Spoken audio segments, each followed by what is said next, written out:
Hey, good morning. I'm calling to order and recognizing a quorum of commissioners. I call the April 17th, 2025 meeting of the Cannabis Control Commission to order. This meeting is being held hybrid pursuant to Chapter 2 of now the Acts of 2025, as I understand it, and is being recorded. Commissioners Concepcion, Roy, and myself are participating in today's meeting. Commissioner Camargo will hopefully be joining us shortly. All votes taken today will be by roll call. We have a long agenda today. I'll generally summarize. We will start with opening comments from commissioners before commission discussion and votes. We have 5 items under the commission discussion and votes section today. Executive Director goals for calendar year 2025. Administrative order requiring licensees to upload certificates of analysis in metric. Delivery to consumers in restricted municipalities, opt-in template form, and then we'll continue with our discussion and review of draft regulations for social consumption and the possible regulatory timeline. I will ask that commissioners and or members of our team who are joining us remotely wishing to comment or ask questions during any part of the meeting raise their hand to be recognized. I will try to keep my eyes on the room and people on the screen, but if you think I'm ignoring you, you can clear your throat or say, excuse me, Chair, I have something I want to say.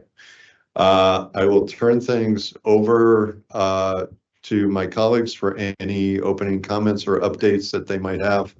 We'll go in alphabetical order. I see Commissioner Camargo has joined us. Good morning, Commissioner. But if you would like to make any opening comments, I would invite you to. You're all set. Commissioner. Thank you. Good morning. Hey. All right. Hang on a second. Just bringing the volume down. You're at 10. Okay. Go ahead, Commissioner. Give us a sound check again. Good morning. Good morning. That's better. Okay. Okay. Thank you so much. Thank you. Commissioner Concepcion. Good morning. Hi, everyone. Long time no see. Excited for the day today. All right. Moving along. Commissioner Roy. Ditto. Good morning. Thank you, everyone. Looking forward to getting to work. All right. And I'll ditto all of that. Thank you. And all right, we will move on to commission discussion and votes. The first item up for consideration is executive director goals for calendar year 2025. We had a introduction of the goals at our meeting on the 10th. And this is continued conversation on the ED's goals, and hopefully, if appropriate, we can move ahead and vote to approve those goals today. And I'll turn it over to our executive director. Thank you, Acting Chair. I will just reference that we had this sort of longer discussion on April 10th at that meeting, and that it was part of that board packet, which was available online. So I'm not going to reread the goals. I did read them on that at that meeting, but I'll go through them very high level. And if anybody needs to jump in, please flag down the Acting Chair.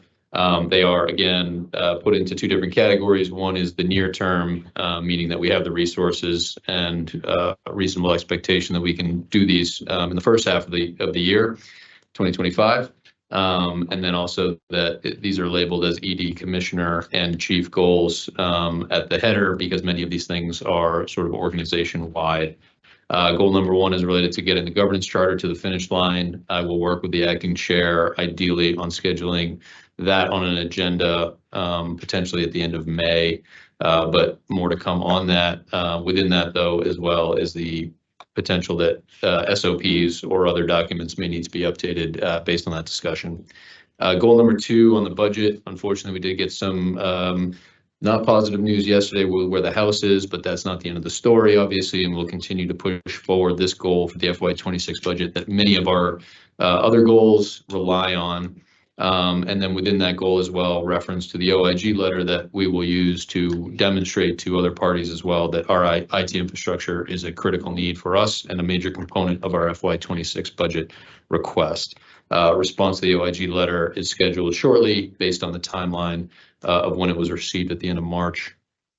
Goal 3, I believe needs just a slight tweak in the wording. So when approving, if approving this by the commissioners today, I would just allow for non-substantive changes within your motion because I think it just got a little jumbled, but ultimately the goal is to schedule and chair the first Cannabis Advisory Board meeting of my tenure as executive director.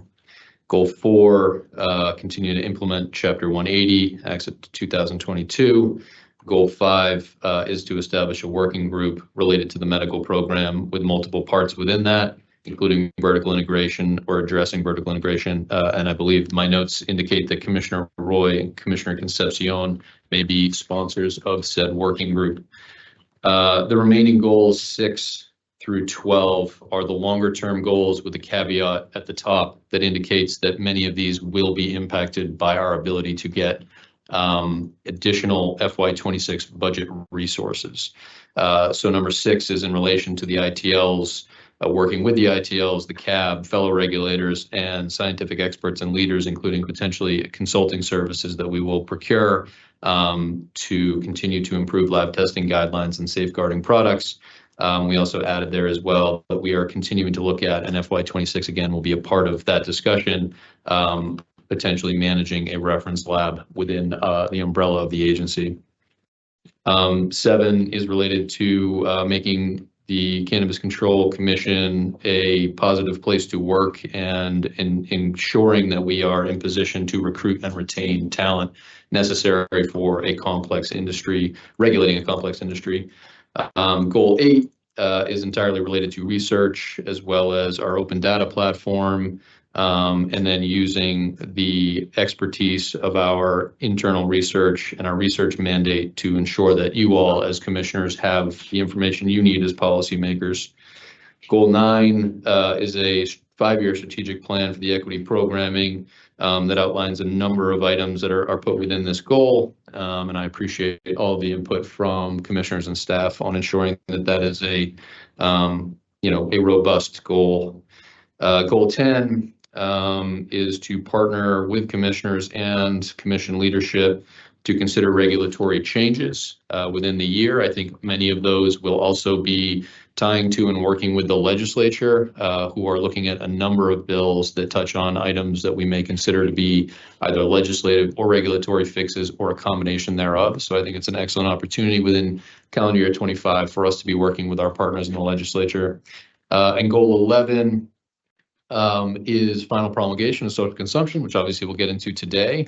I would point out, again, as it relates to social consumption, one of my concerns with the House's budget as presented yesterday is no money for public awareness. I think we are all aware that a successful rollout of social consumption will require public awareness funding. So again, a lot of work going on here. I think it's been a very positive discussion between commissioners and staff as we get to the right outcome for our regulations, but ultimately there's a lot of other components that we are going to need for that to be successful. So continuing to work on that as well.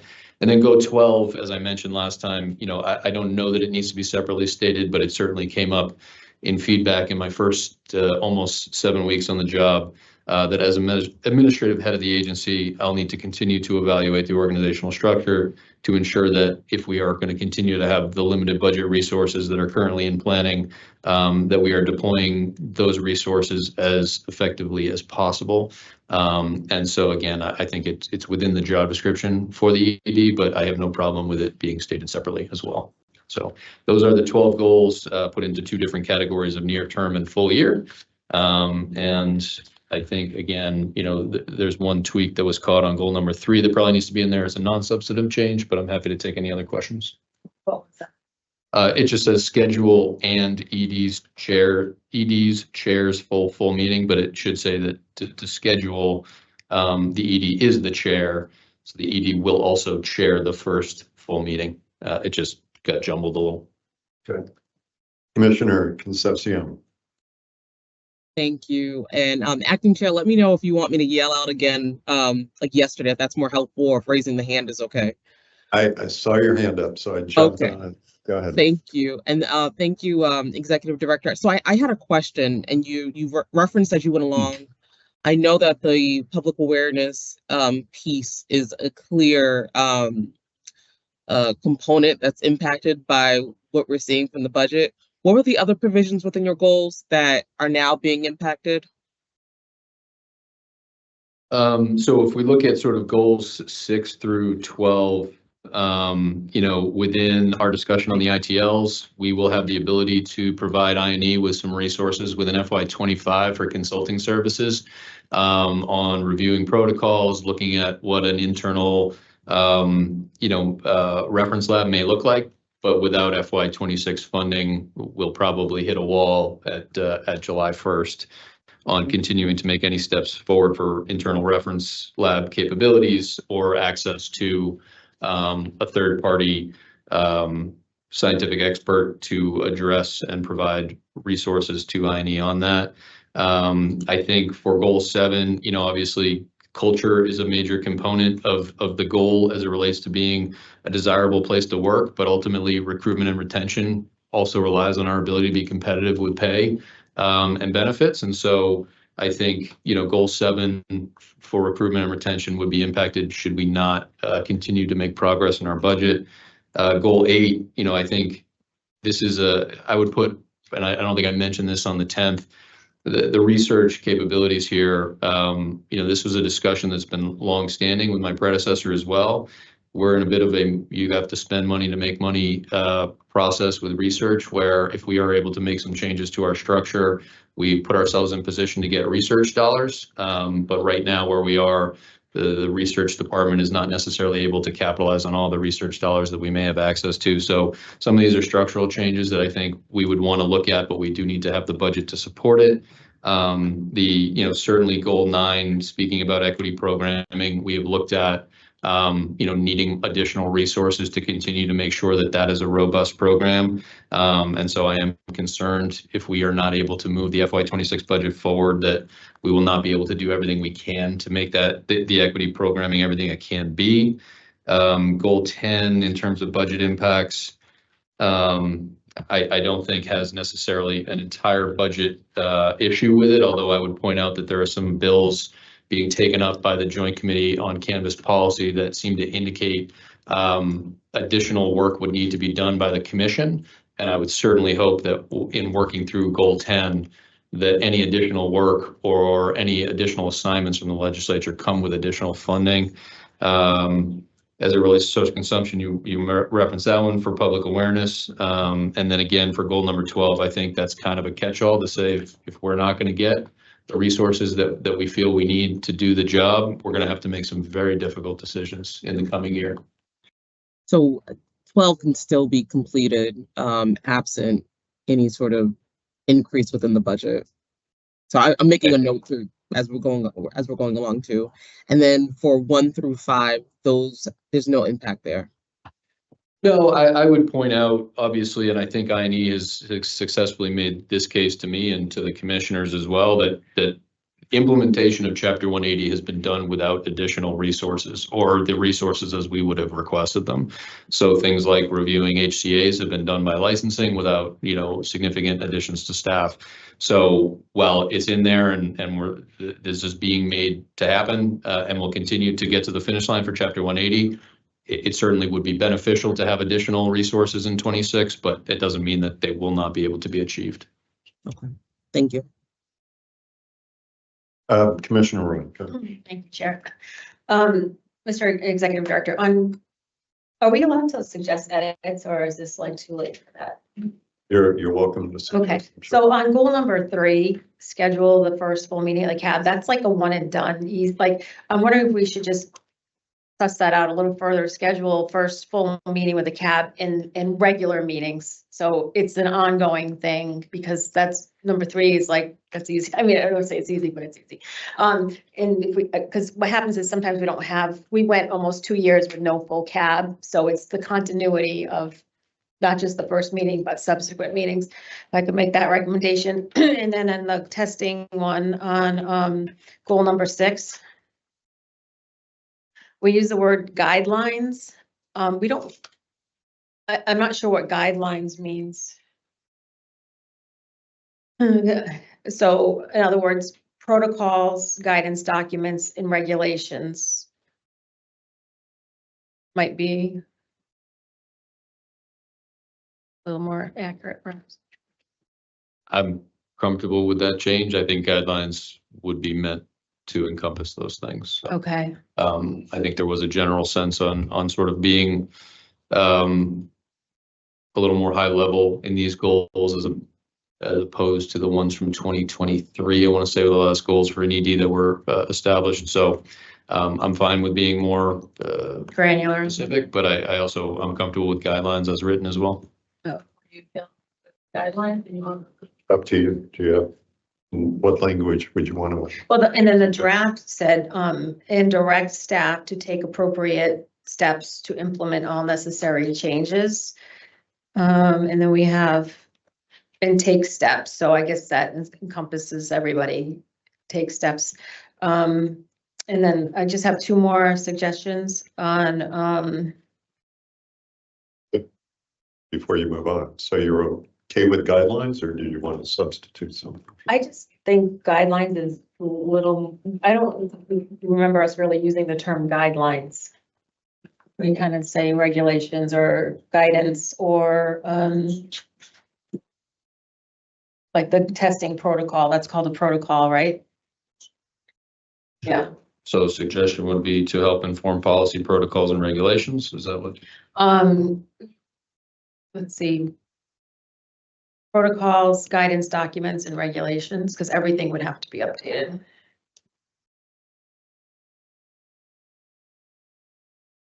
Protocols, guidance documents. And regulations, Okay, and not the word policy.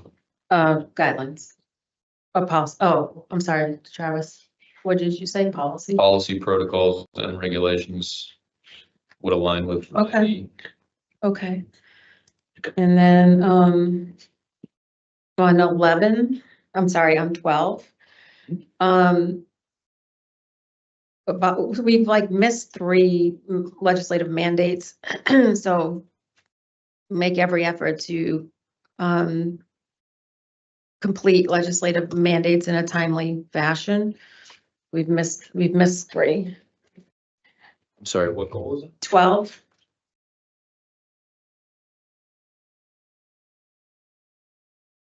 That's on the administrative head of the agency.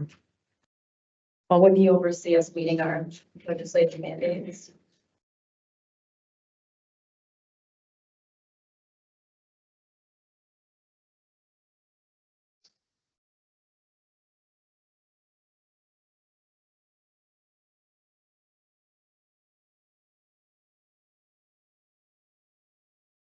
Yeah, I don't know if there's anywhere else that could fit. So if there's an interest in adding that, it could either be separate or we could try to shoehorn it. Okay. into 12. Perfect, thank you. And the other thing is, this is just a side note, with the lack of funding, I've advocated, we should look into a grant writer to help fill gaps. We don't have a grant, like a person dedicated to writing grants.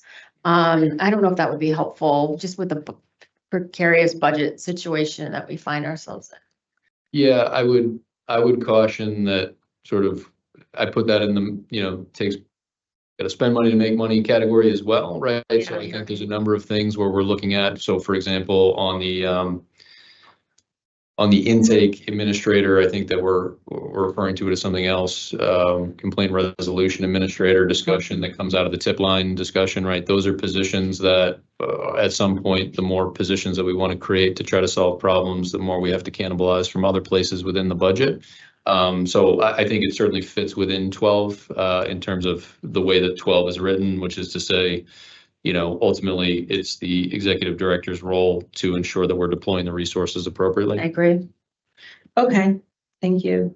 So thank you. I appreciate you listening to my suggestion. If we can, let's go back to goal number 12, because I want to make sure we put your suggested comments in the right place. But where did you want to include? Well, I think, executive director said he'll try to nuance it in 12 or shoehorn, I like that word. Shoehorn it into 12 or maybe. Okay. I don't want to put it all in him to shoehorn it. Let's, So it was adhere to sort of annual regulatory, Legislative Statutory. mandate, yeah, statutory mandates. statutory, regulatory. Yeah, and so, I mean, I think I have, one of the first things I was trying to understand was, and some of them, I think the other one that we have is sort of internally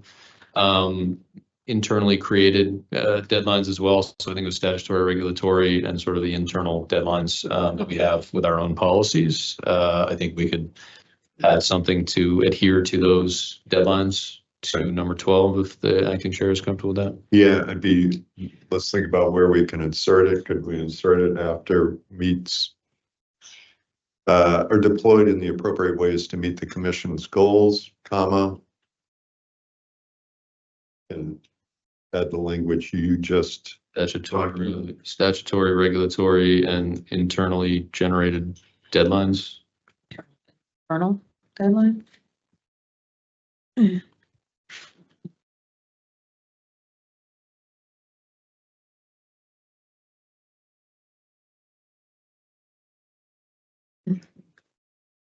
Yeah, I think we could put it in Austin's, that last sentence. Appreciate that. You Thank would- you so much. can you reread number 12 as Sure. you have the Maybe language for Might it? be a run-on sentence until Thumbs. They all- changes at the end. So as administrative head of the agency, evaluate organizational structure to ensure that limited budget resources are deployed in the appropriate ways to meet the commission's goals and objectives, adhere to annual statutory, regulatory, and internal deadlines, and maximize efficiencies. Okay. And then the other one, If we go back to was the other goal number? number 3 was Was, to add Yes. Regular. meetings. yeah, subsequent meetings. All right. And again, I think the way you had that drafted originally was near-term goal to at least make sure the CAB meets once within the coming months. But I hear Commissioner Roy's point of, we need more engagement with the CAB. We've mentioned to a couple of our appointing authorities that they still have some vacancies. We would welcome their help to fill. But let's think through language on goal number 3 so we can have it complete. Schedule and chair first full meeting of the Cannabis Advisory Board. How do we suggest or point to the fact that we want that group to meet on a more regular basis? Establish a sustainable schedule moving forward. Okay. If I may add, if you're unable to attend, you can always send a delegate in your place. I will say, I think in terms of the full CAB, I don't know that it's necessarily the commission that will drive the ability to find a sustainable schedule. And a lot of times for the That's full CAB, it is a quorum issue. And therefore, that's why the subcommittees are able to kind of keep a better cadence. Mhm. But I think something to the effect of a sustainable schedule is perfectly reasonable to add to the goal. Okay. So can we say schedule and chair first full meeting of the Cannabis Advisory Board and develop a sustainable calendar of meetings? Absolutely. Okay. If we can just go back to goal number 6, if you wouldn't mind reading Sure. that out with the new language. So in place of guidelines, it'll say policy, protocols, and regulations. So continue commission's collaboration, engagement with regulated ITLs and the CAB, fellow regulators, and other industry and scientific experts and leaders with the goal of improving lab testing policy, protocols, and regulations, and safeguarding products, and take steps to implement any necessary changes. Separately, continue to evaluate the options for a CCC managed reference lab. Okay. Thank you, Commissioner. Thank you. Thank you so ED. much. Thank you, Chair. Commissioner Camargo, do you have any thoughts or comments on the ED's calendar year 2025 goals? I do not. And the ones that I did have, we already had a discussion about. So thank you.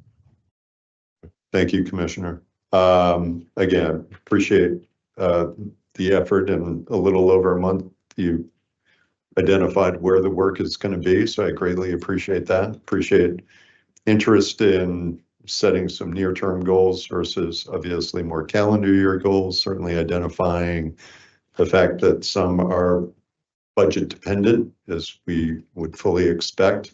I think it's important for us to think through as a team, setting these goals then has the cascading effect, right?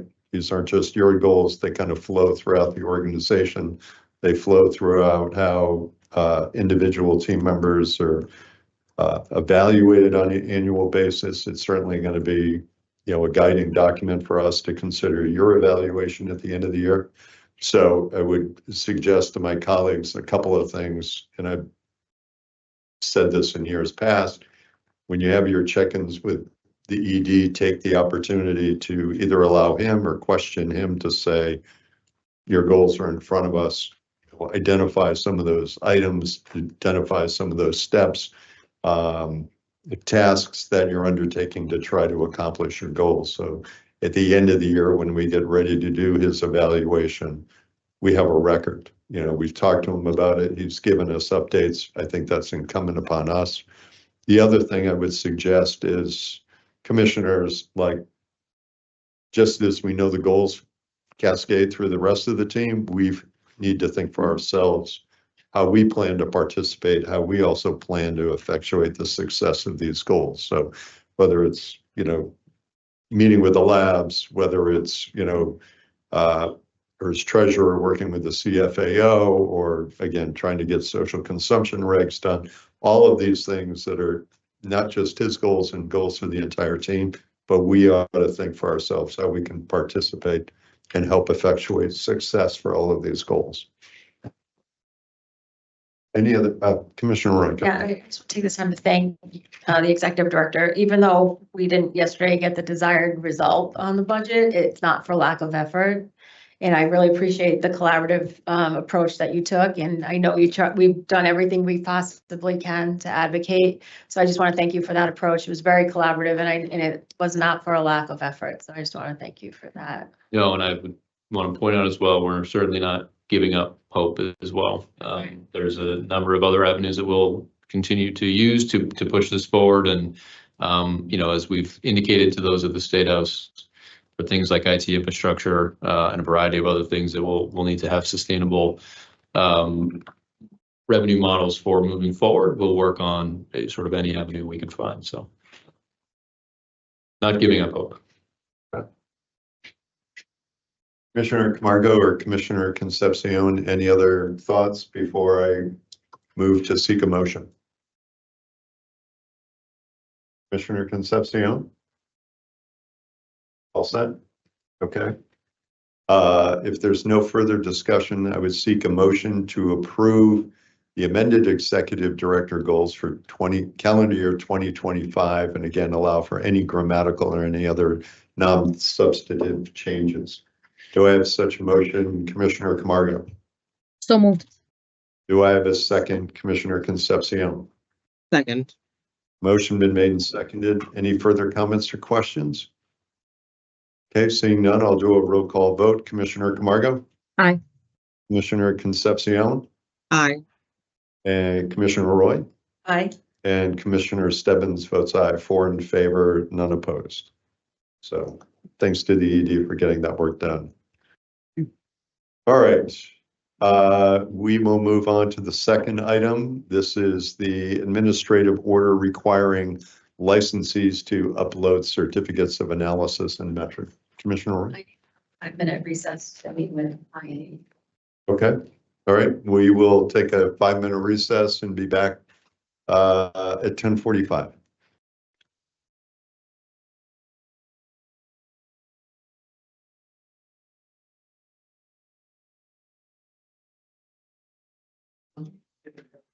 Mike's still up.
All right, we are back. Sorry for the brief recess. All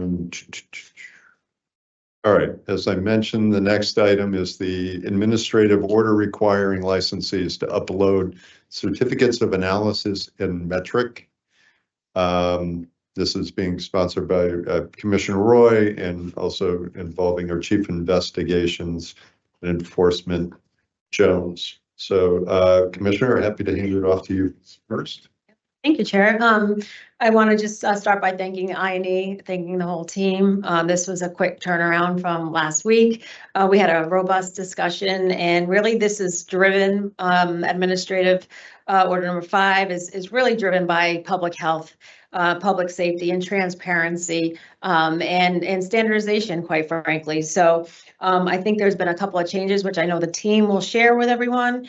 And today, if this is a vote in the affirmative, this is a victory for patients and consumers, for everyone, quite frankly. They'll have more education and more information. In yesterday's conversation about QR codes, you can see the direction we're moving for more transparency around labeling and product information. So this is just another building block in that effort. And I just want to thank everybody and look forward to hearing about the few changes. Thank you. Chief? Thank you, Acting Chair. Thank you, Commissioner Roy. So, Pull your microphone a little bit Oh. closer. is it too far? Can you hear me now? So close. Okay. That's better. Go ahead. All right, thank you. Yeah, so we've made some updates to the administrative order pursuant to the last discussion that we had last week. Basically, we had the public. Again, we are going back to what we had mentioned before, that this is a continuation of all the updates that we're making in testing. And this is the follow-up to administrative order number 4 that was implemented on April 1st of this year. So with that said, I'll have our interim director of testing, Tim Bowers, update everyone in terms of the revisions that we made to paragraph 3, 5, 6, and 7. Good morning, Commissioners. Welcome, Acting Director. Thank you very much. So we have made some changes, including adding additional clarifying language to some of these paragraphs. So I'll begin with paragraph 3. The change here is that we initially had a reference, a requirement to include in the certificate analysis the name of the ITL agent that oversaw the analysis. In this section, to accomplish the same goal, we have changed this to including the registration number, meaning the agent registration number entered into Mass CIP of this agent. So this will protect the identity of this person in terms of including that on the certificate of analysis, but provide us with the same ability that we were seeking by including this in the first place.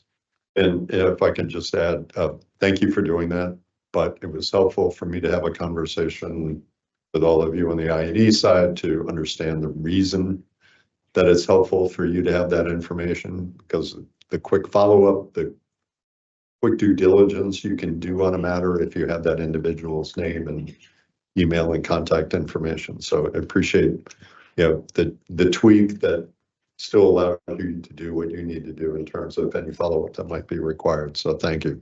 Right. Yes. And laboratories will have a certifying authority who certifies the test results. That's the person who signs the certificate of analysis. But that person might not be the individual who performed all of the tests that were conducted to get those results. So this is helping us identify individuals who are responsible and knowledgeable about the processes used. Next change is in paragraph 5. And this originally we had a requirement to disclose whether a kill step was used. We've changed the terminology to a sanitization treatment, and we have also modified this definition slightly. Now it reads, for the purposes of this administrative order, a sanitization treatment shall mean the treatment of a marijuana batch conducted prior to compliance testing that is intended to minimize microbiological contaminants in marijuana and marijuana products. We removed the word significantly from significantly minimize, and now it just says minimize microbiological contaminants.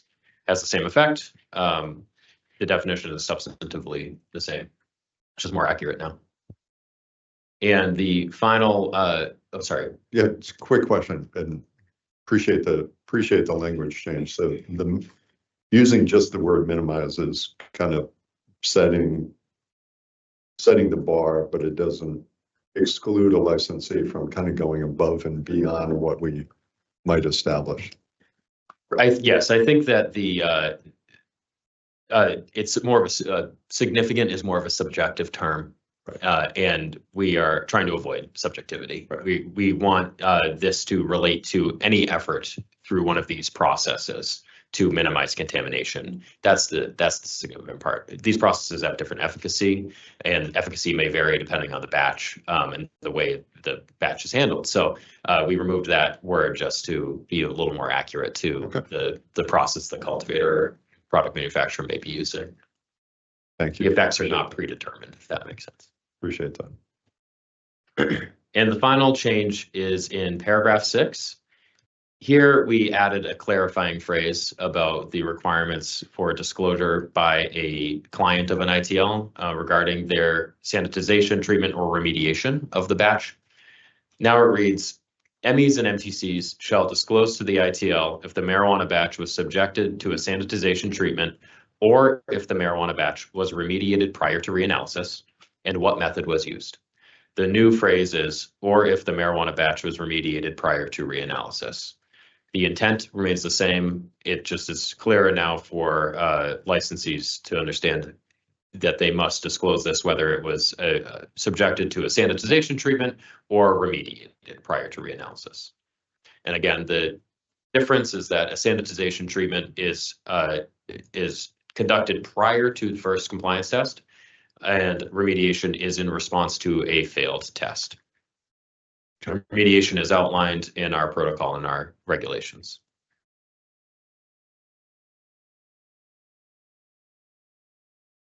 And one final revision I overlooked is in paragraph 7. It's just following on the change made at 6.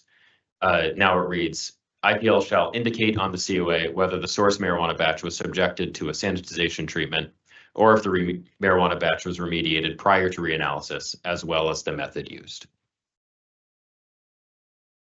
And that's just to keep the language consistent with 6. That's correct. Previously, do you want me to read what the previous language was, or? If you'd like, the floor is yours. Sure. For posterity. IPLs shall indicate on the COA whether the source marijuana batch was remediated or subjected to a kill step, as well as the method used. So again, we're replacing kill step with sanitization treatment in this revision. Okay. All right. And that's it for changes? Okay. Commissioner Ori. So I fully understand it. So 5 defines sanitization treatment, correct? That's correct. Okay, and so 6 and 7 talks about disclosing it prior to reanalysis, but not initial analysis. So the paragraph 6 and 7 relate to the disclosure requirements incumbent upon these respective license types and where they would disclose it. So 6 relates to the disclosure requirement imposed on a marijuana establishment or MTC. They're disclosing to their ITL that the marijuana batch was subjected to a sanitization treatment, which would be before compliance testing, or if the marijuana batch was remediated prior to reanalysis. The way that would work is essentially upon ordering testing with an ITL, they would notify the ITL that the batch had been treated in one of these ways and the method that was used. So I'm wondering if I may, okay. Oh, sorry, this might help with your question as well, or to clarify a little bit. And Commissioner Roy, just one other piece here too, in terms of kind of why this isn't necessarily saying a sanitization treatment prior to initial testing or something along those lines. Yeah. Because that's what I'm thinking. Question as well. So here, based on the definition of sanitization treatment, it is conducted prior to compliance testing. So that would have to be done before any sample is submitted for testing. And then remediation, as articulated in our regulations under I believe it's 500, 160, sub 12, and 501, 160, sub 13. Those both go into what the retesting process looks like after contamination is detected by an ITL. That includes remediation and reanalysis. So as those are already terms and processes that are identified in our regulations, and we're defining sanitization treatment here as something that is conducted prior to any compliance testing, that we, just for clarity here, we kind of kept it with that definition and that existing process as opposed to trying to articulate further in this administrative order. So that's why Hope that helps there. it does. So I was wondering why you didn't define, you define sanitization, but don't define remediation because it's already predefined. Correct. That I will say remediation itself is not defined, but the process is articulated in our regulations. So, and that is, it's defined through the context of those regulations. And I mean, I don't have the regulation directly in front of me, but I could pull that up if that would be. Okay, and then you're comfortable staying silent on the qualifier of sanitization when we have qualifiers on remediation. And what I mean by that is, number 6. So after the qualifier remediated prior to reanalysis. So you prior to reanalysis is like the qualifier. And so on sanitization, you don't want to say upon initial compliance testing, like you feel it's unnecessary to have a qualifier around that? Correct. We believe that the definition in 5 Takes care of that. Okay. Yep. Okay, thank you.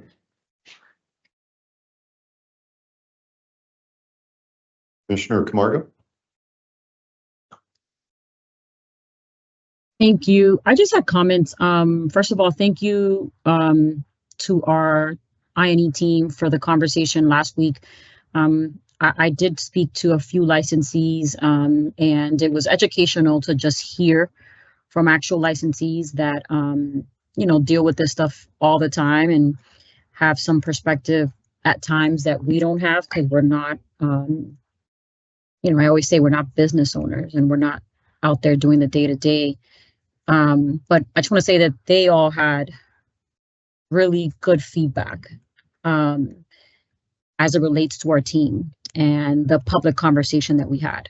So I know that, and team, I apologize, I'm not there today, but sometimes you are put on the spot with questions from commissioners, and this stuff is really tough to kind of go through, have a public discussion, and you all were praised for that public discussion. Tim, I think I might have told you and Chief Jones about that. So I just want to just make the comment just because I think it's important that when we're creating policy that we're, speaking to the folks that it's going to impact. So I'm grateful for the turnaround, for the conversation, and for the adjustments that were made to this order.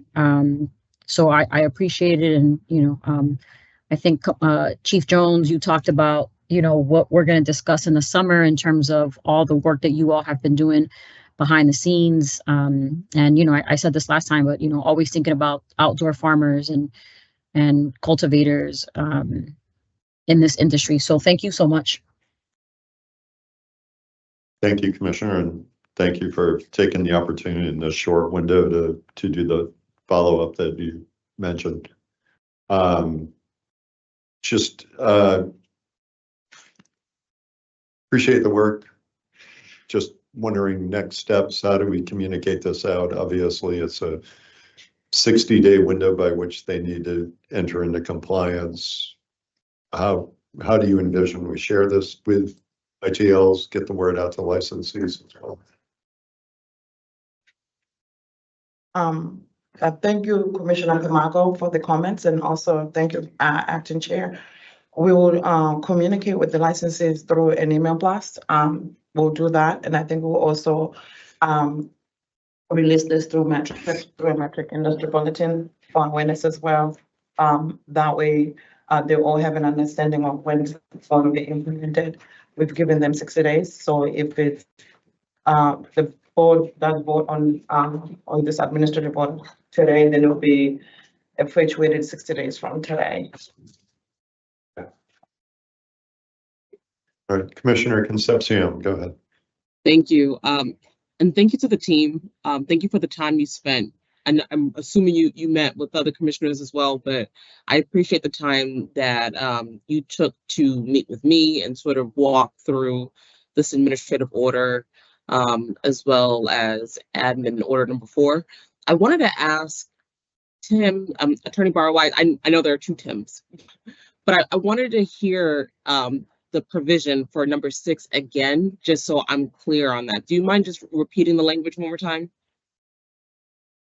Absolutely, Commissioner. Thank you. Paragraph 6.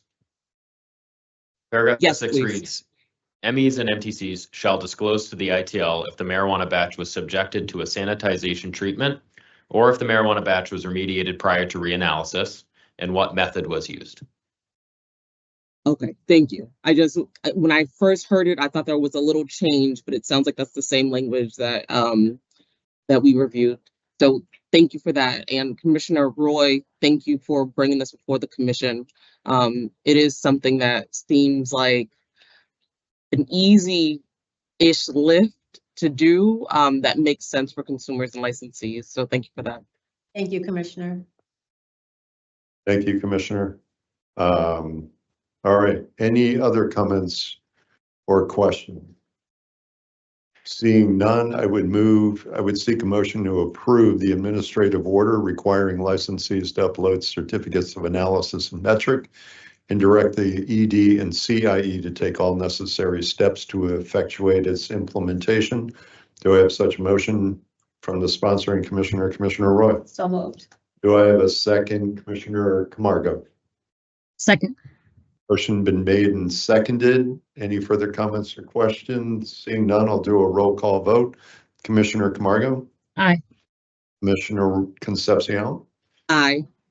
Commissioner Roy? Aye. And Commissioner Stebbins votes aye. 4 in favor, sorry. 4 in favor, none opposed. All right, congratulations, team. Thank you for your good work. All right, the next item is delivery to consumers in restricted municipalities opt-in template form. This is being sponsored by Commissioner Camargo with assistance from our Director of Government Affairs and Policy, Matt Giancola. I will hand it off to you, Commissioner Camargo, if you want to go first. I'll be brief. I think we've all had this conversation, even though my name's on it as a sponsoring commissioner, but it's all of ours. Commissioner Stebbins, you were working on this as well. Commissioner Concepcion was working on delivery, myself and her for a while, and Commissioner Roy, you as well, have moved delivery forward. I think all of us have. And this is just another chapter in the delivery operator license.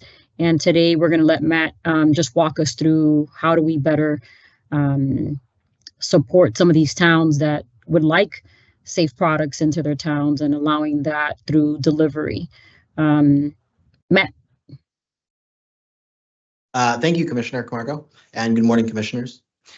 Before you, for your approval, is a proposed template designed to aid cities and towns in notifying the commission that their municipality allows its residents to receive adult use cannabis deliveries to their homes from delivery licensees. By way of background, there are 3 ways in which delivery can be conducted to resident adult consumers in municipalities. For 935 CMR 500.145, Section 1M, delivery licensees may deliver 1, to the municipality where they are licensed, 2, to any city or town that allows retail marijuana establishments, whether or not one is operational, and 3, to any city or town that notifies the commission that it allows deliveries to its residents. The commission developed a municipal zoning tracker to aid the public, licensees, and municipalities on local rules and delivery allowance. However, the commission has always noted that licensees must remain compliant with all local ordinances at all times, and that they should consult the city or town they are interested in delivering to for best and most up-to-date guidance. Recent updates to the zoning tracker removed outdated information and clarified current regulations. Over the years, the Government Affairs and Policy team has regularly contacted municipalities to ask that if they have changed their local ordinances or bylaws to allow licensed deliveries to their residents, to please contact us so that we could ensure our tracker is up to date. And I'm happy to share that we do receive updates from time to time from cities and towns notifying us that those changes have been made. But in continuing to iterate more efficient processes to aid cities and towns, we would like to proactively share a template letter municipalities can fill out and send back to us that alerts us that they now allow their residents to receive deliveries. The form will be placed on the Commission's website, municipal tracker, and incorporated into a standing item in our quarterly newsletter to cities and towns. Further, we are nearing completion of a draft notice letter we will send to all towns currently listed as having banned deliveries. That outreach letter will be shared with commissioners for comments and edits prior to distribution. In the meantime, the template form letter before you is for your review and approval. And if you would like, I'd be more than happy to share proposed motion language. Thank you again, and happy to answer any questions you may have. Commissioner Room. Thank you so much, Director Giancola. Could you repeat again 1, 2, and 3? Use the steps. I was trying to write them down just to refresh myself. Yeah, absolutely. So there's 3 ways under their current regulations where deliveries may be conducted to a particular city or town.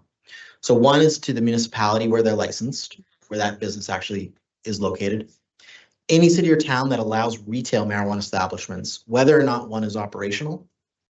And then 3, any city or town that notifies the commission that it allows delivery to its residents. And so it's number 3, I want to spend like a little time on. So when a municipality notifies the commission, so, because I've been asked this question, and I think the executive director can shed some light on this too, based on your experience in Holliston. So what does the municipality have to do to flip from restricted to non-restricted? So within the city or town government, they would need to update their ordinances or bylaws to specifically note that their rules and regulations at the local level allow for deliveries to be conducted to adult consumers. And if the town previously did not vote for question 4, say that didn't win in that town, does it have to go back to the voters? No, if the town voted in the negative for question 4, Yeah. The city or town can ban various marijuana establishments or operations through the vote of its legislature. So it's like It doesn't have to go to town meeting. It doesn't have to. Potentially town meeting, but it does not need to be a townwide election.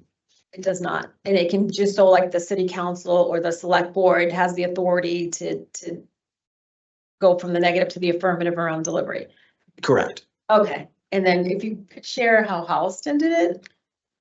Sure. So Holliston allows within its bylaws cultivation, manufacturing, and it's no on recreational retail.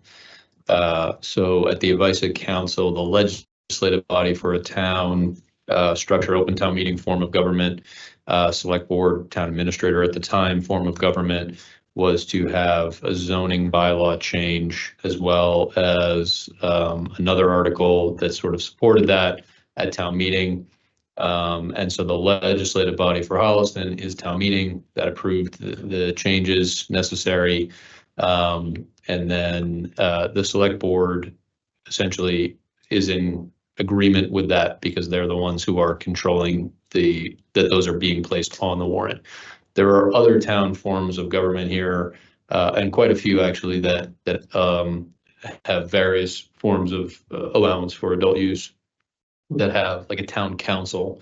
And in those instances, a lot of those forms of government take the place of the town meeting. So Holliston allowed delivery through legislative action at open town meeting.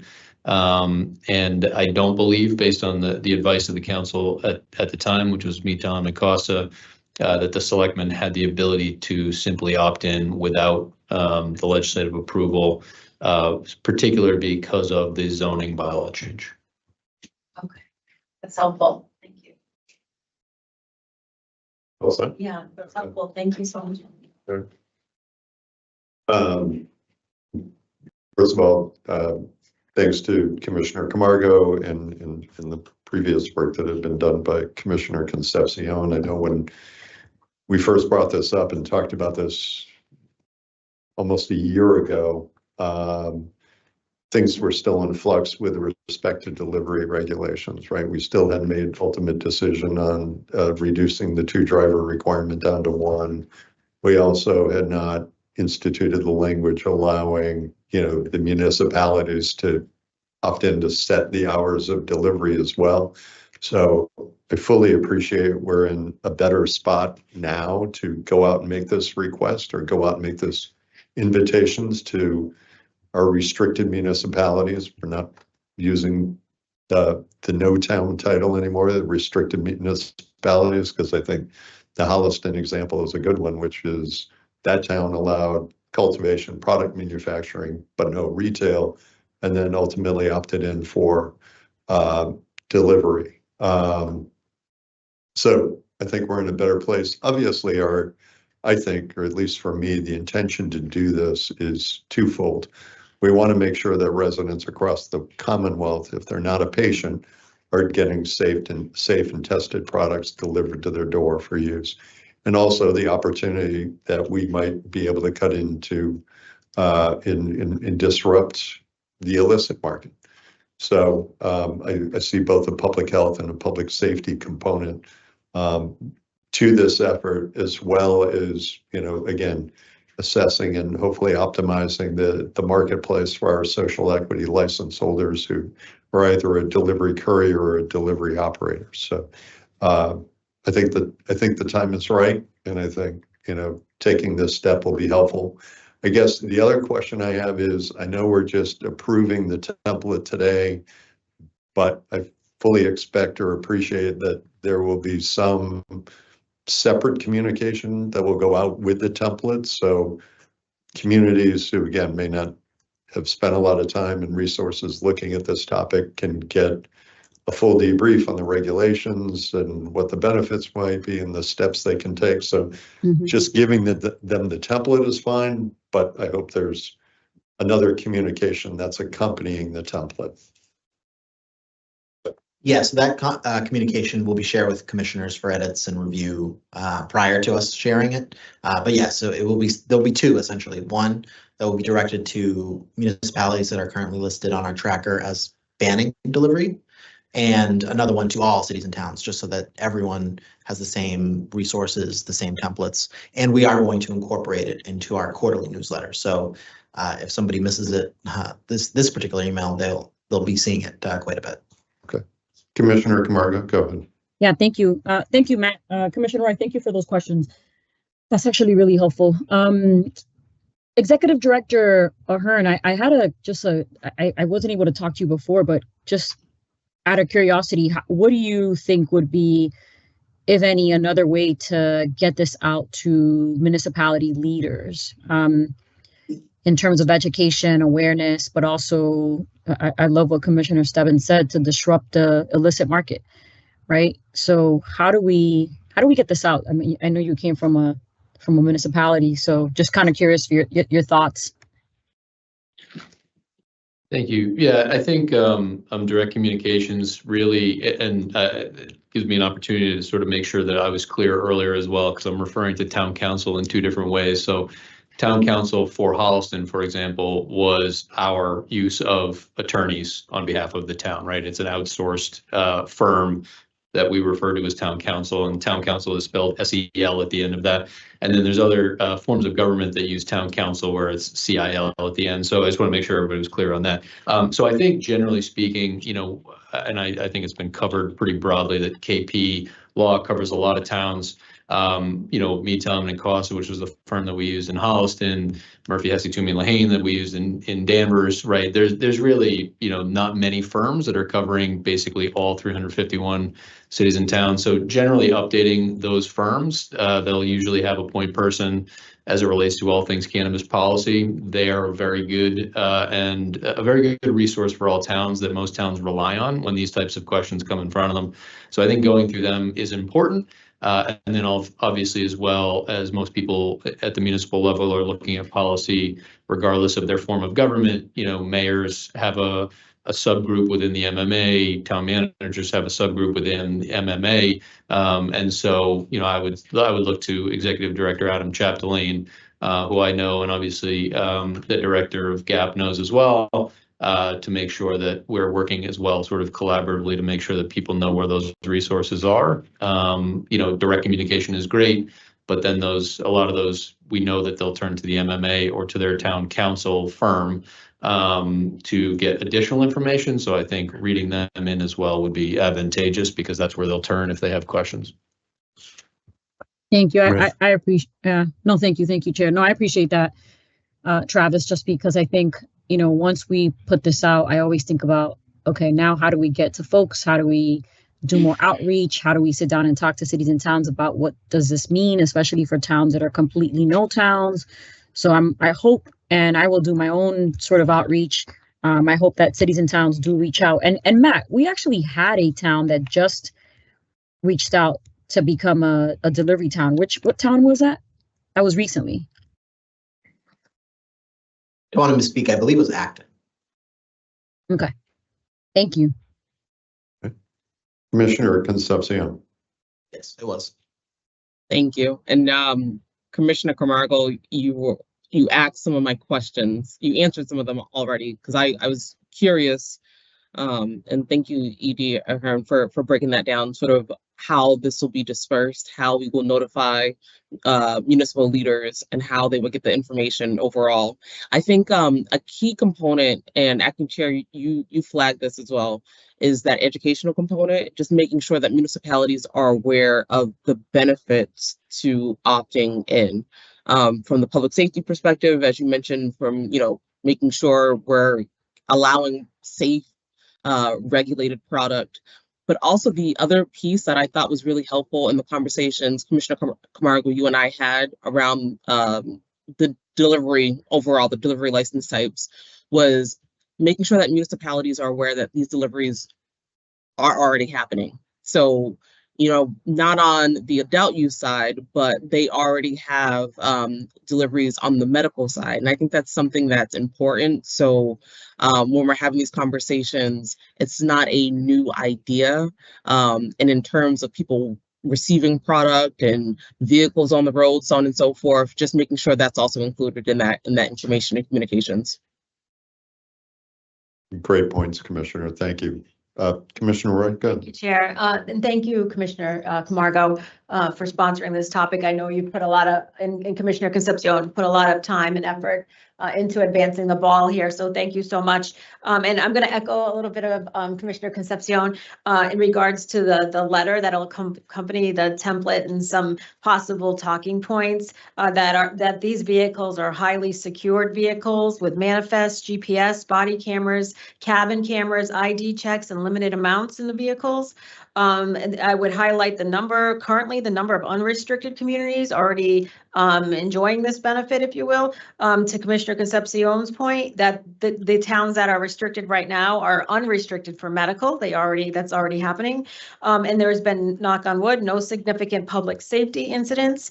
And by offering delivery by the regulated market, with the price points being what they are today, this perhaps could cannibalize any illicit transactions that might be taking place in their communities. So just some talking points possibly for the letter. Thank you. Thank you, Commissioner. Any other thoughts or, Director, go ahead. No, just confirming that we can absolutely incorporate those talking points from Commissioners Roy and Concepcion into the letter. Good.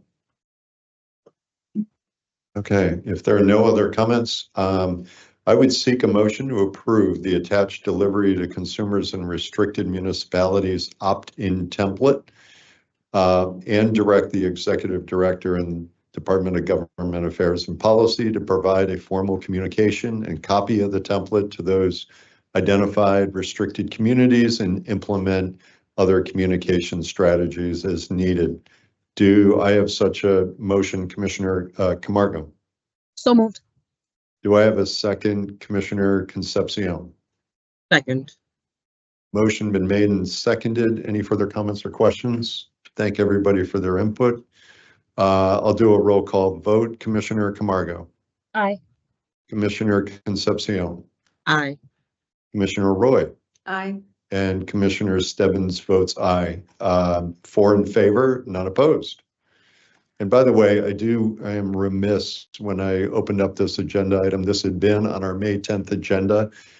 We did not get to it just due to the length of discussion on other agenda items. So My apologies, Commissioner Camargo, we had to move it off a week, but still getting it done and greatly appreciate your work in the work of our Director of Government Affairs and Policy on this.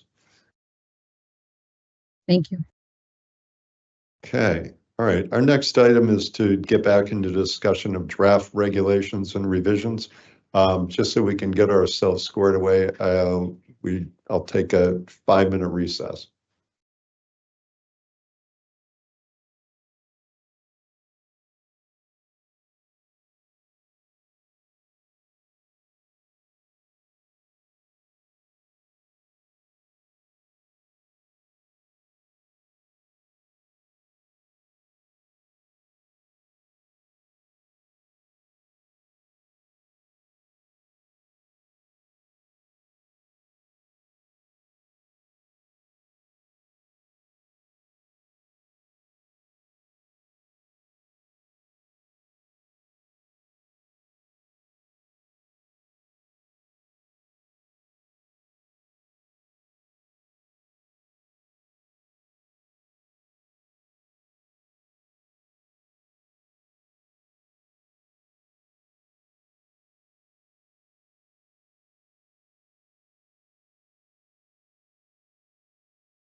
Are we still in recess? We're live. We're now live, Commissioner. Oh, okay, thanks. I thought it was me. Thanks. No, you were good. All right, we are reconvening. We are continuing our discussion of review of draft regulation revisions to 935 CMR 500 and 935 CMR 501 regarding social consumption. I am going to suggest we're going to jump in, pick up where we left off, and I would expect at 12:30 we will take a half-hour lunch break and reconvene at 1 o'clock, just for everybody's lunch planning purposes. All right. That said, I'll turn it over to our deputy GC. He can pick up where we left off. We're under 50141. I believe we're down to 1C. Is that correct? Very close, Mr. Acting Chair. It's 141-2C. Again, just to set the context here, we're again under SOPs required for these establishments. So we have a few more to go through, but the one that we're on right now is C, security procedures. I'll just read it briefly. Security procedures including specific plans for securing entrances, and that all marijuana and marijuana products are kept out of plain sight and not visible from a public place. Okay, and that was language because that was language already there. That's correct. Okay. My colleagues, a moment to read over that.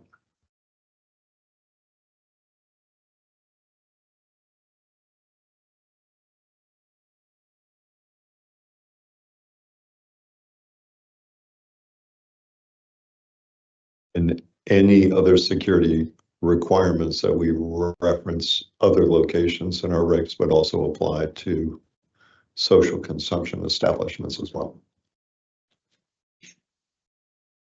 Sorry, can you say that again? Sure. Any other references in our regs to social security requirements would also apply to our social consumption establishments as well. That's correct. Some of those are referenced in other sections, and again, 105, 110, those are all coming in to these establishments for compliance. So those would all have to be complied with as well. Okay.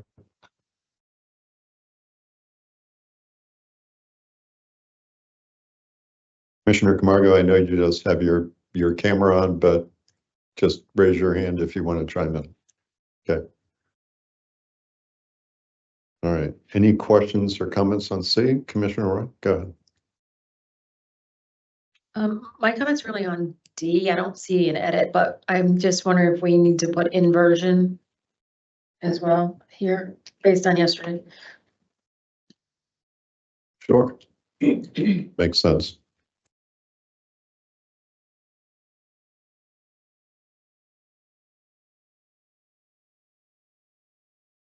All right. So that is D. Okay, we'll move along. Just to before I invite either you, Deputy GC, or Ivania, welcome. Just to give a sense of language that we are proposing for E and what we were, what our focus was, what our intent was, but why don't you go ahead and read that first, Ivania, if you want to read it, go ahead. Sure. E, procedures to ensure only marijuana or marijuana products purchased on the premises are consumed at the social consumption establishment.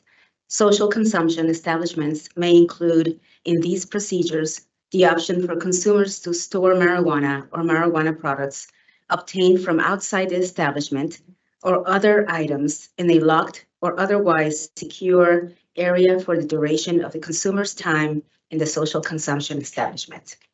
Okay, just for a little bit of background. We want to protect the ability of the social consumption establishment licensee to have an opportunity to sell their safely tested, regulated products. In the event that somebody tries to come into the establishment with their own product. Obviously, that kind of gets to the bottom line of the operator. But we want to allow that person, I walk in, I don't know that I can bring my own. The licensees, agents spot me pulling something out that, again, is not, has no proof of evidence that was purchased on site. Again, social consumption establishment regs and definition is purchased and consumed on site. Again, we want them to have procedures by which they, and probably some of this would be worked out in guidance, procedures by which they can ask a patron to leave if they, have product that they have brought in off the street, or they can provide some type of locked space for that product to be locked and secured while they're in the social consumption establishment, and then that product would be returned to them upon departure. But again, the business model works that, and it aligns with our regulations that social consumption, again, is purchased and consumed on site. So this is just a mechanism that if you walk in with something, you will be invited to either leave, or you can have that, whatever you've brought in, secured, stored for the duration of your stay in the social consumption establishment. Commissioner Camargo or Deputy GC, anything you want to add to that? And then I'll open it up for other questions. Sure. The only thing I'd add here is that this is again in the SOP section, and it's an option under their SOPs. So just wanted to point that out. Great point. Commissioner Concepcion, and then I'll go to Commissioner Roy. Thank you. First, Attorney Baker, you highlighted a fact that I do appreciate in this language, the fact that this discretion is given to the licensee in terms of whether or not to use this provision. I guess what I wanted to ask, of course, I was not a part of the working group. Was this something that was carved in based on some feedback that you all received? I just wanted to understand sort of the backdrop. For me, it was. I think there was early on in our kind of public feedback period, there were people that are like, "Are you going to frisk people at the door?" A big concern. I mean, certainly, no way to be a welcoming facility if you're, patting everybody down on their way in. But obviously, we understand. At least I understand the business piece of this, which is, and again, I mentioned it before, compliance with the regs. It's got to be purchased and consumed on site. But we wanted to give some flexibility to the operator that if they see somebody who's pulling out a product or using some cannabis that they don't feel was purchased in the store, they can have procedures to approach them, either ask them to, discard the product, or they're welcome to leave the premises. Or another option is, and again, it's the option, it's all up to the licensee. We'll hold this for you and we will return it to you upon, your departure from the social consumption establishment. So I think we tried to make it flexible, but we did hear from a lot of folks, early on that they were concerned that a patron would be kind of patted down. Again, we're trying to protect against illicit product or untested product come into a social consumption establishment, but coming up with a reg and possible procedures and SOPs that will make that experience a little more professional. And I know there's communication and visits with current social consumption sites or in other areas of the country. Was this something that was utilized in any of those other jurisdictions? I can tell you from my visit in Colorado, this was not a problem. People fully understand and expect when they walk into an establishment, what they're going to consume is what they're purchasing on site. I don't know, Commissioner Camargo, from your visit out to California if this was a topic and how licensees addressed it. Yeah, I definitely didn't see it in Cali. But Commissioner Concepcion, we can go back and see throughout our research throughout the country. I see Philip as well came on camera. I'm not sure if he has anything to say, but I didn't see it in Cali. But I'm glad that Commissioner Stebbins, you did see it in Colorado, because I mean, at times folks walk, have their own cannabis already, but want to walk into these places and consume, but can't bring product from the outside. So I guess it makes sense as an option under the SOPs. And I see Philip's hand. Okay, Philip, before I go to you, I'll go to Enforcement Council and then I'll go to you, Phil. Hang on. Thank you, Acting Chair. And I just wanted to highlight on this as well some potential enforceability concerns, and also just want to clarify some pieces in terms of what we would really need to see in SOPs. And I definitely invite Director Minkowski to speak on this, or any of my other colleagues in I&E. But as we're kind of talking about this concept here, I understand from speaking with some other jurisdictions as well that this is kind of a provision that's intended to allow some flexibility in terms of consumers bringing their own cannabis into a social consumption establishment, obviously not consuming it, but having the ability to bring it into there. I know some other jurisdictions have said that they wish they kind of did not get into the space of bring your own cannabis. Another piece that I want to highlight on this here is that really what this is effectively doing is taking the liability of holding marijuana or marijuana products from the individual consumers and then placing that burden onto the licensees here. So in terms of what procedures would really be necessary to be compliant with our regulations, these establishments would need to have appropriate security measures to make sure that the cubbies, I guess for lack of a better term, are locked, appropriately monitored by staff. They would need to make sure that they have appropriate destruction procedures for any abandoned product that is left there. And it just kind of, in addition to that, is there a disclosure requirement that we would be putting in here? Essentially, if a licensee does not catch somebody bringing in their own product and that product is being consumed, is because we have this provision in here, I understand it's optional, but is there an expectation on our part that licensees are going to be proactive in terms of capturing this outside product and directing people to these secured holding places? I mean, in my experience, I'm thinking about like a courthouse where you need to provide your cell phone, any outside electronics, and they hold it. But it's kind of, or I guess even maybe a better example would be kind of like a coat check, where you can go up and you check your items, and then you would come back at the end and retrieve your items from there. So it's functioning similar to that. I can at least envision the process, but I do think that including this does present a lot of liability for the licensees potentially, but also it creates an enforcement concern on our end in terms of how we would be able to effectively monitor that and what steps would need to be taken from our end and through SOPs to appropriately make sure that that product is being supervised, is destroyed if it's abandoned, that product is not going to different consumers. What happens if the product is lost or accidentally given to somebody else? So just a couple of things that I think we need to think about a little bit more, and just wanted to highlight for the board's consideration. Okay, good point. Philip? I just wanted to highlight also that some of the perspective taken on this was, if you're going into a bar, like a traditional bar, generally they're not going to let you walk in with your own bottle of Jack Daniels and, pour yourself shots and hand them out to your friends, because they want to run a business.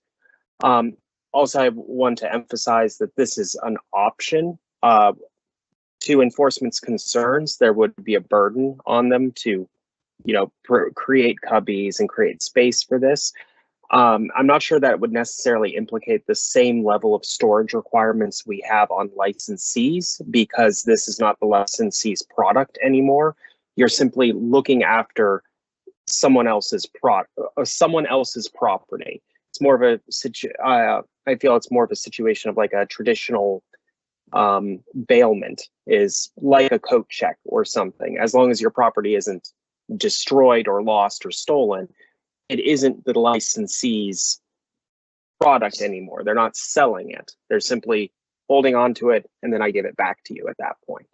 I just wanted to highlight those that particular perspective that went into drafting this. Acting Chair, could I just? Go ahead, Tim, you want to respond? Yeah, thank you, Acting Chair, and thank you, Attorney Scheffler, for that. I would just point out kind of a couple of differences here. Trying to use the bar analogy, I feel like is not really a great one-to-one here. If you walk into a bar with outside liquor, they do not hold that for you. They tell you to leave that in your car or leave that at home. So I don't necessarily think that is a direct one-to-one, though I appreciate the consideration here. And then the second piece is kind of different than a code check where generally there's a disclaimer saying we're not responsible for lost or damaged items or something along those lines. This is still a federally illegal product. This is a product that we regulate. I understand that consumers are bringing this, but the licensees are taking this into their custody. I think from our perspective, when we're talking about required security requirements in our regulations, from investigations and enforcement perspective, I believe we would want to hold them to similar standards as all other licensees are held to for their maintenance and storage of marijuana products. So creating kind of a separate structure where we're saying in this one particular circumstance, you're not subject to the same security requirements, really just kind of creates opportunities for confusion and again, presents enforceability concerns where we're creating kind of different standards for different circumstances. Okay, appreciate that. Commissioner Roy and then Director Pinkowski. So I have a friendly amendment I want to suggest, but I just have a question, like, what if someone came in with 2 ounces of cannabis? So now, like, what happens with that? You know, it's like they're above the limit that they can have for that day. And so I don't know, I just could put licensees in a precarious position. And I'm sure there's many more examples I'm just not thinking of on the fly, but. You want to respond to that? And then I'll go to Director Pinkowski. Go ahead, Chief. Thank you, Commissioner, for asking that question. That's where Attorney Gooden is coming from in terms of those examples of putting a lot of liability on the licensee, right? Because then again, we don't want it to be a situation where the patrons of the consumers, the patients, they can turn around and say, I came in with this much, then you took it away, where's my property or whatever the situation is. I'm not so sure as to why the commission would even open that window, right? I think we can see that even the analogies that are being brought forth here today, this is very different. And I think we need to consider that if there's lack of enforceability, there's a lot of risk assessments, that we need to be thinking about related to this, that maybe it does make sense that maybe to revise it, basically to say, no one is allowed, to actually do this. And if you do so, you'll be asked to leave the premises. That way, we do not have a situation where we have copies and, storage requirements and requesting them to have all these policies in place to actually take somebody else's property and have it in their possession. All that fun. That's a good point. Director Pinkowski, good morning. Morning. Thank you, Mr. Chairman. Yes, just to follow up on Chief and Enforcement Council's points from a compliance and enforceability standard, from my team, the really only way to check to see if these SOPs are being followed by a licensee would be, camera monitoring. I think to follow up on Chief's comments, I think this could have the unintended consequence of inviting potentially unregulated product into these establishments. I think if the point of these establishments is to safely consume legally regulated tested product, there's going to be no type of verification on the product that's being brought in by someone, that it was grown at home, it was purchased by someone on the street, or if it was purchased at another licensee. I think just inviting that certainly would put the licensee in a position where they would potentially be responsible for, like Chief Jones said, someone else's property, but also they could be in their possession having unregulated or illegal product. And I think it could also put the marijuana establishment agents in a position that might make them uncomfortable. I think, frankly, it's enforceability of ensuring people aren't bringing in their own product is going to be difficult enough. As stated, we're not going to be patting people down. So I think having this provision in there could invite more of a challenge that we're already potentially going to have with compliance. Okay, I appreciate that. Chair Stebbins? Yeah, go ahead, Commissioner Camargo, and then well, I'll turn to Commissioner Roy. Oh, no, go ahead. I mean, I just wanted to let you know that I had a comment, but you can go ahead if she was first. No, go ahead. No, I was calling on you. Oh, okay. I just wanted to, it would be interesting to hear just a little bit more of your experience in Colorado, and maybe I don't know if you spoke to the business, whether the managers or the owners, but kind of getting the perspective on this from you would be helpful. But also, I'm almost wondering and thinking I think Chief Jones said it, sort of rethinking this, but if we strike it completely, also thinking about putting it to the side when we do public comment to see what business owners think about it, right? So that's just kind of my thought. Like, it sounds like we may not want to go down this route, but I am also thinking, like, do we put it aside for public comment? Again, I'm just curious to the business perspective of it, because I mean, Tim, I think you said it. It's kind of like the courthouse situation. You can't walk in with your cell phone, and you got to go across the street to a locker and put everything away to then be able to go to the courthouse, right? And if I do come in with something and it does disappear, then who's liable for that? So I get the practicality of what you all are saying, but I'm also just curious. So I don't know, Commissioner Stebbins, if you have more perspective, you've seen this. So I don't know if you could share some light on it.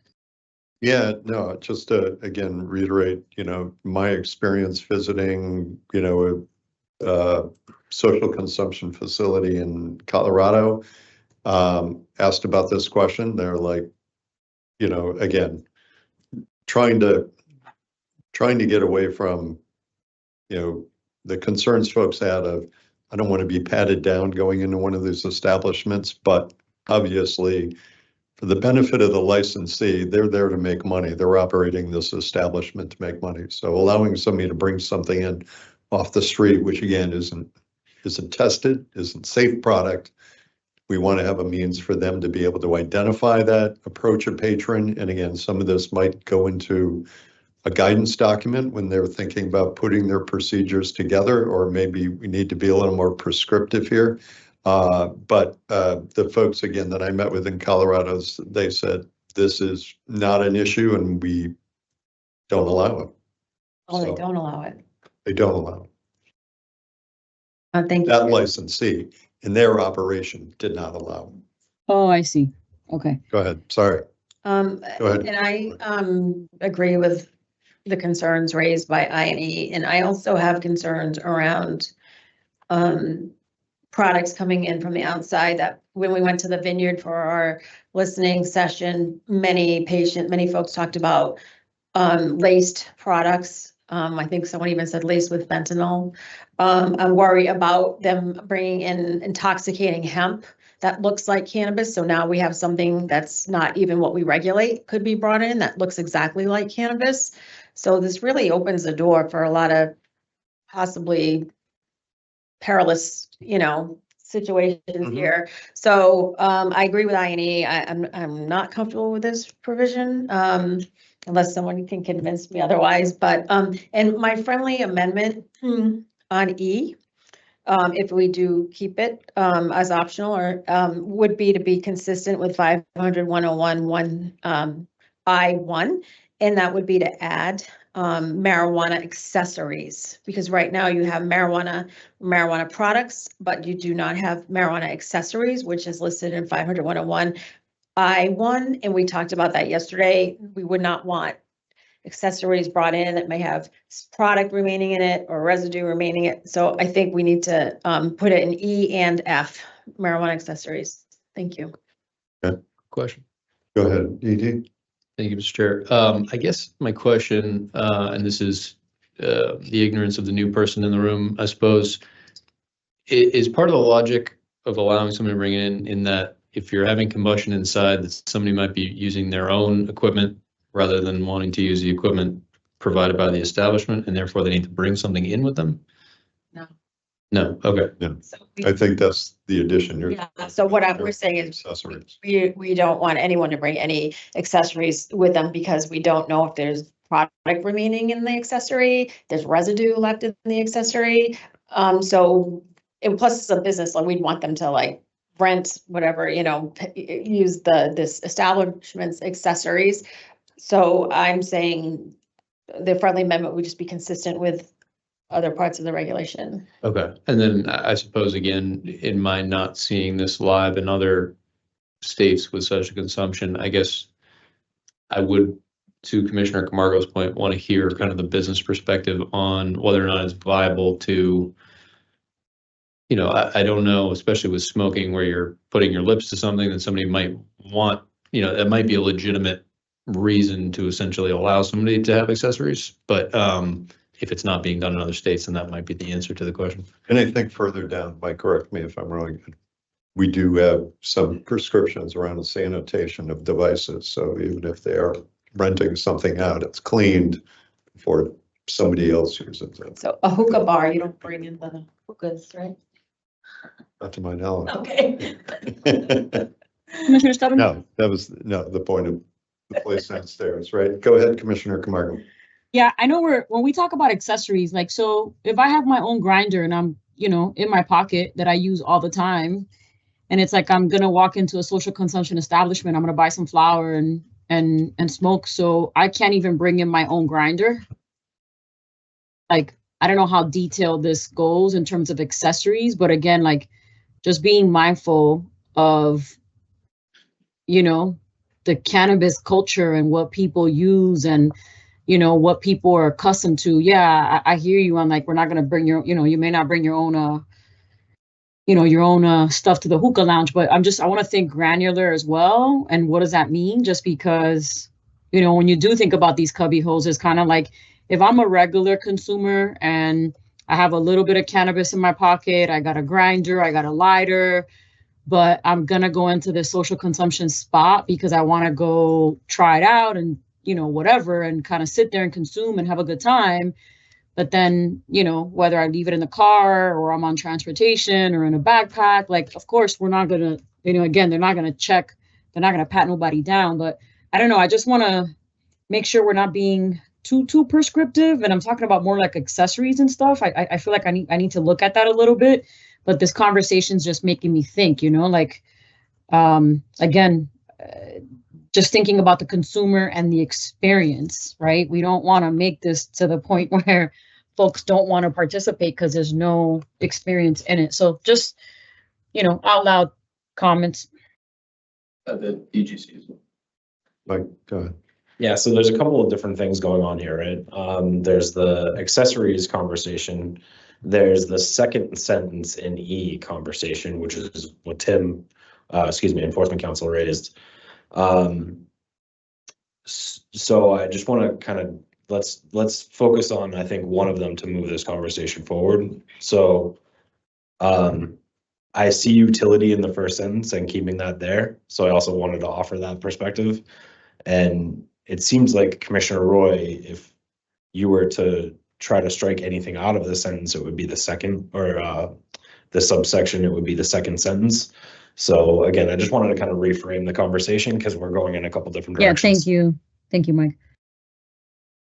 And as I'm hearing the conversation, I'm hearing concerns of enforcement. I'm also now trying to put myself in the seat of the licensee, the liability, the risk I'm taking on, potentially taking on if I agree to do that for somebody, right? And, you cited examples of what happens, when just kind of convey, what the licensee would still be liable for versus an acknowledgement that somebody asking you to hold on to something that, whatever happens to it, and it's nobody's fault. I think I'm coming around to, we thought about this scenario and we obviously gave it a lot of thought, but I think you're right, Mike. There's the first component, which is You don't want somebody to bring product in because that impacts the licensee's bottom line. I think the second piece, and again, appreciate enforcement counsel's thought and Chief Jones' thought, is we're shifting a whole bunch of liability and compliance that might not be necessary onto the licensee. Again, they have the option to do this, depending on how welcoming they want to be to their patrons. But I think for us, I'd be okay with removing it. I think Commissioner Camargo, to your point, do we somehow allow people to give some feedback on it? I think there is going to be feedback on this section because of what we heard already from people about entering an establishment and being, watched over to make sure they don't use product that wasn't purchased on site. So I'm to tackle it in kind of a couple of different pieces. I'm okay with striking the second sentence, leaving the first sentence. But I think that does, if everybody has some consensus around that, we can do that. And then I think we need to think about, the conversation we were just having around accessories, whether I can bring in my own accessory or the accessory needs to be purchased, rented, or used on site. So Commissioner Camargo, I'll ask you first. Are you comfortable with striking the second sentence? I'm gonna read it now with striking the second sentence, but we're talking about the second sentence being social consumption establishments may include in these procedures the option for consumers to store marijuana products obtained from the outside establishment, or other items in a locked up or otherwise secured area for the duration of the consumer's time in social consumption establishment. That's the second sentence we're talking about. That's the second sentence. Do you want to take a moment to look at that? And no, I'll call on Commissioner Concepcion. Are you okay? Yeah, no, I'm okay. I think, well, I'm not okay, but I know why we're thinking of striking it, but I almost want to leave it there for now, because I know we still have tons of meetings before we get to the end of this, and get some perspective from business owners. And I understand that we're talking about shifting the compliance to them, but that's up to them if they want to take on that responsibility and that compliance, but not giving them the option is putting them in a box. So I'm in agreement with everything that everyone said. I'm just, sometimes we're making business decisions for owners. And again, none of us have a social consumption establishment. We may want to provide cubby holes, and we may want to hire somebody to monitor the cubby hole. Like when you go to, all these other places, beer gardens, or you can bring in your stuff, or, you go to the Celtics game and they don't let you bring in larger purses. Or you go to the bar next door and you pay $10 and you leave your stuff in there and there's one person watching it. So I don't know. I'm a little gray on this one right now. So I don't want to strike it just yet without getting some more feedback from possible licensees. But that's just my thought. Okay. All right. Commissioner Concepcion. Thank you. I wanted to go back to when we started this conversation. My first question was around how the language was developed. What was the feedback around it? Who was in the, the communication with to incorporate this? Because it does seem like I've not been a part of the working group. I've not been a part of those conversations. So I thought it was an interesting provision that I'm surprised by. So that's why I was asking that. Okay. I think when we're talking about this, and usually when I look at our regs and I'm reading things, I think about, our governing statute and the development of cannabis regulations in the first place, about making the cannabis industry at least somewhat analogous to the alcohol industry. So the bar scenario is, in my mind, a good way of thinking about this. When people go into a bar to drink, you're not bringing your own drinks in. They're not locking your drinks in a locker so that you can go and get your drinks on the way out. So I would absolutely welcome more input and perspective from people who are currently operating in the industry, but I am concerned by this because I do see, I'm glad the enforcement team is there to understand sort of how that complicates the way that they operate. And also, as what's been referenced by Attorney Gooden, just the implications and liability that falls or would fall on a licensee. Thank you, Commissioner. Council Scheffler. Just to address the question about some of the things that went into this, some of it was derived from notes taken to, and I'm pulling this from my memory, a visit to somewhere, I believe in Las Vegas, where it was multi-floored. So you had kind of a retail operation on the first floor. You could buy a product there, and there was social consumption on an upper floor.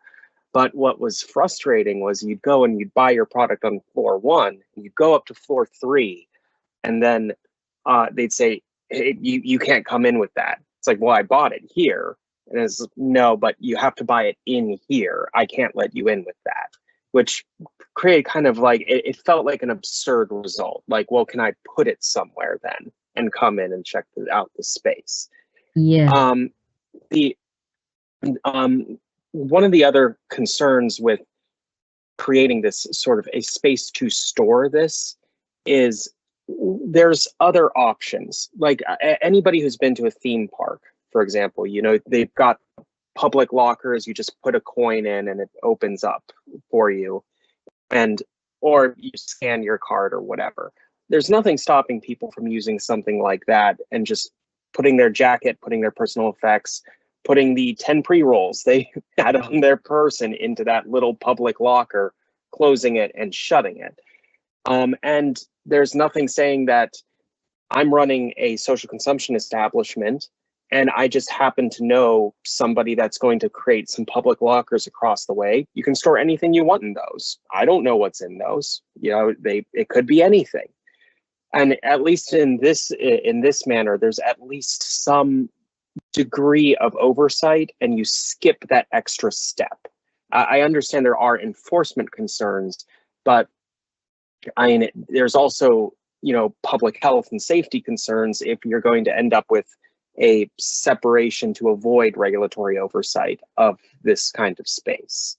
So that's just kind of where it came from. Personally, I'm okay with axing the second sentence, but this was considered in its drafting. That's helpful. Yeah. Anything else, Commissioner? I'm sorry, Commissioner Concepcion or Camargo? Yes, I'm sorry, Commissioner Concepcion. Just wanted to make sure you were done. No, I appreciate that example.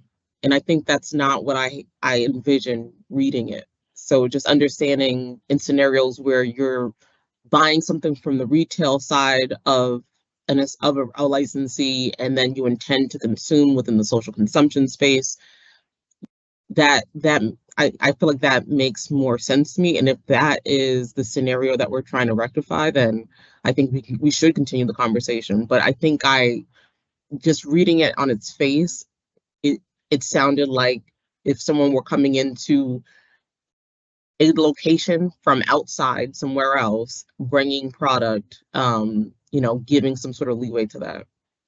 So I just wanted to say thank you because I'm mulling that over in my head, but I see Commissioner Camargo's hand up too, so I wanted to know if that's what the intent and thought is. May I? Yeah, go ahead. Yeah. Commissioner Concepcion, thank you for the question, and Philip, thank you for the reminder. So this was an actual experience that I experienced in Vegas at a location that is on sovereign land, but having purchased a product downstairs, because there was a private vent upstairs, you weren't allowed to bring in the cannabis that you bought downstairs to upstairs. So I had to leave because I couldn't participate upstairs because they weren't allowing consuming from the dispensary on the first floor. And this is like a third maybe like 2 or 3 floors of a business. And I later, of course, I asked all kinds of questions. I was doing my own research, but they're like 3 different businesses. The cafe is a different business. The dispensary is a different business. The outdoor place where they do the band and the food truck is a different business. So it was very interesting. And I don't know if the whole provision came out of that, but it was,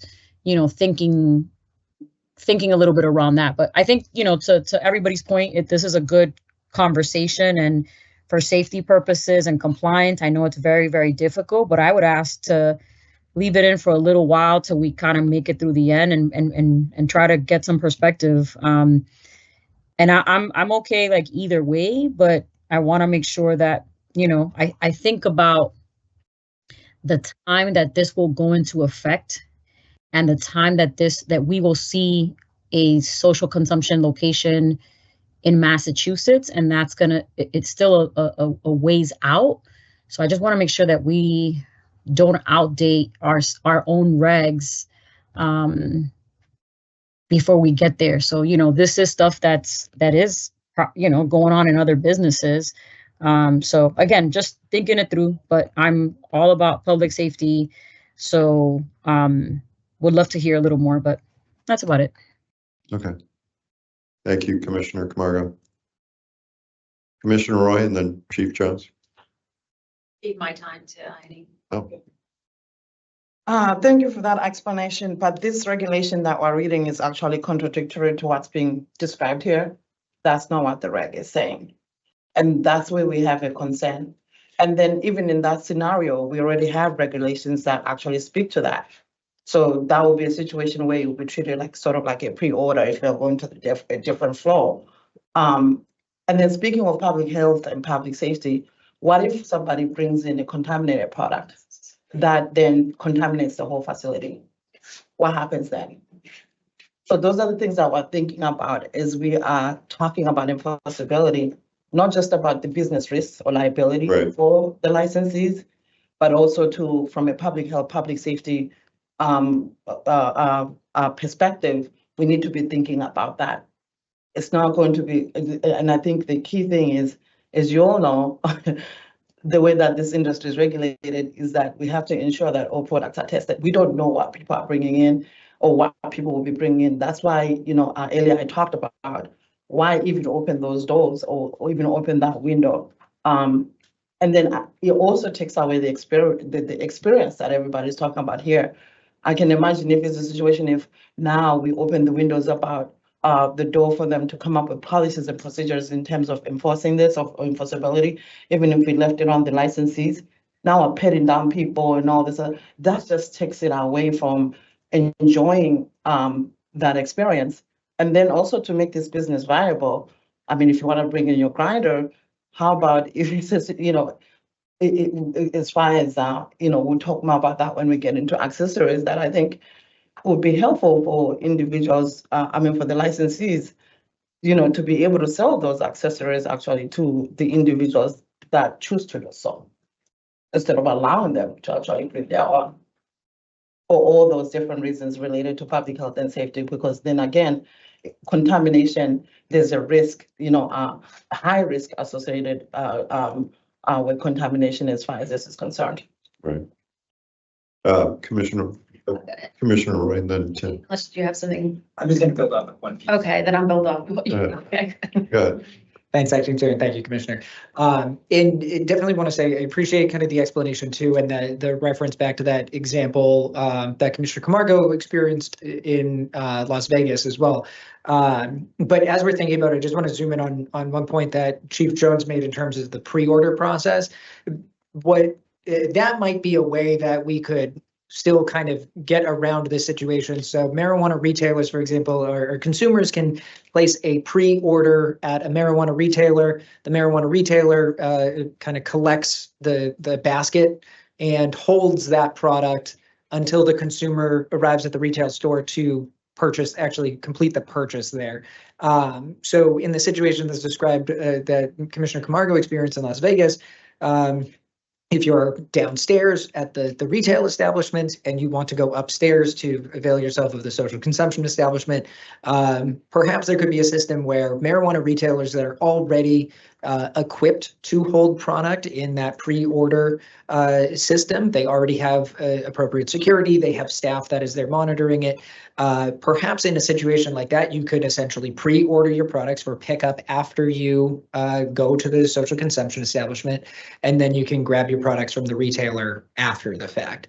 So if we're really considering kind of trying, or if we're really trying to address a circumstance like that, then perhaps there can be a way for, or if we, I think the current system would already allow a retailer to hold onto that product, but as it's written here, we're talking about a separate entity, the social consumption establishment, having to take possession of that product. So just wanted to kind of highlight that there may already be a tool that we're using that could address the kind of problem that we're identifying here. Okay, Commissioner Rowe. Yeah, my concern too is on cross-contamination, whether gray mold, bud rot, botrytis, or pesticides, or so. And I know when you guys do inspections, right, that's always, so I think you guys, folks, when they go out, just inspect one facility per day, or because there's controls, because the licensees are worried about us bringing in contamination, right? And that is an issue. So I think you guys have measures in place to prevent that. Yes, Commissioner Roy, we do have controls in place for that reason related to cross contamination for the reasons that you just articulated here. So cross contamination is something that is really pertinent in terms of this industry. To a point, even during COVID, when we had our own PPE, they were like, no, you don't bring in your own PPE. Right. We'll provide the PPE to you that's already in the facility to eliminate cross contamination. Right. Yeah. So if someone, if I may, Yes. brought in product and say pesticides were on their hands from the product, and then they touch a serving tray or something else, I just worried about cross contamination coming in. Could be on someone's hands, clothes, you know, which could be there anyway. But if we're storing products in cubbies, BYOCC, bring your own cannabis cubby per cubby, it just increases exposure with product out in different areas and being touched. So I just worry about the cross contamination aspect. Deputy Chief, go ahead. Thank you. Just a couple points from what I've heard in the discussion. I'm not one way or the other on this. I'm just wanted to clarify. I think that if this provision is removed, that second sentence, people can still bring in contaminated marijuana in their pockets. So your concern isn't essentially wiped out by striking this. It's by moving it around the facility. Is what I'm trying to get at. And to that point, it's still restricted from being brought into a limited access area where something like cultivation or product manufacturing would take place.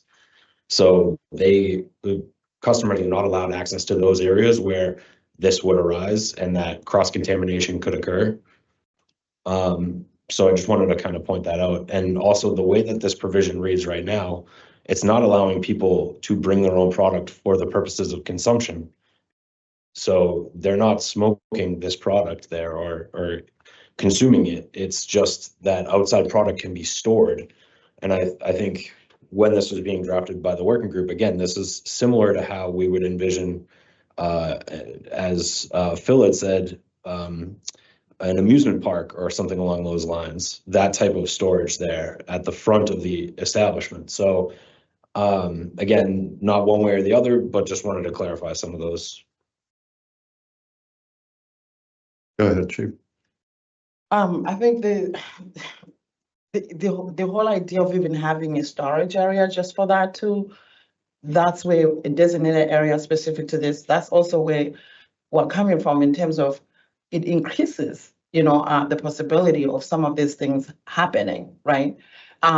Which is why right now, even within our regulations, whenever there is contamination, it comes to a point where they have a designated area for quarantine and things of that nature. So, I see, we understand, the intent here. Again, if the intent was to go with the scenario that was described by Commissioner Camargo and by Attorney Scheffler, I think there's a way maybe to revise the reg to speak to the, what was just described here. But the way that it's written right now is it would just create other issues for us from an enforcement compliance side of things. And I can see that, we'll be now expecting, licenses to say create standards that might really be inconsistent, because yet it will be up to the business owners or be their, business decision, since it's an option in terms of how they want to enforce this, right? So that in itself, from a compliance standpoint, it creates, an issue of lack of uniformity or inconsistencies, and will not be able to really enforce this the way that it's written. Some folks on the screen, I think, are raising it. Sorry, Attorney Scheffler, and then go to Mr. Enos. Go ahead, Philip. Sure. So some of what the thought process here was, and I'll give you what kind of ran through my head here is, how these places have like the man trap when you walk in, the first step and the next.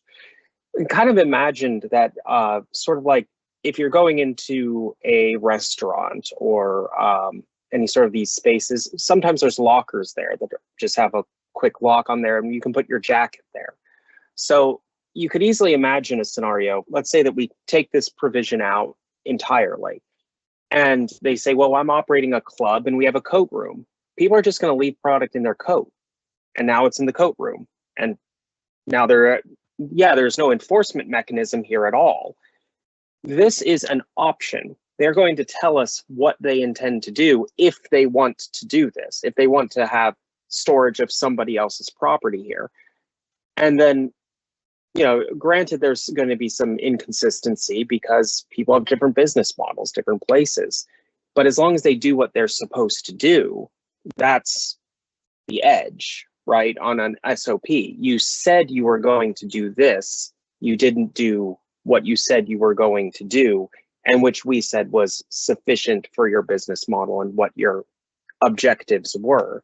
You failed to meet your own standards, basically.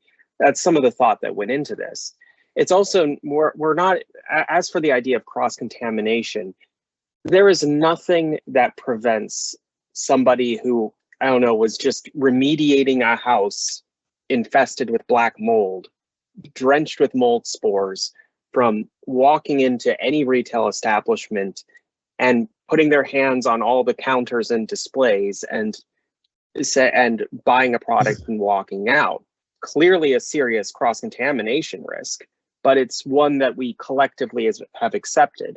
The same applies to, that same individual could go to any number of places. You could go to, a deli or anywhere you might eat food. Same issue with potential cross-contamination. I would imagine it's a good business practice, like serving trays and things like that. You might run those through a dishwasher, or you'd want those to be clean just as a matter of good business practice. But I think that we may run the risk of overreaching. We aren't proposing that like these coats and stuff be stored in a clean room or anything, because it isn't. The coats and these items being brought with individuals do not belong to the marijuana establishment. They are not the marijuana establishment's property, and they're not being sold to anybody. They're just being kept in a space.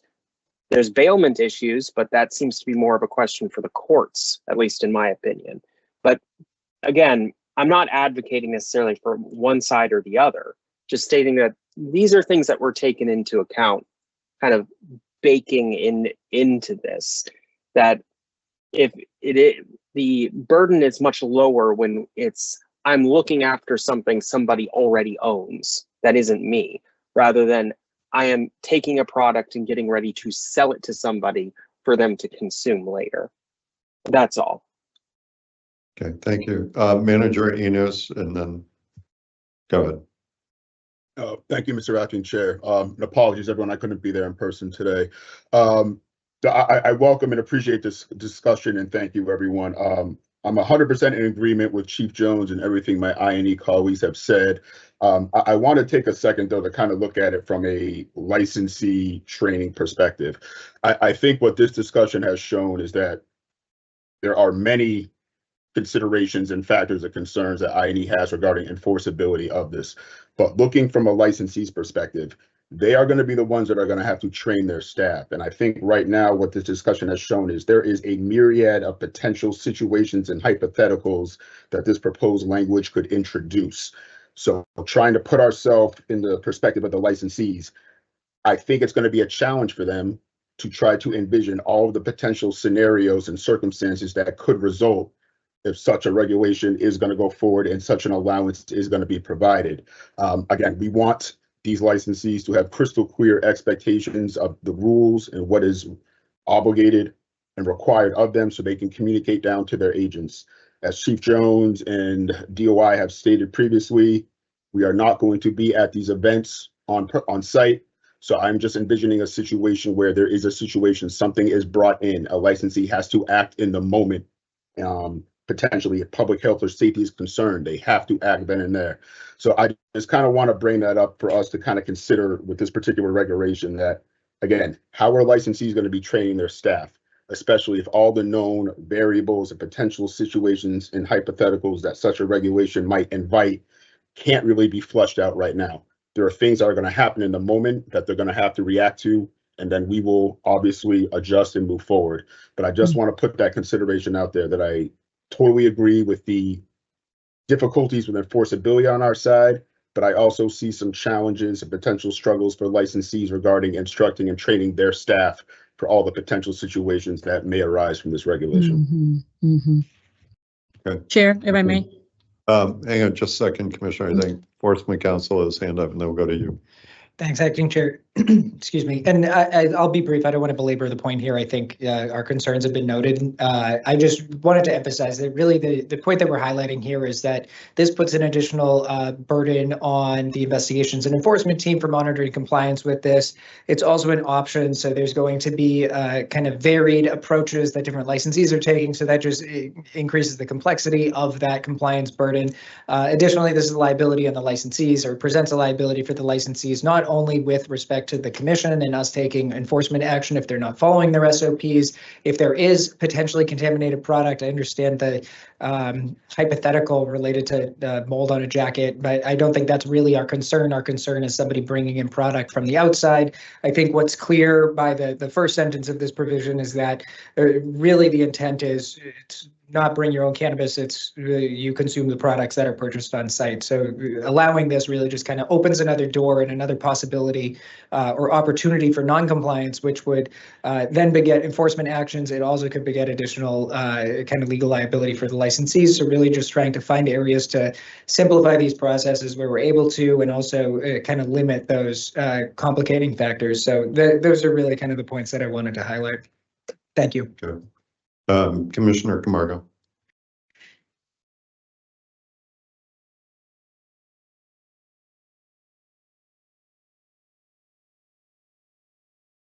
Oh, sorry, I went on mute. Sorry. Sorry, No my worries. bad. Is No worries. Matt Matt is Matt. not here. Oh, Mhm. is he joining us online? Oh, there he Hey, is. Matt. Hi, Matt. Matt, anything, any research or anything that's jumping at you from other states around this? I'm just curious. This specific portion, not like bring your own cannabis. In terms of storage of cannabis, most states really do sort of focus on the bring your own cannabis as part and parcel of the license type. I haven't seen too much about, storage areas for customers to leave their cannabis. Thank you. Just to circle back and maybe find a path forward to move on from like move on in the conversation. It, as I'm sitting here listening, you know, I know what the original intent of the working group was with respect to this.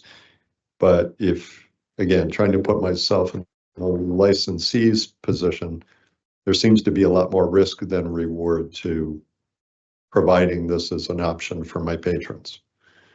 I'd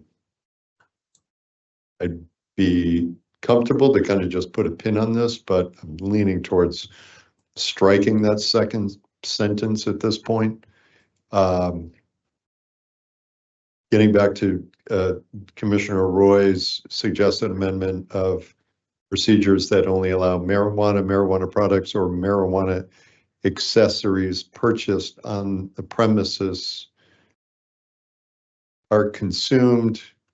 We got to do a little, I think, amending that language. I'm happy to do that while we're on our lunch break, and I can bring that back. But if, I think Commissioner Camargo, the example you used, you want to bring in your own grinder. Every time I go to the consumption establishment, I don't want to have to buy a new grinder. So I think we need to say purchased or rented. And obviously you're not consuming your grinder, you're using it. So I think we just need to amend the language right there. But, and then obviously when I look through these and think about, hold on just a minute, Commissioner, I see you. When I think about, you know, guidance documents, this guidance document,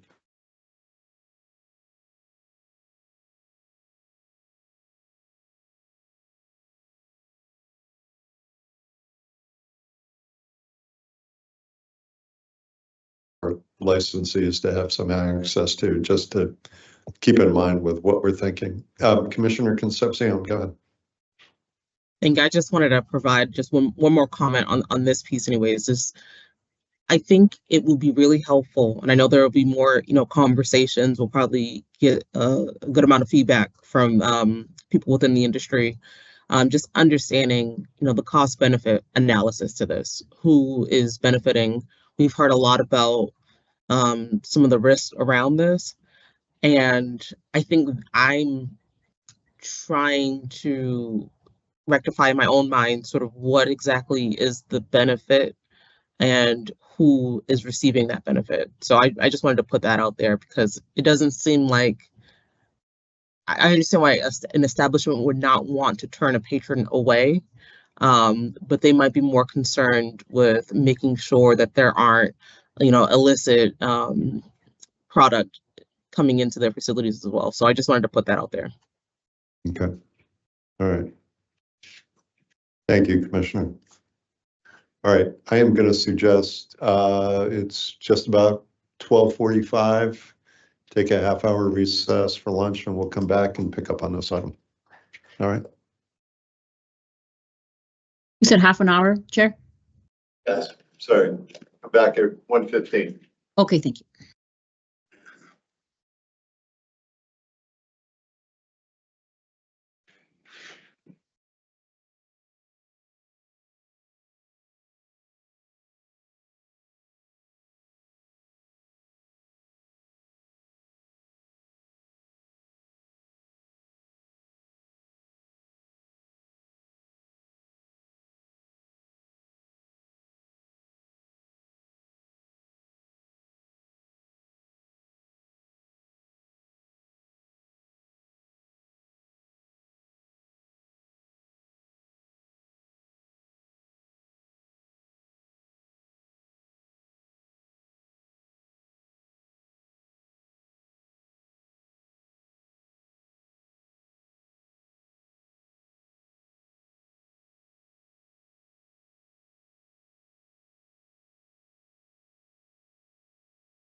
There you go, Commissioner Camargo.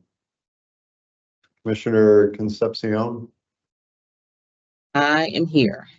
Okay, all right. We are back on letter E. I just want to, first of all, keeping in mind, I think that the suggestions that Commissioner Roy had, I'd welcome everybody's thoughts on rewriting the first line to say procedures to ensure that only marijuana products or marijuana accessories purchased or rented on the premises are consumed or used at the social consumption establishment. Obviously, you're not going to consume the accessory, but again, allowing for a licensee to make available a marijuana accessory, and again, have that be like marijuana or marijuana products consumed, the marijuana accessory used at the social consumption establishment. Just welcome anybody's thoughts. Again, we're just tweaking that first sentence, and I'd welcome any feedback on that.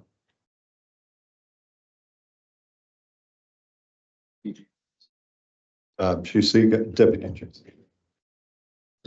Thank you. So if we're not allowing accessories, that would also mean that if someone were to bring their own papers, let's say, they would not be able to do it based off of this language. Well, again, I get back to, again, we don't really cover accessories, but we do cover cannabis and cannabis products purchased and consumed on site. Again, I think just thinking, excuse me, just thinking this in basic economic sense, if I have a chance to sell you paper, why am I going to allow you to bring it in? So again, we're going to go through promulgation. We'll get feedback on this. But what I'm suggesting is for some language that we can have feedback on. I hear Commissioner Commissioner Roy's point on including marijuana accessories, but obviously you may purchase those or you may lease those, or rent those. However, you're not going to be consuming a marijuana accessory. If you're consuming marijuana and marijuana products, you'll be using the accessory on the social consumption at the social consumption establishment. Did you follow up to that? Go ahead. Thank you. I was just thinking maybe rented might be a little too restrictive. For instance, if you go to a bar, you receive your drink in a glass. You wouldn't be renting that glass. In a similar way, you'd be, maybe using glass for a pipe or something along those lines. They might just let you use that as opposed to rent it. So just offering that as consideration. The language.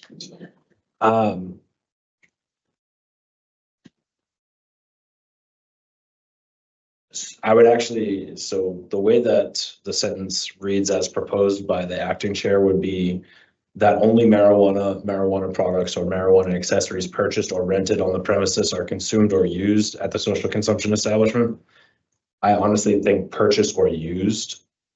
So maybe I'll put it in the chat too, but I think if you use used first where rented is, then we ought to maybe consider amending the second use in that sentence, but that's just me thinking out loud. And then it would, using the language used, I can either offer it to you for free or I can charge you for it. Exactly. Okay. Social consumption, marijuana products or marijuana accessories purchased on the premises.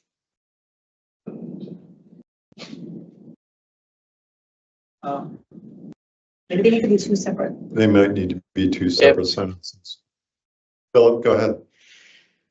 If I may propose, I'll drop this in the chat too so everyone can read it, but procedures to ensure that only marijuana or marijuana products purchased on the premises are consumed on the premises, and procedures that ensure only marijuana accessories owned by the social consumption establishment, if any, are utilized on the premises.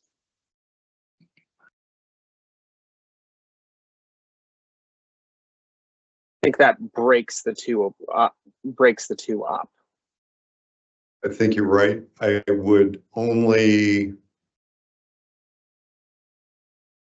yeah, I think Philip, if we could say, and procedures that ensure only marijuana accessories provided by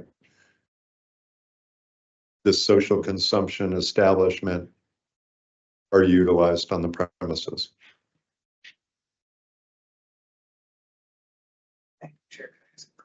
Sure, go ahead, Enforcement Counsel.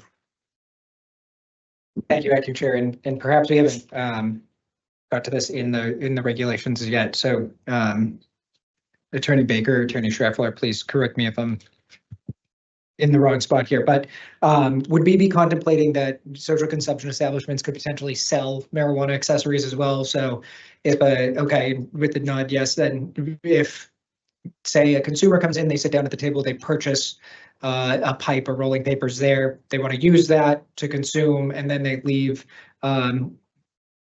understanding that intent there, just provided by the marijuana establishment or the social consumption establishment, or purchased at the social consumption establishment, something along those lines, just to clarify that this is really, I think what the intent is, that it is a new, clean product, so that no kind of residue from like glassware that people are bringing from home would be utilized in that space, or something along those lines. But I appreciate the amendment that Attorney Scheffler's, or the distinction he's trying to make here too, where it's provided by, purchased at the social consumption establishment, and something along those lines to just clarify that it's not only items that are rented, for lack of a better term, from the establishment, but you can also purchase an item or an accessory to consume there as well.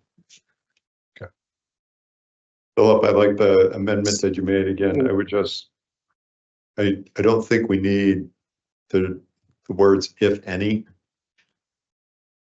If you're providing them or selling them, they're already available, so you do have them.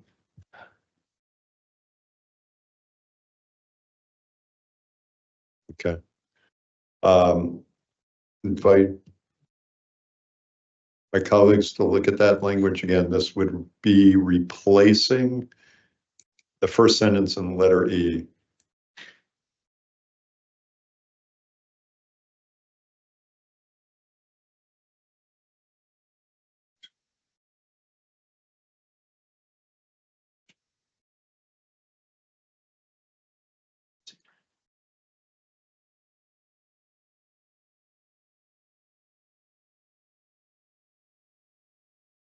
Yeah, I think Phil just said, I'm okay with his language. He just said provided or sold. And if we just take out if any are utilized on the premises. But you want to capitalize premises, right? Yes. Okay.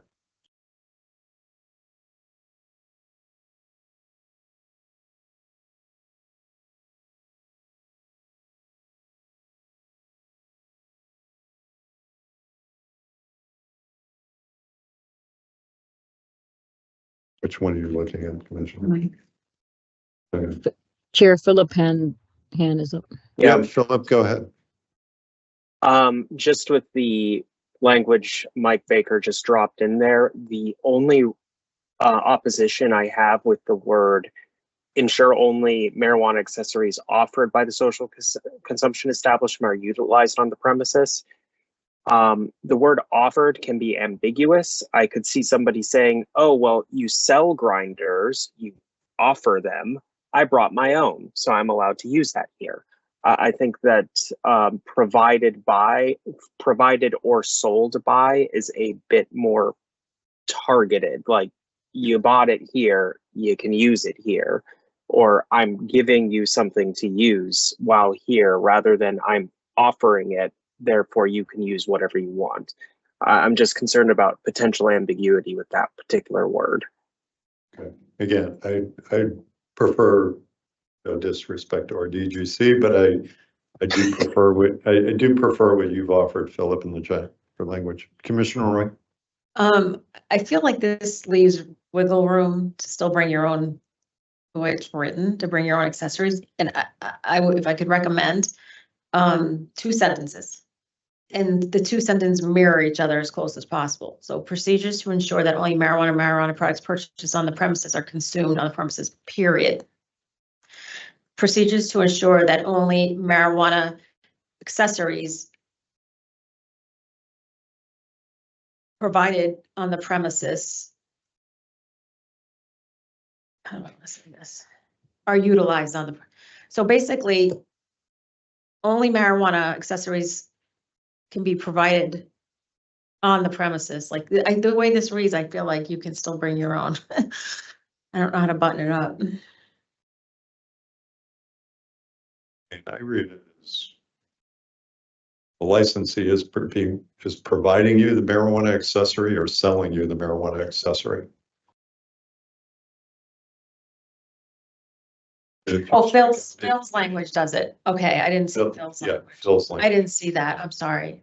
It's okay. Thank you. Phil's language accomplishes that. Okay.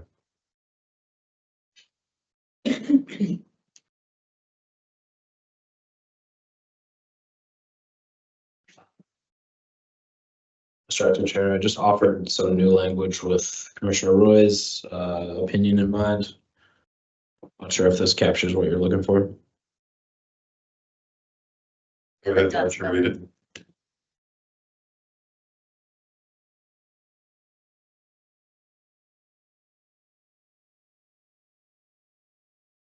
You want to read it? Yeah, sorry. No worries. Procedures to ensure that only marijuana or marijuana products purchased on the premises are consumed on the premises. Procedures that ensure only marijuana accessories provided or sold by the social consumption establishment are utilized on the premises. Quick question, Chair, if I may. Yes, go ahead, Commissioner Carter.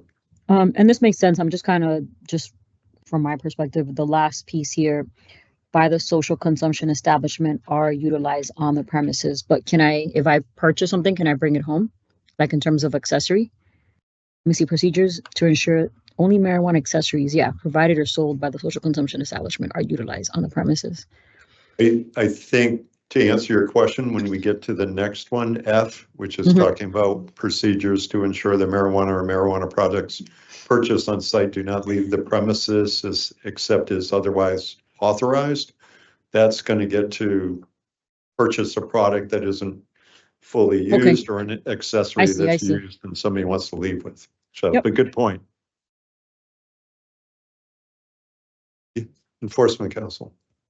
Thank you, Acting Chair. And just a request to Deputy General Counsel Baker, just formatting wise in the regulations, could we make these 2 separate subclauses?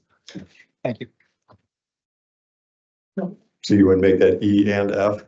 Correct, yeah, just so, because these are 2 separate requirements, I think just for clarity's sake, we would, so I'm thinking if there was a deficiency, say there was an establishment that was allowing consumers to come in and use their marijuana accessories on site that were brought from home, rather than citing to one provision that includes 2 separate requirements, it would just be cleaner if we had 2 separate requirements so we could cite to one, not the other. Kind of create that separation there. Okay.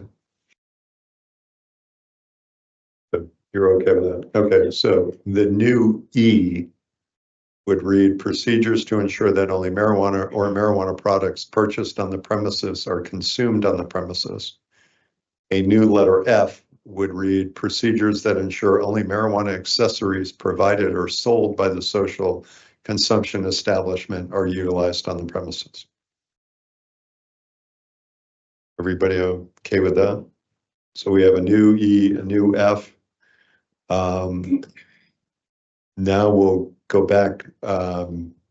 Commissioner Camargo, you're okay with that? Yep. Okay. Commissioner Concepcion, are you okay with that? I am okay with that. Thank you. Awesome. And thank you both for putting the little thumbs up in the chat. That's also an easier way for me to manage this. Appreciate that. All right. So now we have a new E and a new F to revisit the second half of the old E, which talks about storage of marijuana or marijuana products obtained from outside the establishment. I'm happy to put a pin in this because we're going to have to come back to this. I will tell you that I'm leaning towards striking this. I think that the risk far outweighs the reward potentially for the licensee, but I know Commissioner Camargo, you expressed an interest in maybe doing a little further review on this, so I'm not ready to strike it yet, but at least for me, that's where I'm leaning. Deputy GC. Thank you.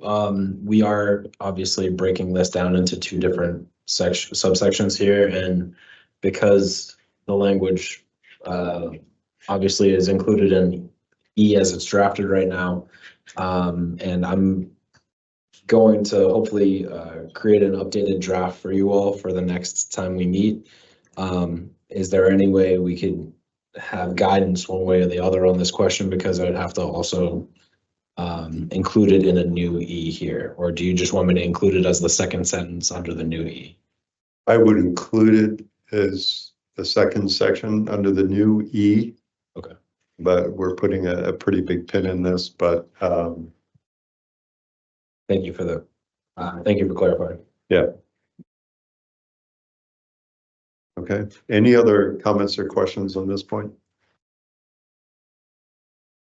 All right. So next we will move down to F, which is now new letter G. And I think we want to incorporate we're going to be creating a new G and a new H to separate marijuana purchases and marijuana products and procedures on marijuana and marijuana products and procedures on marijuana accessories. So Avani, you want to read what will now be the new G, which is the old F? Sure. Procedures to ensure that marijuana or marijuana products purchased on site do not leave the premises, except as otherwise authorized in 935 CMR 500-141 3A. Okay. Deputy GC, do you want to just give us a reference on that?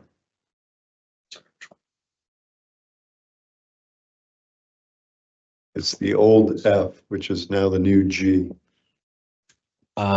This one, the only amendment here is from does to do, which I think is just grammatically more correct here. Okay.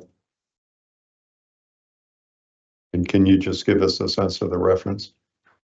The 935 CMR 500-141 3A, because we're there yet. Yep, so that's the section where people can take to-go bags essentially from these establishments.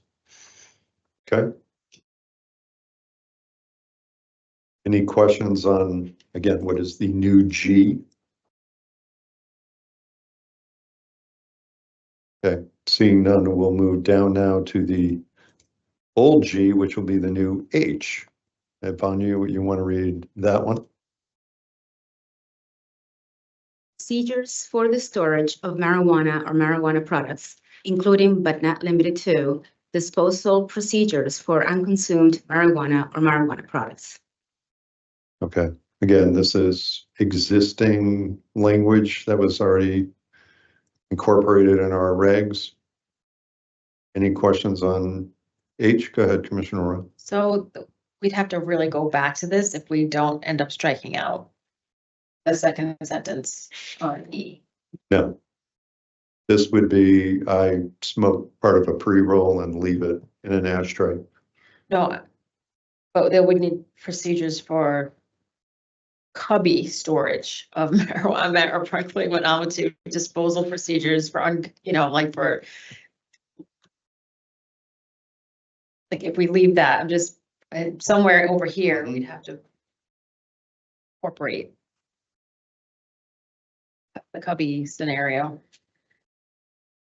Well, I think if we do keep the cubby scenario, that's maintained up above where where it was. Again, this is speaking to their current, what would be their normal course of business storage of marijuana and marijuana Right. products, and then how they clean it up afterwards.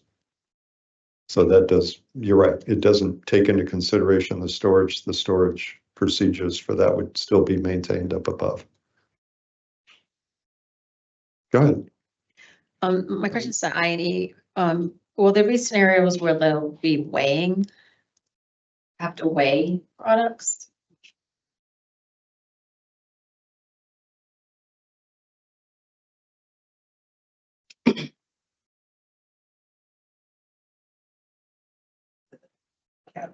Yes. Deli, I'm thinking deli style. Yeah. Director Pinkowski, do you want to pipe in on this question? Sure, thank you, Mr. Chairman. Yes, I would think this would need to be consistent with the waste procedures we already have outlined in 105 subsection 12, I want to say. They would need to either weigh, because of the corrections made back in November, weigh or count, depending upon the inventory. If it was flour, it would be expected they would have to weigh to account for that waste. And then they would need to grind and mix with inert material in line with the regs we already have in place. Under CAM review with 2 agents.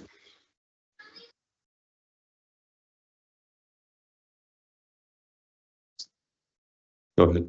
It's asking you. Yeah, go ahead. You have a question? Go ahead. We have a waste section further down in 141. Again, this is the SOPs for it. So I did miss part of what Catherine was saying because I'm trying to clean up the regs right now as we go. So sorry about that, but yeah, there is a whole section on waste and it's in compliance with our standards right now. Okay, I guess your questions is, do we need a reference to that? Weigh. Sorry, I missed it. Yeah.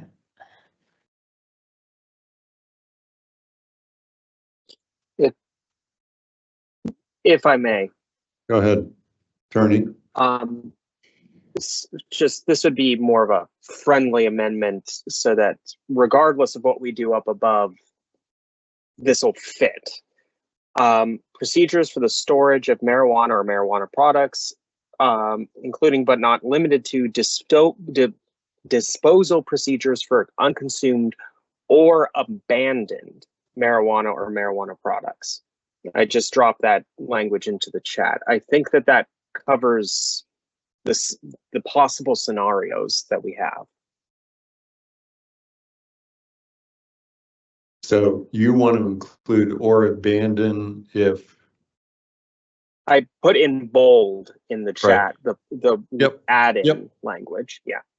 But I think you did that to speak to Commissioner Roy's point about if we do. If we decide to keep the cubby component, these would be procedures as to how to empty out the cubbies of any quote unquote abandoned products.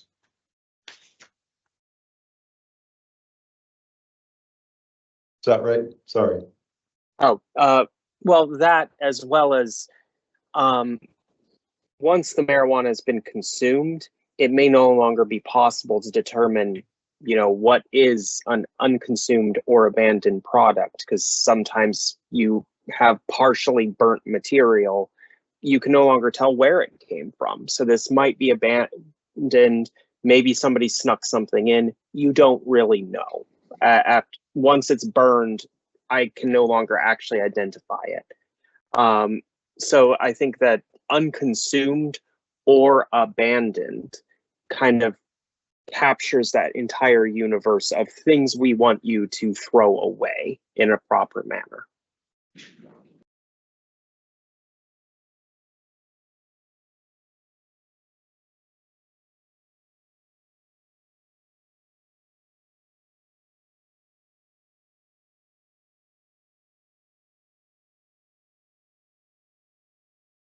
I don't mind keeping that language. It seems to be more of a catch-all, but enforcement counsel.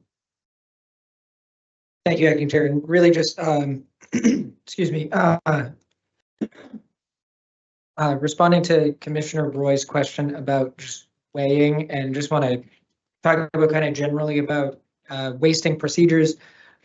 So Attorney Baker's correct. There is a separate section that deals with waste disposal specifically under 141.7C that requires marijuana or marijuana products returned by a customer to be disposed in accordance with 500-105-12. 500-105-12 is our general waste disposal requirements as well. And under 105-12D, that does speak to when marijuana products or waste is disposed or handled, the establishment shall create and maintain an electronic record of the date, the type, quantity disposed or handled, the manner of disposal or other handling, location of disposal, etc.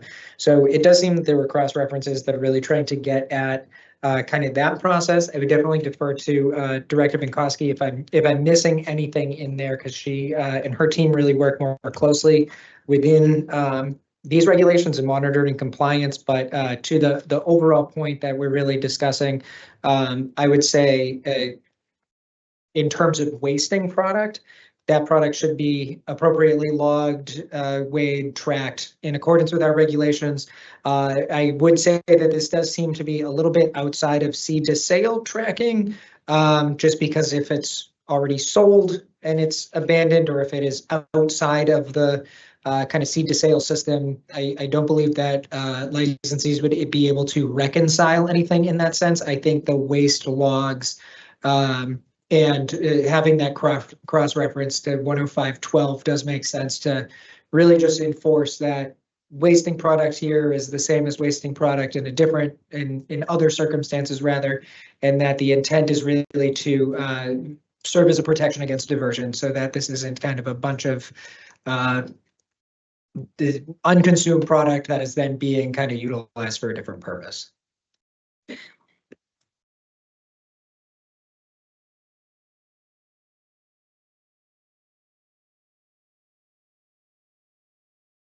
Director Binkowski. Thank you, Mr. Chairman. Yes, and just to bring a little light more to the functionality, licensees would be able to bring this into their system.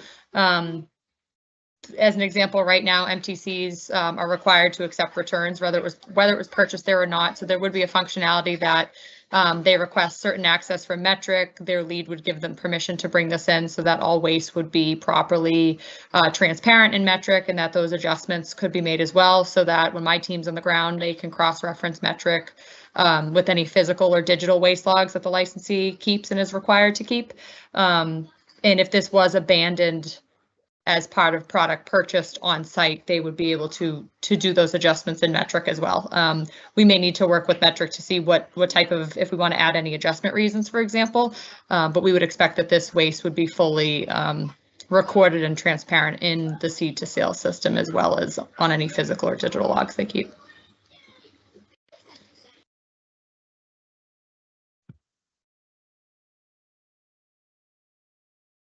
Good. Deputy Chief Secretary. Yeah, I think. Sorry, I'm thinking through. Yeah, I am also appreciate Catherine's comments as usual here. I'm interested in walking through this hypothetical a bit with you all. I am a consumer at one of these establishments and I smoke a joint. It's already out of its packaging. How are we going to enforce that this came from this package and track it at that point if it's half smoked in an ashtray? I think that that's going to be hard to do in this instance. I think the cross site with the waste was in hopes that these containers are able to be disposed of in a very similar way that we do with our current practice right now, but that might be overly restrictive here, and we might want to consider creating additional carve-outs to allow for abandoned product. So.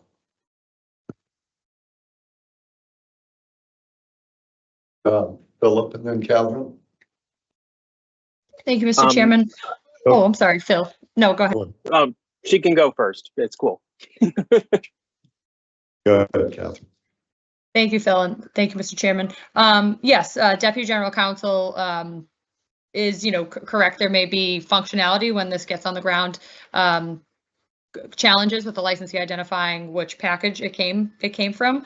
It would still need to be logged appropriately, and if the licensee was unable to specifically tie it back to a package, there is also in Metric, they could do a general waste package tag that some licensees have had to do because, for example, they've found a pre-roll in their parking lot, they found a pre-roll in their sales floor that wasn't purchased there, but they want to dispose of it accordingly and have it reflected. So there would still be a way to reflect this in the seat to sale, even if it wasn't directly tied back to that package, just to reflect any waste that was still on site. Thank you for clarifying that. Thank you. Philip? Just a bit of a clarifying question on that. So that metric functionality that you just outlined, Catherine. So I'm imagining take this hypothetical, that you have a large area where you're buying your own product, which we'll say is raw flour or whatever, and your own rolling papers there, and you roll it yourself at the bar or in a smoking room, whatever. And that in and of itself it's reflected like, oh, this person bought a gram, this person brought 2 grams, but it's people have kind of spread out into this space and they're rolling it themselves, which is an imprecise art for any number of reasons. And now you've got cannabis dust or bits and fragments that are going to be all over the floor in the space. And at the end of the night, somebody comes by with a broom, and now you just have a waste bin full of things that could have come from any number of packages. So is that kind of the metric functionality that I might say, hey, I've got this bag of dust that includes cannabis in it as well. Would that be what we'd use to accurately reflect that? Or is that something else we'd have to build out? No, so that, so right now that would be something like cultivators have to do, for example, when they sweep up the floor of a grow room, they can't necessarily attribute that to, plant 1 versus 4,000. It should be separate from the trash, so they shouldn't be commingling household trash and marijuana. Marijuana waste should follow, subsection 12, whereas household waste is also covered under subsection 12, but it's organic waste containing marijuana or solid waste that doesn't contain it. If it was just miscellaneous dust, apologies for any background noise, any dust or buds, et cetera, that fell on the ground, that is when they would still need to put it on their log, whether they keep it physically or digitally. The description would essentially be, miscellaneous marijuana waste, location of where it was, the agents that were involved in disposing of it, the weight of it, and then what inert material it was mixed with in terms of destruction. And if they wanted to bring that into metric, that's where that general kind of waste package can be used, that they can adjust the weight up of that package to reflect the weight of that, and then once it's disposed of, adjust it down. And we can also speak to metric again to see if there's any way to bring kind of some of the cultivation functionalities into this. But I think this would be similar to retail waste right now. There are retailers that do, a handful that do deli style, and that is how they would report their waste.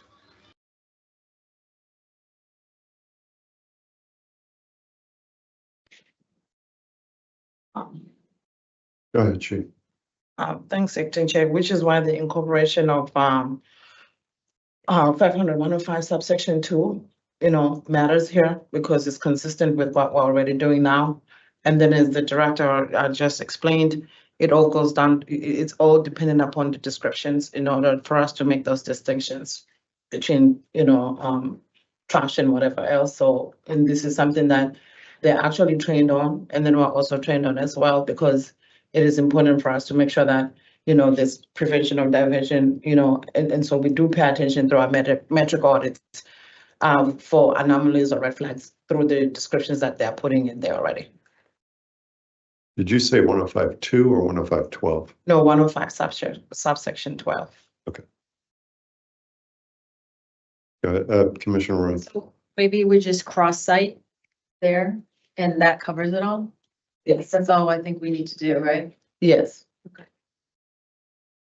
And the other thing is that the log itself will be key. It's important that when they're doing their waste logs, they keep track of this so that if there is an inspection or anything else, we can always be able to look at those waste logs. And this is something that we already do anyways. I do come back to the challenge of just glancing over 10512. It's obviously intended for product manufacturing, cultivation, even a retailer, and I'm assuming it's pre-purchase of product that a retailer would be holding. So I understand, I thank Director Binkowski for her description. Now I'm trying to look at it in a social consumption lens. It's been purchased, it's shown that purchase in our metric, in our seed to sale tracking system. It gets left on the floor by the consumer, left on the floor by the patron, or it's partially consumed and kind of put out in an ashtray. I guess I'm still struggling with some of the requirements we would go through for those three license types versus this license type. So, but Deputy GC and that. Yeah, I think we are getting a bit ahead of ourselves here with this discussion, considering we do take it up later in 141. So I would, maybe want to table some of this discussion for that conversation. But I am offering a bit of different perspective here, which hasn't been said, but there's a difference between our seed to sale system, which again is seed to sale, and products are owned by the licensee at that point. However, once it's sold and abandoned, that is it's not a part of the seed to sale system in that same way. And so I'm just pointing that out because it ought to be considered here. It is abandoned product, just like if they threw it out outside.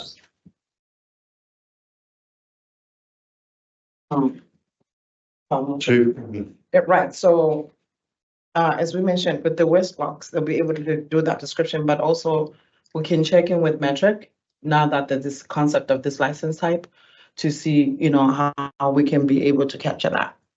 That is part of the follow-up here. For sure. Okay, all right.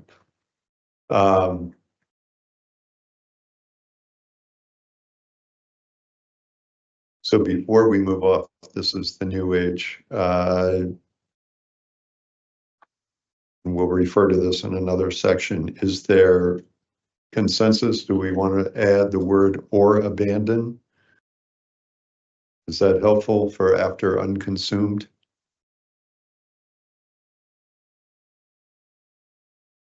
So it would read procedures to ensure procedures for the storage of marijuana or marijuana products, including but not limited to disposal procedures for unconsumed or abandoned marijuana or marijuana products.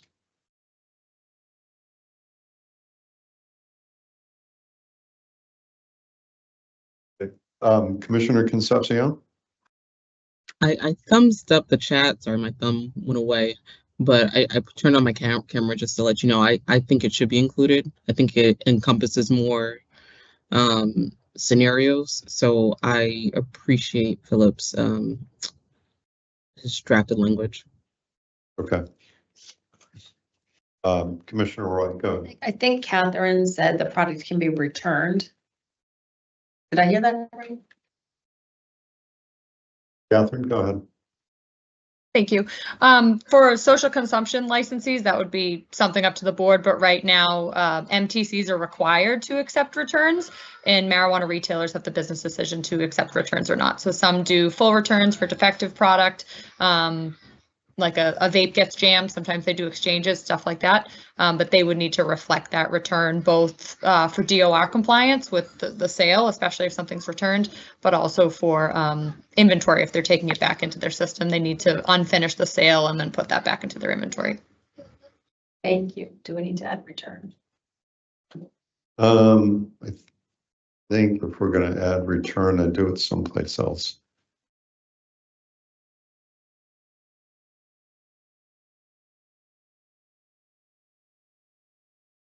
If I may. Go ahead, just attorney. Just a quick comment on that is there's a bit of a philosophical difference there. Is a unconsumed or abandoned product is no longer something owned by the establishment. It's been sold, it's not theirs anymore. A returned product becomes the property of the establishment once again. So that product is re-entering the, I'll say, the seed to sale cycle. Like in theory, a returned product can then be sold again. If it's just, oh, I grabbed the wrong thing, can you take this back? Sure, we'll put it back in our inventory and we'll sell it to the next person. But an abandoned or unconsumed product that's on the floor, we don't want them saying, oh, we're going to cycle this back into our inventory. We want it to be, cleaned up at the end of the night or whatever, and then destroyed. So I think that the return process should be addressed elsewhere, not here. Thanks, Acting Chair. To Attorney Schreifler's point, or I guess in line with what he's saying, under 500-141-7C, marijuana or marijuana products returned by a customer shall be disposed of in accordance with our disposal or waste procedures. They should not be entering the stream of commerce again and resold to other people. Correct. That's where Just to differentiate that, Go ahead. that's a returned product, though. Abandoned product is also what we're entertaining here, right? Sure, I was just responding to that Sure. hypothetical of returned products then re-entering the stream of commerce. I do not think that is allowed under our regulatory structure. Okay, understood. Thank you. Okay. All right. So I'm okay with leaving H, just incorporating the abandoned. We'll get down to 141-7C when we get there and see if that reflects the appropriate process, as Tim just read it. But I think I'm okay with just adding or abandon after unconsumed. Okay. All right. Then we will move on to the new letter I, which is the old letter H. Avanya, you're up. Thank you. Procedural and operational plans where the licensee shall make a reasonable effort to assist consumers who may be impaired due to consumption of marijuana or marijuana products in the social consumption establishment by attempting to find the consumer means of transportation or other services. Such requirements shall be tailored to the region in which the social consumption establishment is located.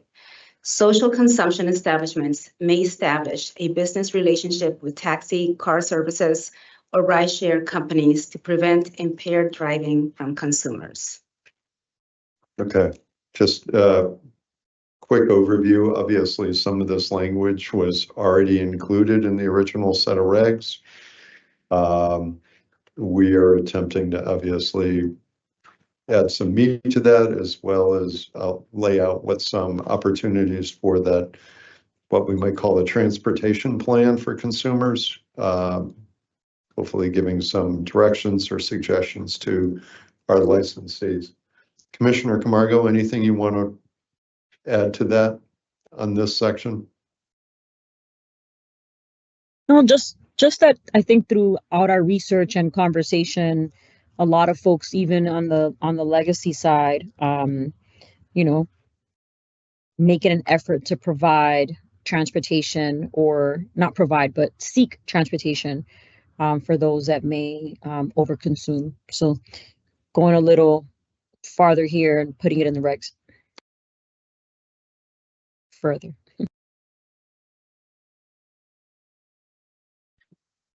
Enforcement Council.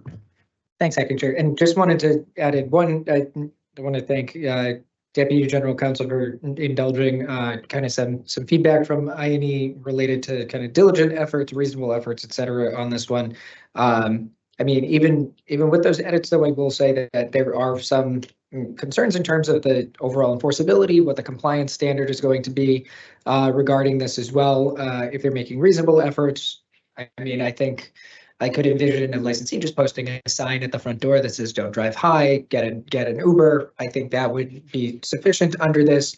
But just in terms of kind of our enforcement of this provision, if we're receiving complaints from consumers saying they didn't call me an Uber, is that something that we're following up on and actually pursuing an enforcement action against? I definitely agree with the overall sentiment of this. It's just the how do we effectuate it question that is coming to mind on this one. Lots of hands up. All right, Commissioner Roy, and then just go to you, Armand, and then you, Philip. My question is on this last sentence. You guys used may instead of shall. And if there was a shall, that would be, I think, more enforceable. Show us your relationships with taxi, car services, or ride share. And if they live in such a remote area, they could just send in a exemption, a waiver. I think the shall gives INE something to look at compliance. It's a great question. I mean, for me, as I look at it, obviously the sentence before I think is important. And again, that black, some of the language incorporated in black was already there. Such requirements shall be tailored to the region in which the social consumption establishment is located. You might be in downtown Boston and there's an orange line stop right outside your house or right outside the establishment. So I think that last part of may establish a business relationship with the taxi, car services, or rideshare companies to prevent impaired driving, that to me feeds back to where you actually physically located. So if I have a way of safely getting you home by, the bus stop out front or a T line, then am I also required to have a business relationship with the taxi or the car service? You're assuming every customer lives on the T line. Which is why the flexibility of may establish. If I'm close to that T line, I can help somebody get home on the T line. Now you're telling me I not only have to do that, but I also have to have a business relationship with a taxi or car service. I think that the language there is really meant to follow the previous, which is I'm in a more remote or rural community. There is a local Uber driver. I'm gonna have a relationship with that person because I'm trying to fulfill this requirement. But if I'm, again, in a more urban area where there are other forms of mass transit, do I need to do both? If I may, I feel like the shall protects the licensee. Because if they have these in place and they see someone impaired, they already have, like, it protect, like we offered them an Uber, we offered, I think it protects the licensee, but. If I may. Hold on just a minute, Philip. Armand, go ahead. I think you were next. Thank you, Acting Chair. Just to add to Enforcement Council's previous point, again, thinking from the licensee's perspective as far as informing and training their staff, just need to kind of echo his concerns about reasonable efforts. Again, just imagining licensees coming back to investigators and compliance officers with questions regarding, well, how much is the commission expecting? If we do A, is that sufficient? How far do we actually need to go? And apologies if I missed this discussion, but I'm wondering if maybe Deputy General Counsel or Attorney Schroepfer could give some additional context to what exactly is envisioned by transportation or other services. Just curious to maybe know if there's any additional detail regarding kind of what other services were envisioned with that language. Thank you.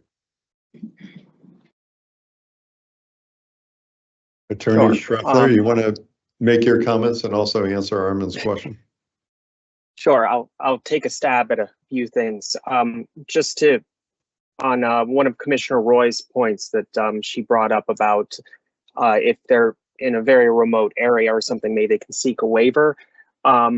Just on that general point, the waiver process isn't so much a just ask for it, ask and you shall receive. In this case, that could very easily amount to a policy change that, well, I'm in a remote area, therefore everybody that lives in a remote area now has to get a waiver for this, regardless. It needs to be very narrowly tailored. The other thing that when this section was being drafted and some of the notes taken on it is similar to dram shop laws, like, well, were you at the last location where you got a drink? And these are targeted at, generally speaking, their deterrent effect is after something bad happens. It's because the last place you got a drink is usually the one that's on the hook. In this case, the analysis of, well, what is reasonable? That's typically something that happens with courts. Courts do that all the time. And this becomes a regulatory hook where, let's say something does happen, which is inevitable that we're doing this. Somebody will overconsume and something is going to happen because that's what we had to accept when we embarked on this project. Is when that does occur, this is a regulatory hook for a court says your procedures weren't enough, you didn't do enough, and now we can take an action under our regulations against the license. But it is by its nature sort of a post-event fix, if you will. Some of the other things like means of transportation or other services. One thing that we talked about with the idea of other services is, to Armin's point, was sometimes there are like these setups. I think, forgive me if I'm misstating Commissioner Stebbins, but you mentioned at one point like there's a motel that wanted to incorporate this. So they might say, whoa, you are way too high. Take a room, sleep it off. That might be another service rather than get behind the wheel of your car. It was more to create breathing room in here that we don't have to give you a car if there's another way for you to not be impaired when you're about to get on the road. But I wanted to bring some of those, some of the considerations in our discussions and working group that came forward while putting this part into play. Thank you, Philip. Deputy Juicing. Thank you. Other services could also include that a person is so impaired that you would want to call them an ambulance or something like that. So I think that was also a consideration from the working group's perspective. Yeah, I seem to recall we also thinking about calling a friend who might be able to come and pick somebody up. And as we heard it out in the Holyoke the other day, there's somebody who's interested in doing this that is thinking about that hotel component. Like, want to encourage folks who come and consume the option to stay overnight. So I think that's all inclusive and where we want to allow a little bit of creativity, again, based on where you might be located for the licensee to give you different options as to how they want to take care of their customers. But Chief, go ahead. Thank you, Acting Chair. So what is the criteria being used for reasonable effort? It says procedural and operational plans where the licensee shall make a reasonable effort. So the reasonable effort, what does that even mean? What is the criteria being used? What are the parameters that are going to be used so that this does not seem subjective? I'll look to a legal expert to give us an idea on reasonable. I'm going to put it back on you, unfortunately. It's up to the. Go ahead. Wow. Wow. That's why I think. Turn it to the non-attorney. That's why I think it should say shall, because that's the reasonable effort. We have these car services we have relationships with. We have made every effort. That's the reasonable effort. We can establish for you transportation. That is a tangible, reasonable effort. I think also with the liability, getting insurance for these licensees, You know, the fact that they can demonstrate that they do have these, they're mandated to have these relationships with ride share car services. I think they would have an SOP in place, their workers would be trained, they could post signage. Those are tangible things that show reasonable effort. But outside of that, I don't know. Well, Go ahead, if Colin. I may, so the word reasonable it's the reasonable person standard, which it means different things to different people. The reason that we picked this and gave a few examples of, like transit, and the reason why we're avoiding the word shall is because shall means a remote area. They're going to be cut off from this. What if there are no Uber drivers around? Or what is a reasonable effort where somebody says, yeah, you're offering me a ride, I don't need it. I'm like, where is that line established? The philosophy here isn't, again, this is telling these entities that have a plan in place. And there, you may be familiar, there's two kinds of rulemaking. What we're doing is, promulgating regulations. There's also adjudicatory, which happens after the fact. We're saying have a plan in place, one that mitigates your liability in your unique circumstances where you are geographically. The intent of this section, at least as it's written, is a second hit. It's after liability has been established. We're saying that we have created an obligation on you that you have to take a reasonable effort to ensure that this person who may have overconsumed doesn't get into trouble later. It's going to happen somewhere. We know this. And the businesses know this too. That's going to be baked into their insurance. Because, just like when you open a bar, there is an innate risk somebody is going to get drunk and get behind the wheel and get in an accident and get themselves or somebody else seriously hurt or killed. So that's already going to be baked in just on the business consideration point. But this is a regulatory hook. So once that happens, a court's going to become involved, and there's going to be a decision by a judge or a finder of fact that is far more competent and more capable than us at determining what that reasonable person is. And then we can turn around, we've got that court decision in hand, and we can say, now we can move against the license. We have established liability at this point. And that is where we're suffering from the fact that, alcohol is an industry that is hundreds of years old in the United States. This is a new one. And at some point we have to start and create that baseline of jurisprudence, which is going to be uncertain initially until we start having decisions and things that build up what is, okay, now we know what safe and standard practice is going forward. What are our best practices? What actually reduces our liability? But this is a case where we need to establish the floor here. And to establish the floor, we have to create the infrastructure to build the floor.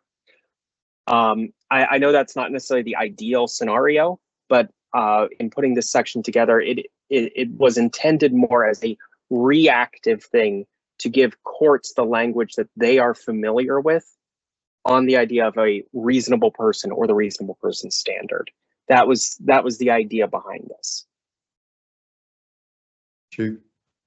Thank you, Attorney Scheffler. So going back to the reasonable standard in the law of negligence, and also considering liability here, I think also with what Commissioner Roy talked about here in terms of tangible efforts or ideas, I think will be helpful for us to have guidance, documents or something else that will really spell that out. Because I think, as you all know, with the reasonable standard, it's also effect specific. It's on a case-by-case basis, that if you had to be placed in the same or similar situation, how would you respond from a reasonable standard point of view? So I think it would be helpful to get more guidance on this for compliance reasons. Deputy Chief, go ahead. Thank you. Yeah, I agree with you, Chief.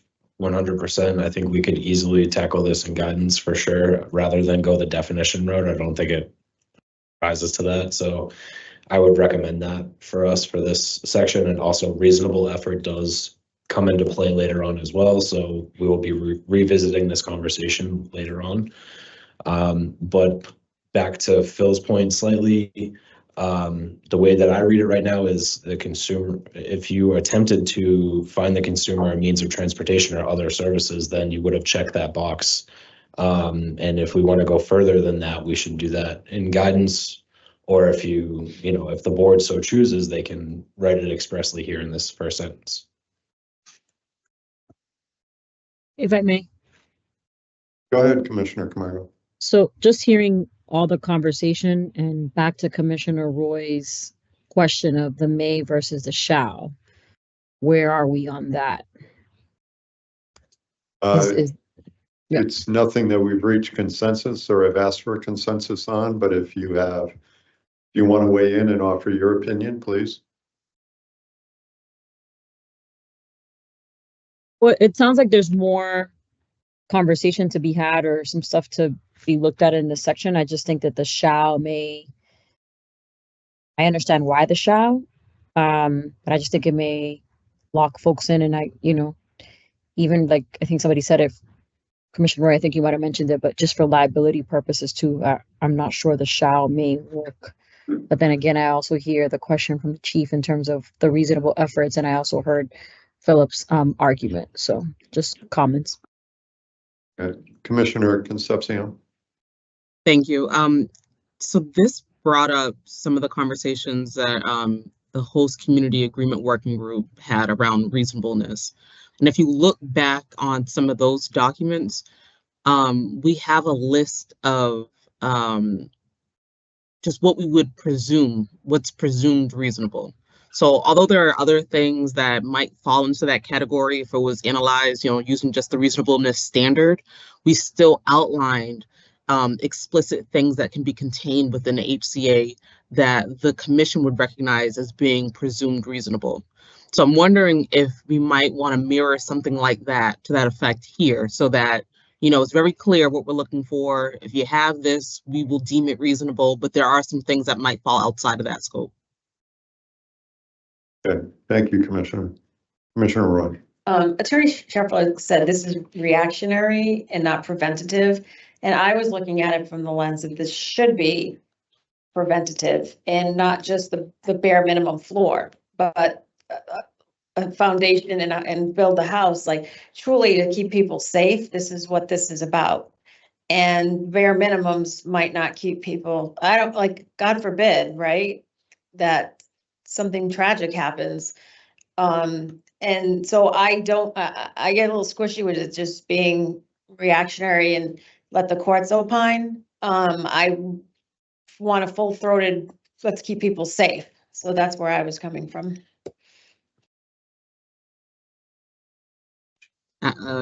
Commissioner Concepcion, go ahead. Thank you. So the other part of my thought process, and thank you, Commissioner Roy, I was thinking about what Chief Jones was saying and enforcement team, what they were saying in terms of how do you enforce this, right? So, let me think through this a little bit more. I want to think through this. Clearly this is something that we as a group, as an agency, needs to flesh out a little bit more. So I'll just say one thing. I don't know if we'll necessarily land on something now. I don't know if you can hear the yelling in the background, but my apologies. No, not hearing anything. Chair, if I may. Go ahead, Commissioner Camargo. Yeah, Philip, and I know you have your hand up as well, but we think about bars right now. I think we did some of this research, right? But this is not a may or shall for businesses that offer alcohol. So just keeping that in mind. Okay, Philip, go ahead. Also, some of the other philosophy here is this would not be entirely alien to our organization. And I'm sure Enforcement Council will jump in and correct me if I'm wrong on this. But a lot of what we do with pesticides, for example, is Generally, MDAR has exclusive jurisdiction over that. But once they've determined, yes, you used the wrong pesticides, they issue whatever orders they're going to issue, then because they have established that that happened, then we step in and we can take an action against the license saying, hey, MDAR said you did this. Now we will use our own regulations as a regulatory hook to move against your license. So like this kind of process, it isn't like truly a new thing for the organization to be doing. I just wanted to illuminate that. Okay. Good conversation, good discussion. As I'm looking at it, first of all, let's be mindful of the fact that in our regs, we use the word reasonable over 37 times. So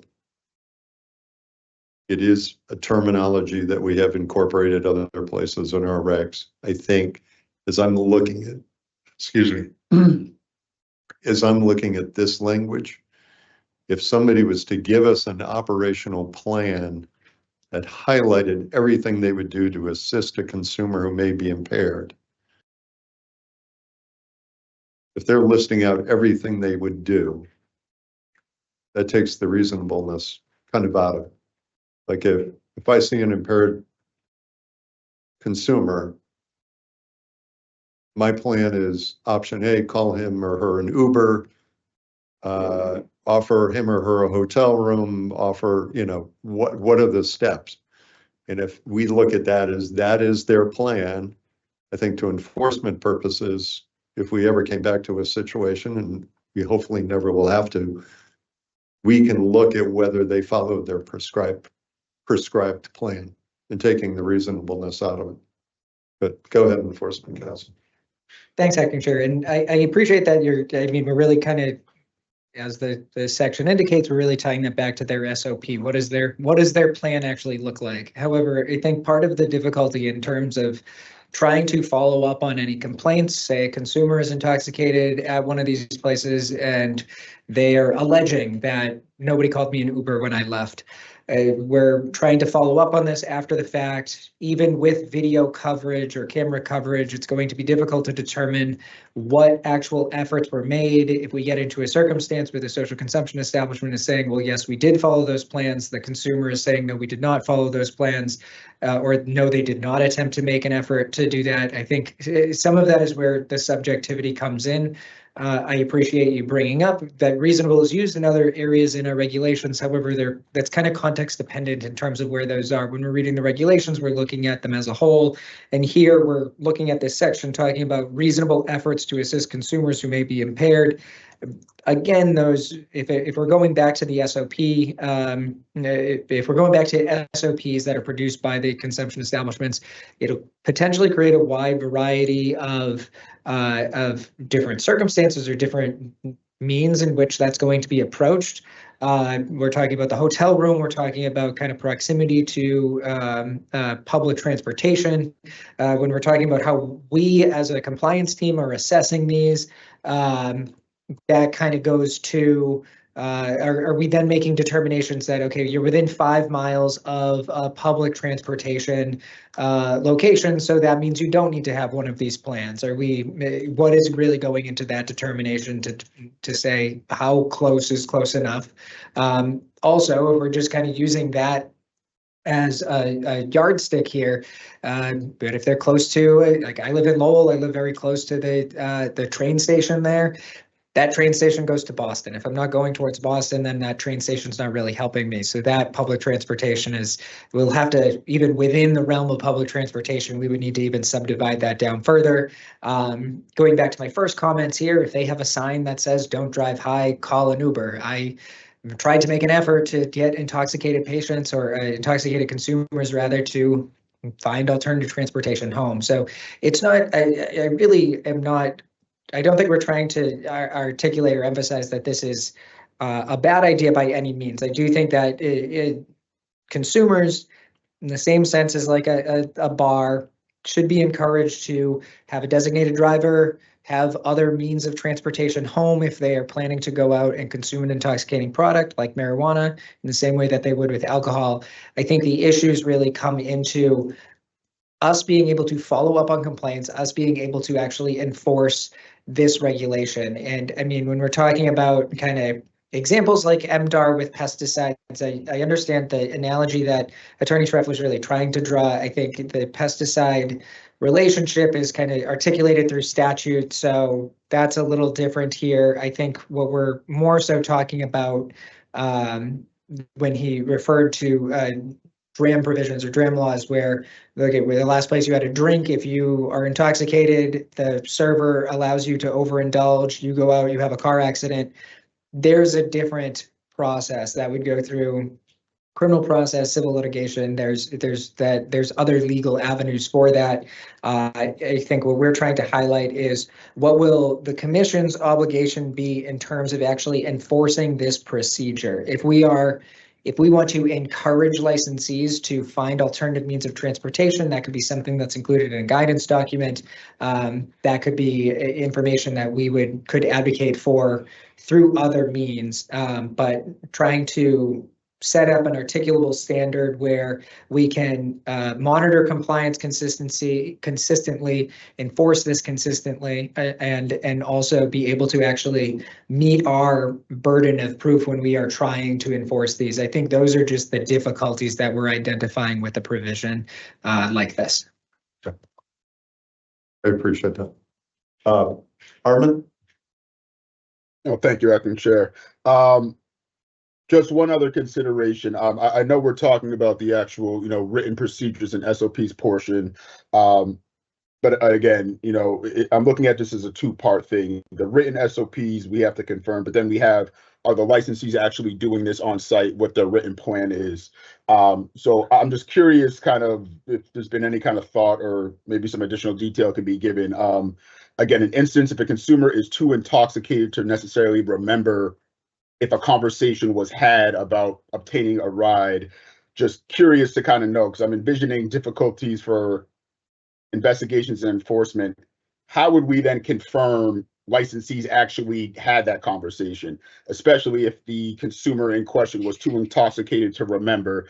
Just kind of want to put that out there that, the written plan is, well needed and required, but then the practical application of that on site, that might present some challenges of how do we verify that the licensee actually did that? And then again, kind of for our purposes in kind of verification, how would we then be able to verify specifically which licensee agent had that specific conversation, which specific agent actually made the offer to the consumer? So there's some other considerations. Thank you.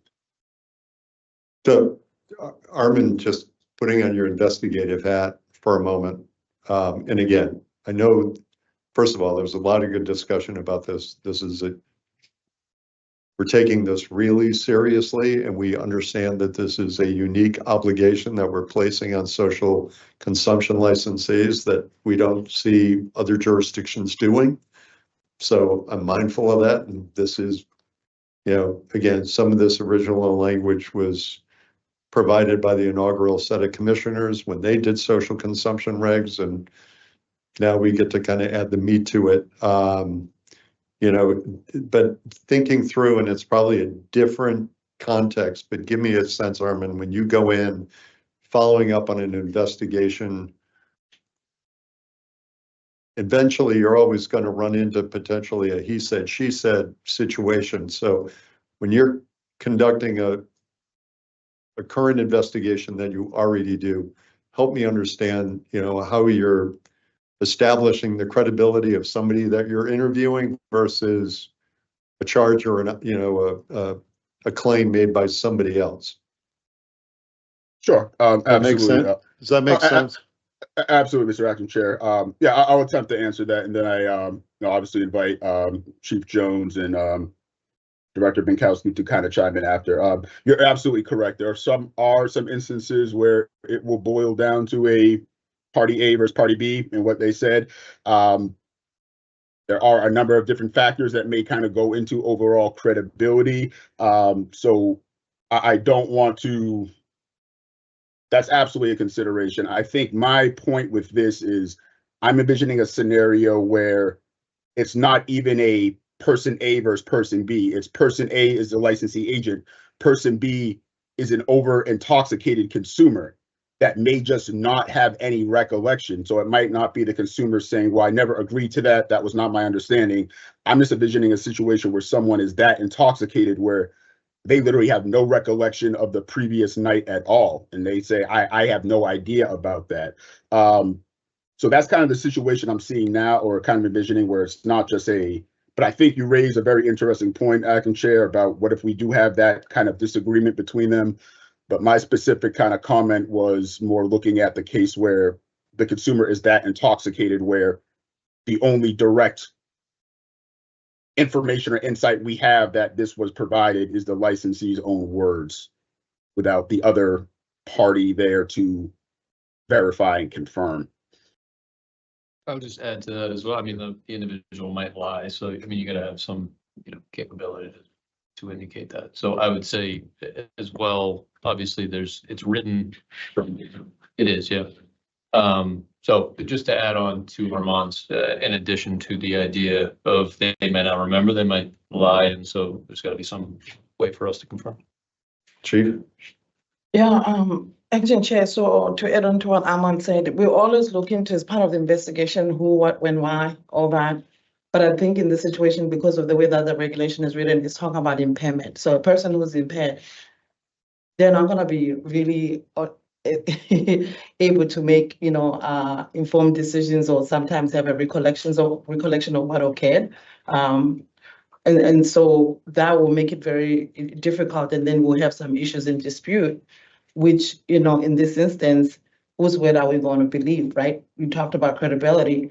That's why earlier I talked about subjectivity. We don't want to put ourselves in a situation where we take one word over the other.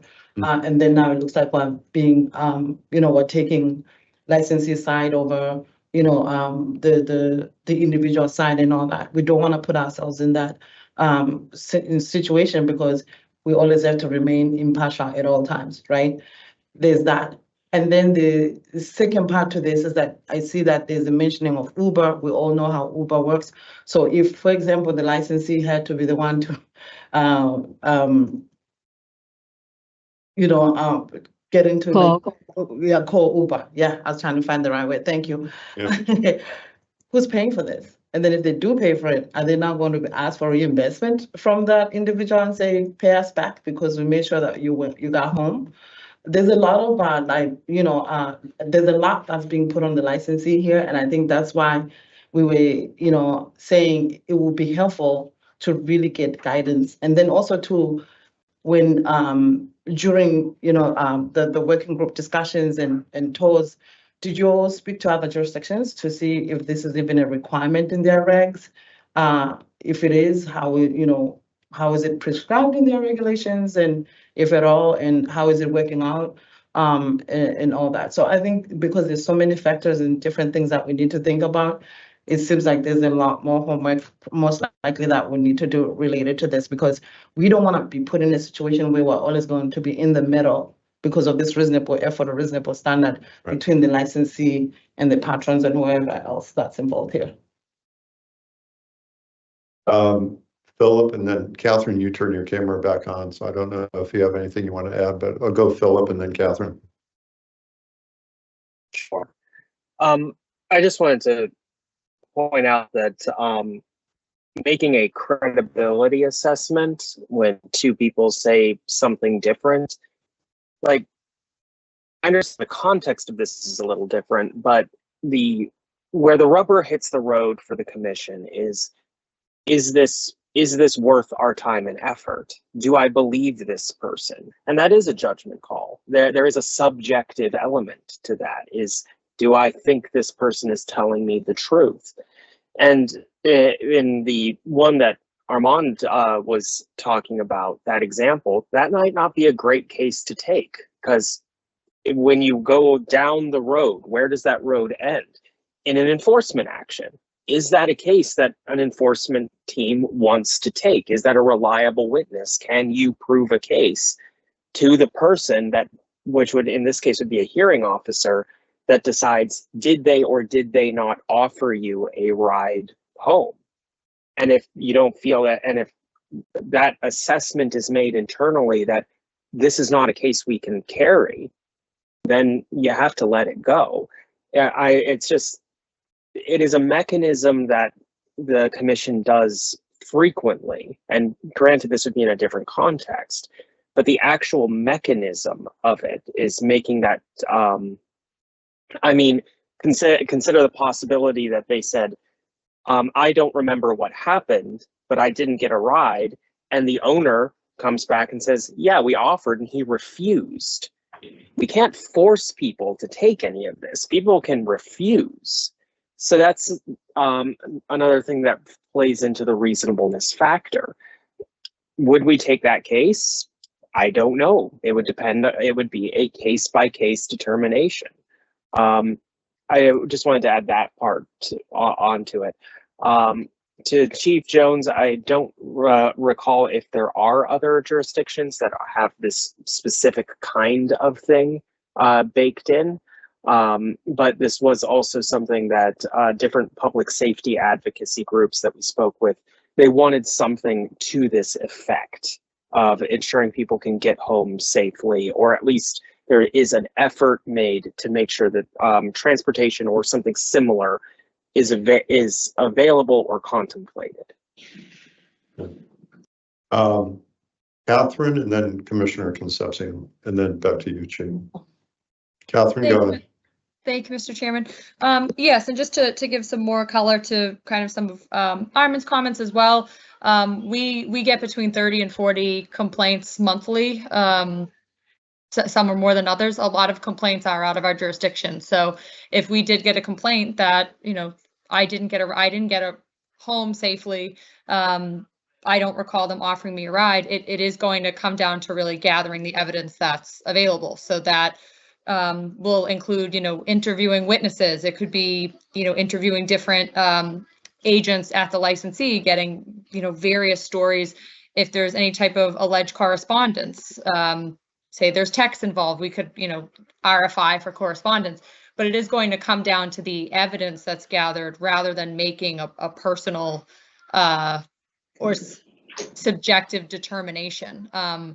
Just from my experience, and certainly I defer to Enforcement Counsel Gooden in terms of how his team operates. When I review my team's reports, if there was any type of, you know, the investigator made a determination that this person was untrustworthy or not credible, I would recommend that be struck, because that's not something that belongs to an investigative report or has evidence behind it. That's more of a personal opinion. So I think that's where it gets kind of sticky. There are instances where we just have to close a complaint out. We gather the evidence that we have and we can't corroborate the complaint. It could also be an instance, I apologize, I can hear my dog, where they just need to be referred to another agency. If it was an instance where an incident report was filed and police arrived on site, we could try to corroborate the licensee's story with the police, for example, a police report.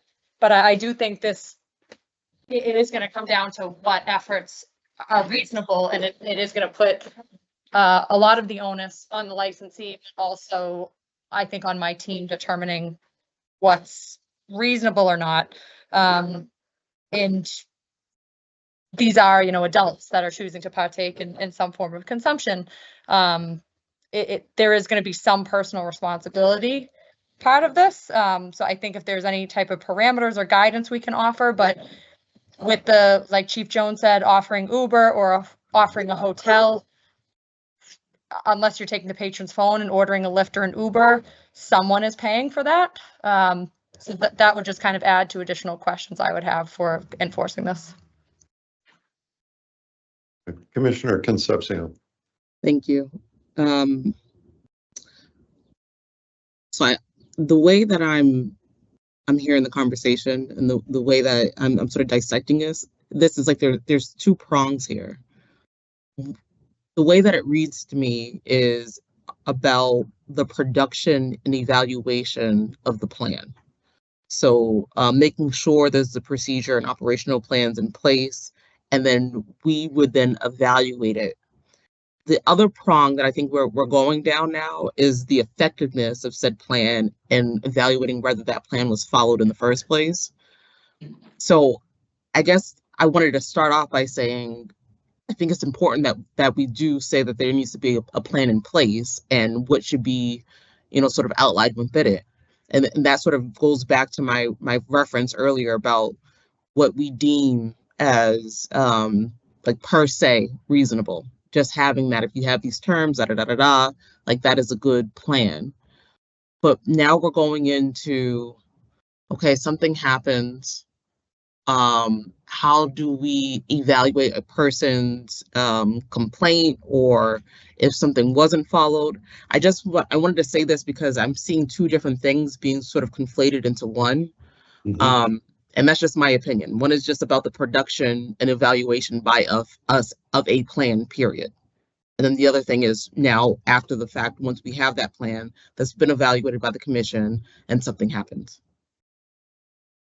And I appreciate those comments. And as we've been sitting here having this conversation, I think back to diversity plans. I think back to positive impact plans. Right. We simply require have a plan in place. We can offer you some guidance as to what we're looking for in a plan. But when it comes back to efforts to demonstrate that you're trying to hit your targets in your diversity plan, I'll be honest, I think sometimes we fall short in having that kind of review approach. If we got to a point of you need to have a plan, we'll allow you to tailor the plan similar to what we do for a diversity plan, tailor it to the area in which you operate or exist. Is that, to me, is kind of the bare level that we're looking for. Like, show us you have a plan. Show us you have a plan in place. And maybe taking out the reasonableness to it is show us you have a plan. Right. So thank you, Commissioner Concepcion. Commissioner Rowe. So I just want to float the idea of informed consent. And I know it's used in the medical world, but if someone's impaired, they might not have the ability to do informed consent, but prior to being served, this option could be, informed consent. We do have letting them know before they get served, we have these services available. We do have partnerships with rideshare, but like just letting them know before they get served, before they're impaired and they cannot do informed consent, then make them aware of this policy before serving patrons. We could mandate that every patron is made aware we have this policy while they're clear-headed. And then is that reasonably enough? Does that do it? Does that cross the threshold of saying we made a reasonable effort before they imbibed? We let them know we do have these services available.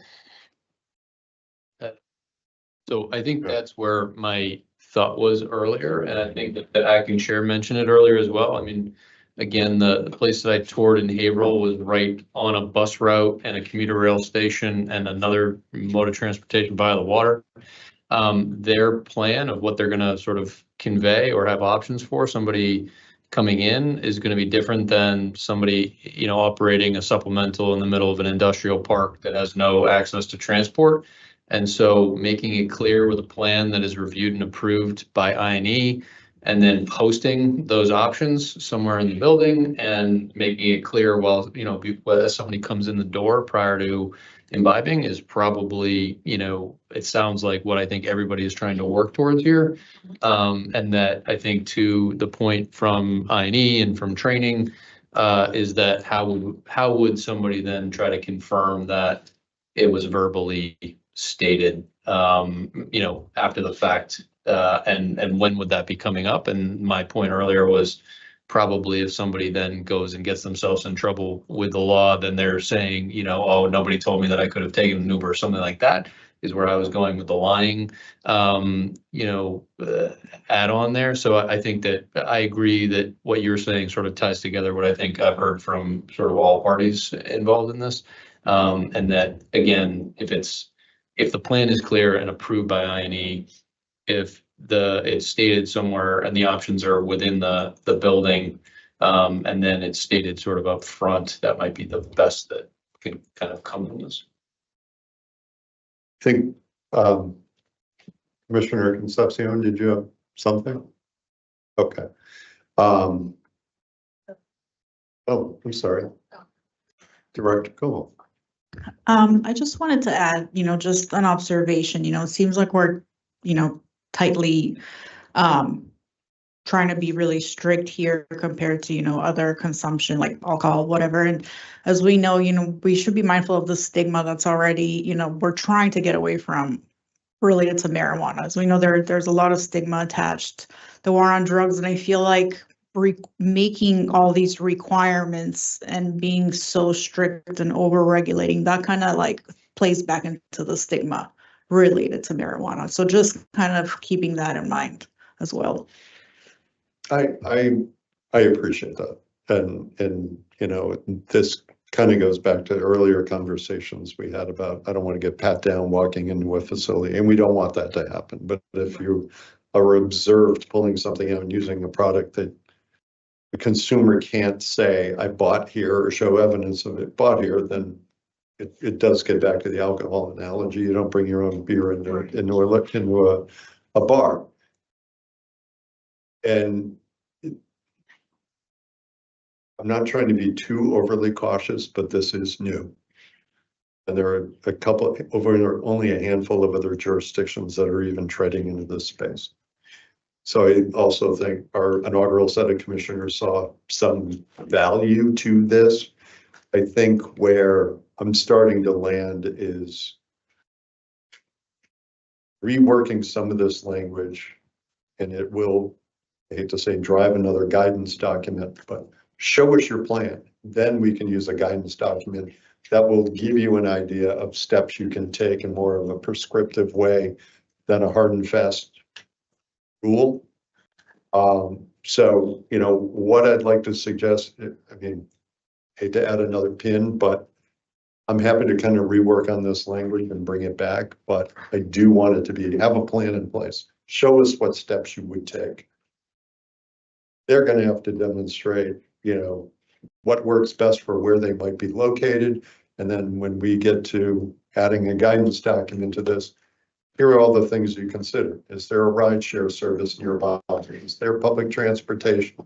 Would you offer, example might be you can offer a guest, hotel stay. I have to tell you what, in doing the research on this, and obviously we don't have many consumption, there's only a few places to go and look at what they already do. I went to a cigar lounge, closest thing I could find to indoor consumption of any kind of combustible product.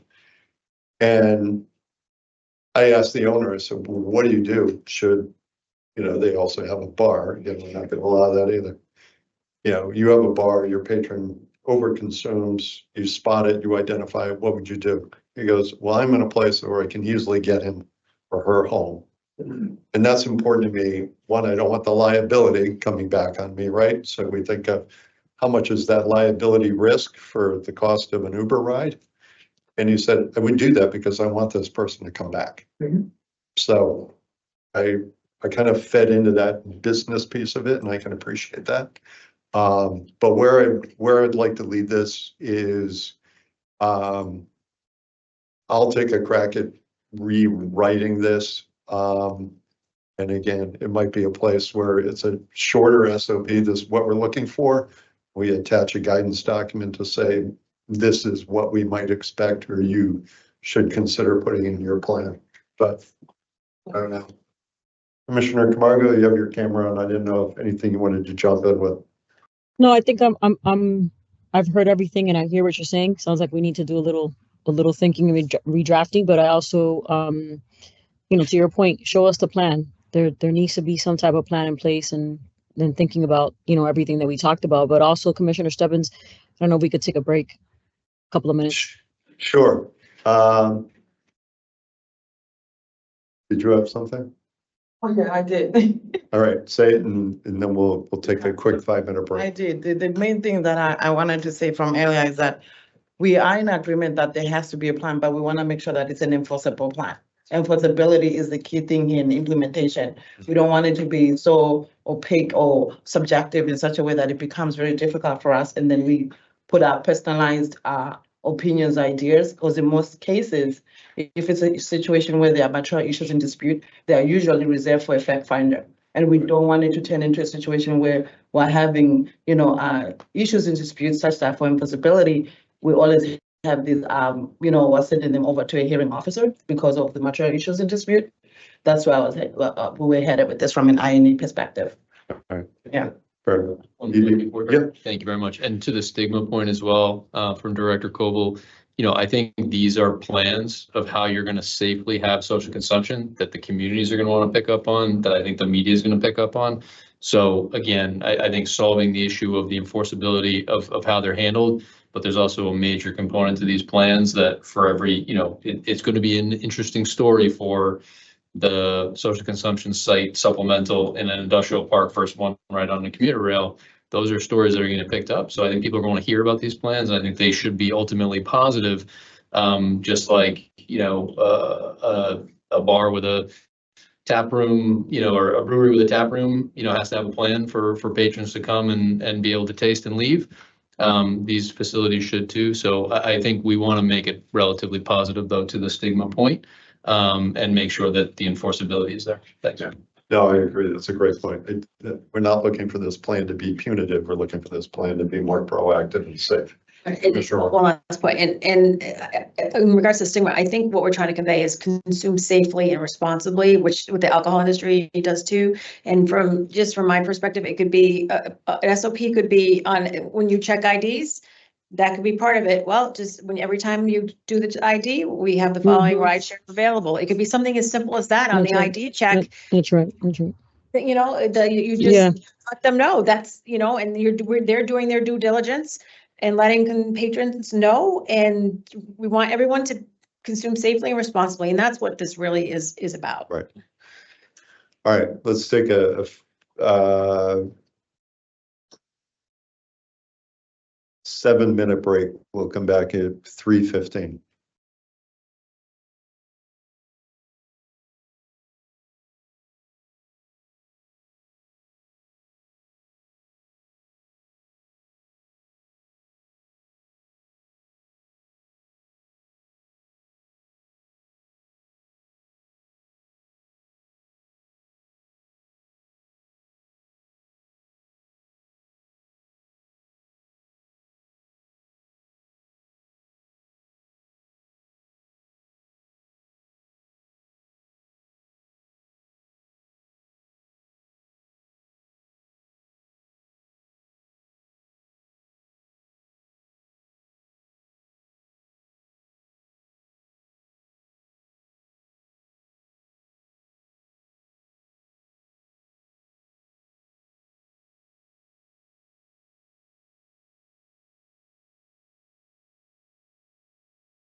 I don't know, like some more sour.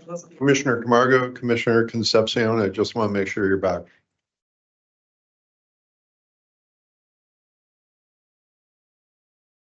Back.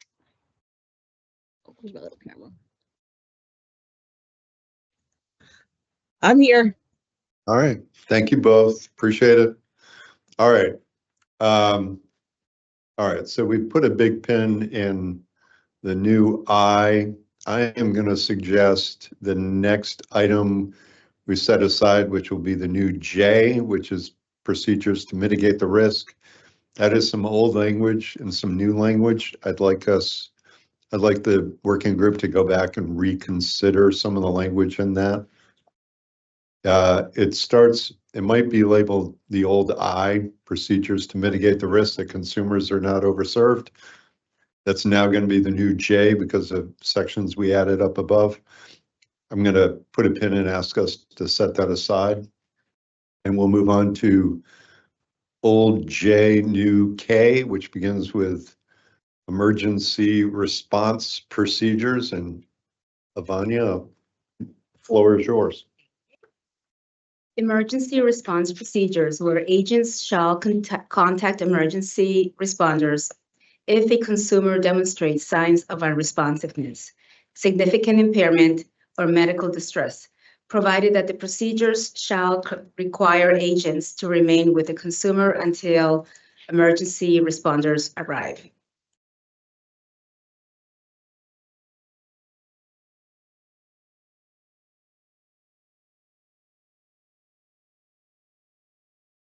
Any questions on this section?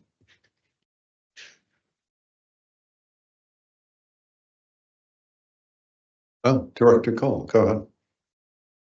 This is just a very tiny, small question. How many agents? Just because it says agents, like, is there an expected number of agents that has to stay with the individual?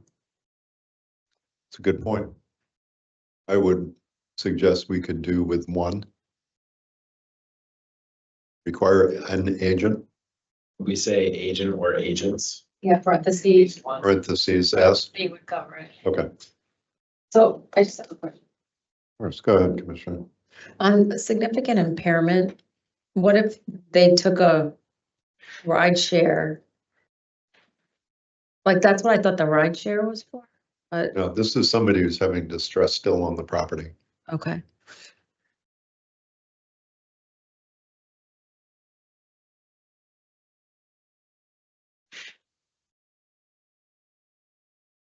So in both instances, Philip and then Armin, please go ahead. D had a question. Just maybe to wordsmith this, and I'll put it in the chat as well, where the social consumption establishment shall contact emergency responders if a consumer demonstrates signs of unresponsiveness, significant impairment, or medical distress, provided that the procedures shall require an agent to remain with the consumer until the emergency responders arrive. That way the entity has to act, which it can only act through agents, but at least there's always going to be somebody with that person who is having medical distress. Okay, you want to drop that language in the chat? In the meantime, we'll let doing that right Armin, now. thank you. Let Armin offer his comments. Go ahead. Thank you, Acting Chair. And thank you, Phil, for your question and your points. Actually, that was similar to something I had as well, so thank you. So shall require the agents to remain with the consumer until emergency responders arrive. So even if the establishment is about to close, this would require the agents to remain on site and would require that the establishment remain open to some degree beyond their closing hours if this situation does arise. Is that accurate? Yes. Thank you. All right, so Philip dropped language in the chat. It says emergency response procedures where the social consumption establishment shall contact emergency responders if a consumer demonstrates signs of unresponsiveness, significant impairment, or medical distress, provided, however, or provided that the procedures shall require an agent to remain with the consumer until emergency responders arrive. So Phil is suggesting the addition or the taking out the word agents in the first line and substituting in the social consumption establishment. And then toward the end, shall require an agent, at least one, to remain with the consumer until emergency responders arrive.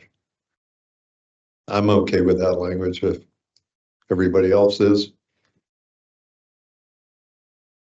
Go ahead, Chief. Throughout the regs, we have 2 agents, even for destruction and other things. So I just wanted to keep, the board to make the board aware that in other instances, we do have, throughout the regulations, we have 2 agents for different situations. And I think in this instance too, considering that the person will be impaired and all that, and then maybe they say we have a scenarios towards the end of the shift and all that, for safety reasons, maybe something to think about to always have a dual team going on instead of just one person.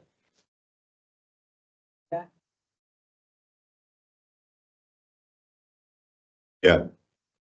Okay, thank you, Chief. I would suggest we keep it to, I'll reread it with an amendment. I would throw in emergency response procedures where the social consumption establishment shall contact emergency responders if a consumer demonstrates signs of unresponsiveness, significant impairment, or medical distress, provided that the procedure shall require agent with a parentheses S after it to remain with the consumer until emergency responders arrive. I think that offers flexibility. Yes, I'll let 2 people stay with them, but I'm taking into consideration camera coverage, anything else that we would deem important to document the situation. Thank you, Phil, for that work. Unless there's any further thoughts, we'll incorporate that new language and we'll tweak the end of it to say, provided that the procedure shall require agent with parentheses S to remain with the consumer until emergency responders arrive.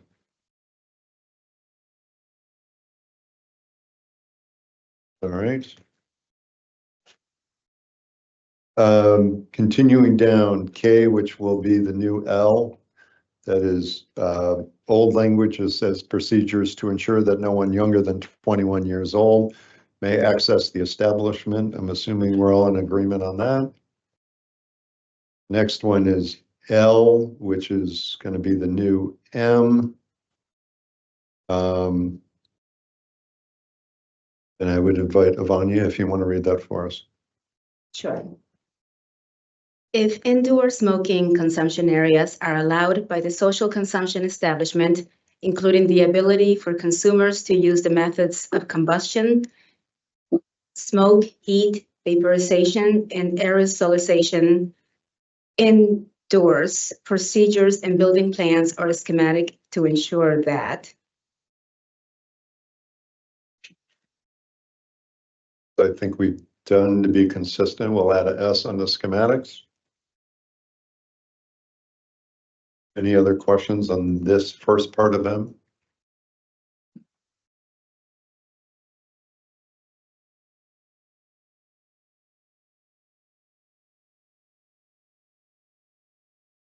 Okay. All right, go ahead and continue with number 1.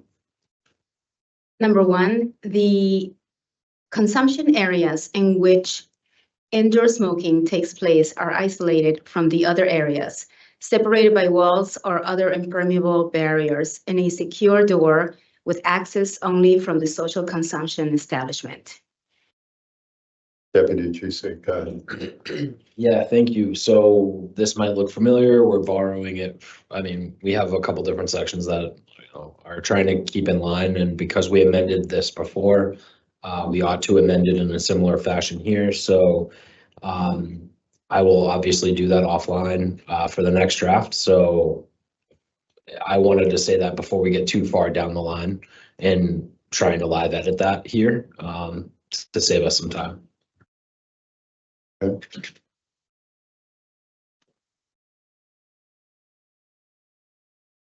Okay. Yvonne, you want to read number 2? Number 2, employees may monitor the indoor smoking consumption areas from a smoke-free, vapor-free area.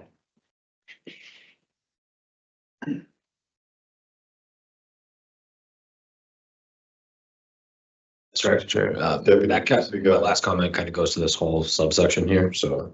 Okay.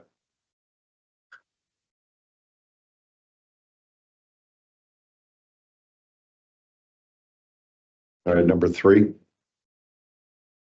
I know we're making edits, but why don't you go ahead? Just 3, yes. PPE and gloves shall be available for employees and procedures that ensure employees are reasonably protected by secondhand smoke, vapor, or other workplace safety concerns. These procedures shall include an option for marijuana establishment agents to be accommodated with an alternative work plan if a marijuana establishment agent provides notice to the marijuana establishment that they experienced or were experiencing an adverse reaction to secondhand smoke or vapor from marijuana or marijuana products in the social consumption establishment. as Deputy GC said, this is some consistent language that we are making some tweaks to that we identified when we previously brought it up. Go ahead, Commissioner Roy. I think I was supposed to work with DGC on part of this with the PPE, looking at the OSHA recommendations. And we also contemplated, in addition to secondhand smoke or vapor, contact, physical contact, allergy. Okay. And number 4. Number 4, a negative air pressure ventilation system that directs air from the consumption area to the outside of the building through a filtration system sufficient to remove smoke and vapor, consistent with all applicable building codes and ordinances, and adequate to eliminate odor at the property line.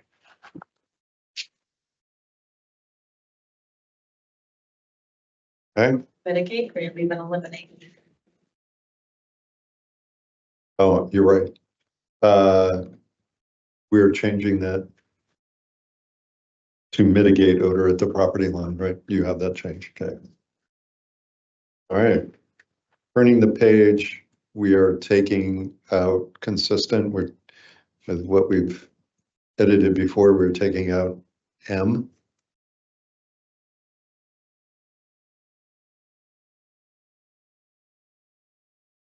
All right. Do you want to read? Do you want to read in through R, please? So where it starts in procedures. Yes. Procedures to ensure that smoking tobacco as defined by MGL Chapter 270, Section 22, or consuming tobacco products are prohibited. Okay. Now, the one that says, oh, that's different, right? It's different. It's just numbered differently, but the language is that's original language. That's not new language, but go ahead and read it also. Sure. Oh, sanitary practices in compliance with 105 CMR 590000, State Sanitary Code Chapter X, minimum sanitation standards for food establishments. P, the social consumption. Hold on. Did you have a question? I had one on N, actually. Oh, I'm sorry. Go ahead. Yeah. Should we put procedures to ensure that smoking tobacco is defined by MGL Chapter 20, Section 2022, or consuming tobacco products are prohibited on the social establishment premises, social consumption establishment premises. Do we need that? Because I think this is talking about just this, the combustion area. See where we are, did you say? This is under 501.41.2 and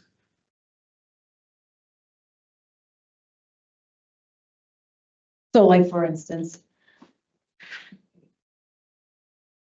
It was, If I, go ahead, Philip. if I may, we already have a prohibition on the consumption of tobacco baked in throughout the regs, including up in the definitions of these sections. It wouldn't be necessary here because it's already captured elsewhere. if I may, Go ahead. the reason I ask is you, at one point you had indoors. So that means you were gonna allow it outdoors?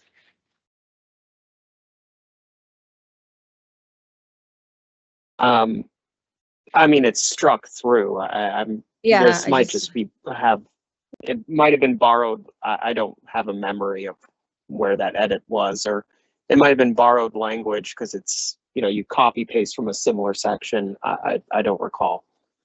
I'm happy to answer. Deputy Tracy, go ahead. Thanks. So chapter 180 created a carve out for our establishments to allow for combustion inside our establishments here. And so whereas before it was in fact banned to smoke inside. So that's why this amendment took place. That section that's cited there under the general law again was amended by chapter 180. So the new language is in light of the new enumerated allowance given to us. Procedure to ensure that smoking tobacco as defined by MGL chapter 270 section 22 or consuming tobacco products are prohibited. Again, that never changed our banning of tobacco. However, the ability to combust and smoke cannabis in them has. So Enforcement Council. Thanks, Acting Chair. And this is for really Deputy General Counsel. So Attorney Baker, just wanted to point out here, I pulled up 270 section 22 just kind of for my own notification here. And smoking tobacco, that full phrase is not defined. It's smoking that's defined in there. So I don't know if that first tobacco is necessary, if it potentially could just read procedures to ensure that smoking as defined by the statute or consuming tobacco products. I'll defer to you in terms of whether that makes sense, but just wanted to identify that smoking tobacco is not part of it, although smoking in the context of chapter 270 section 22 does talk about tobacco products. So, let me respond. Go ahead, Deputy Jason. Thank you. That's exactly the differentiation we're trying to make expressly here. So the definition in that section cited is smoking means tobacco. That's in the definition there. So we are distinguishing that from smoking cannabis. right, that makes sense to me. I'm just the kind of like pedantic thing that I'm just identifying here is smoking tobacco. Like, could we just take out that first tobacco? I'll defer to you in terms of whether that makes sense, but yeah, because it's smoking or smoke, and then it defines it. I get what you're saying though, and I think it's non-substantive, but just kind of, well, it's potentially non-substantive, I'll say. Commissioner Rule. could we instead cite chapter 180, section 21? As opposed, which says, we're required by the appropriate authority in the city or town to which establishment is located, provided however that tobacco shall not be sold, smoked, vaporized, or consumed at said establishment.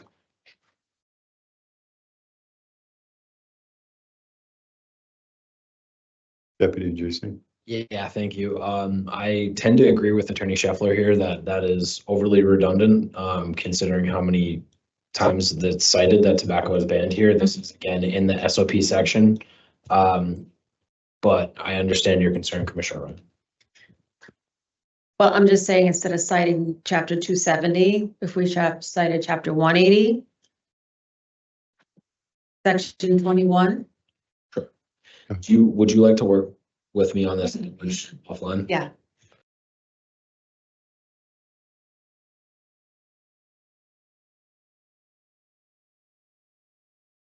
Okay.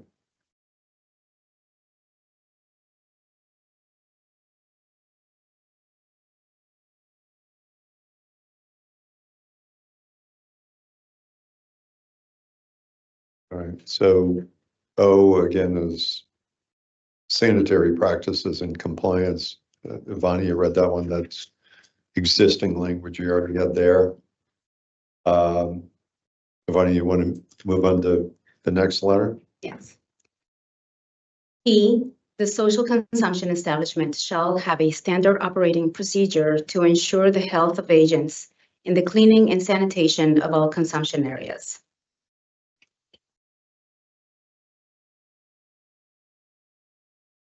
Okay. Q, procedures to ensure that all marijuana accessories provided by the social consumption establishment used by consumers on site are cleaned and sanitized after use. And R, a detailed description of all qualifications and intended trainings for marijuana establishment agents who will be employees.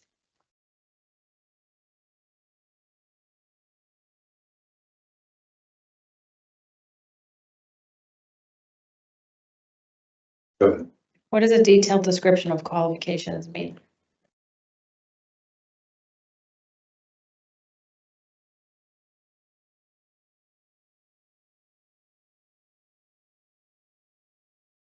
That's old language, but I think we could take that out. Yeah, I just don't know what it means. Yeah, Their resume, I don't know what that Yeah. means. well, and obviously their agent suitability standards and everything else, but certainly detailed description of intended trainings, I think we could leave in there. Armin, go ahead, and then you too. No, thank you, Acting Chair. Yeah, to build upon Commissioner Roy's question, I also had a question regarding, was that language specifically mentioning about their requirements for cleaning and sanitization? Or is that speaking more in general? Just to kind of piggyback on Commissioner Roy's question, was just looking for some additional detail regarding that provision, if that's applying to the sanitation of the equipment or just kind of more generally broad talking. Sorry, Chair. Deputy GC. So this is under R, so procedures to ensure that marijuana accessories provided by the social consumption establishment used by consumers on site are cleaned and sanitized after use. That would be like a situation where glass is being used by the consumer and not sold to them or rented. If it's rented or borrowed from the establishment, then they would clean it, like they could put it into a dishwasher or something like that. Or clean by hand, but either way, it would need to be sanitized in order for another consumer to use that glass after a prior use by a different consumer. So I think that that's what that's speaking to, not overall cleanliness of the establishment, but specific to marijuana accessories. Okay, thank you. Thanks, Armin. Ms. McCallum.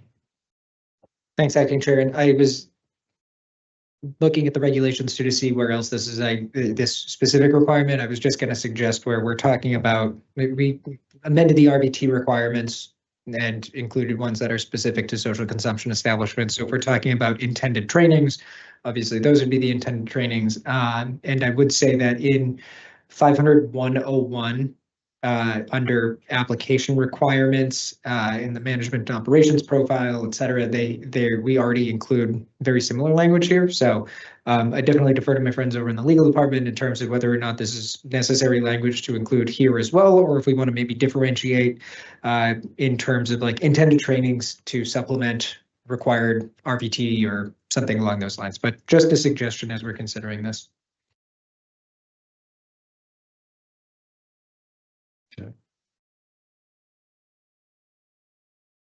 You okay? All right.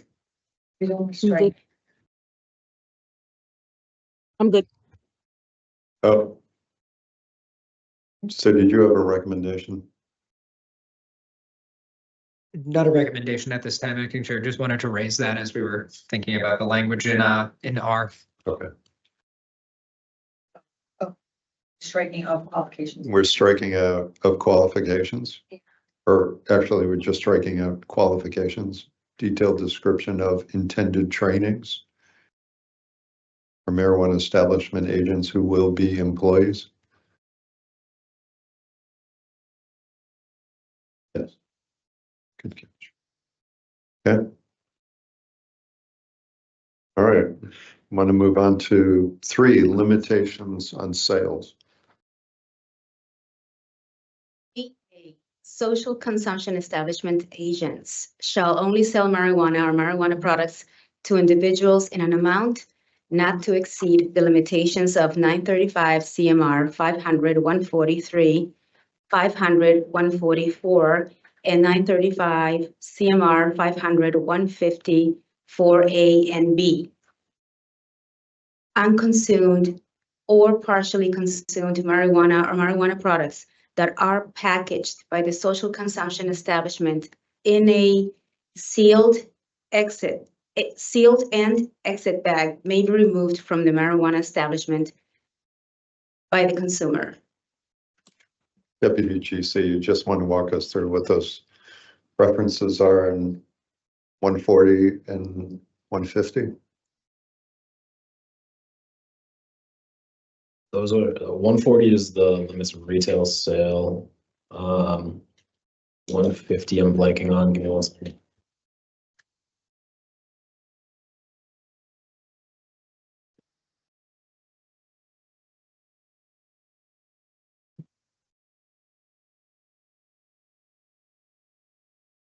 $150 is edibles. Excuse me. So they're just the limitations on those specific products.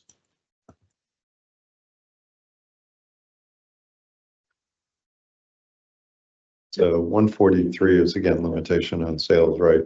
144 is unauthorized sales and the right to refuse sales if they, again, the retailer thinks that selling the product might provide a threat to public health and safety, or the person is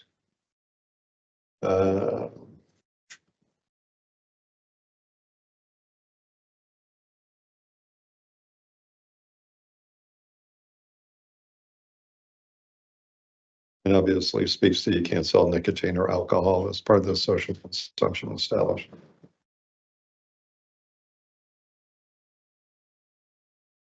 And obviously unconsumed or partially consumed marijuana products would be packaged by the social consumption establishment in a sealed exit bag that may be removed from the marijuana establishment by the consumer.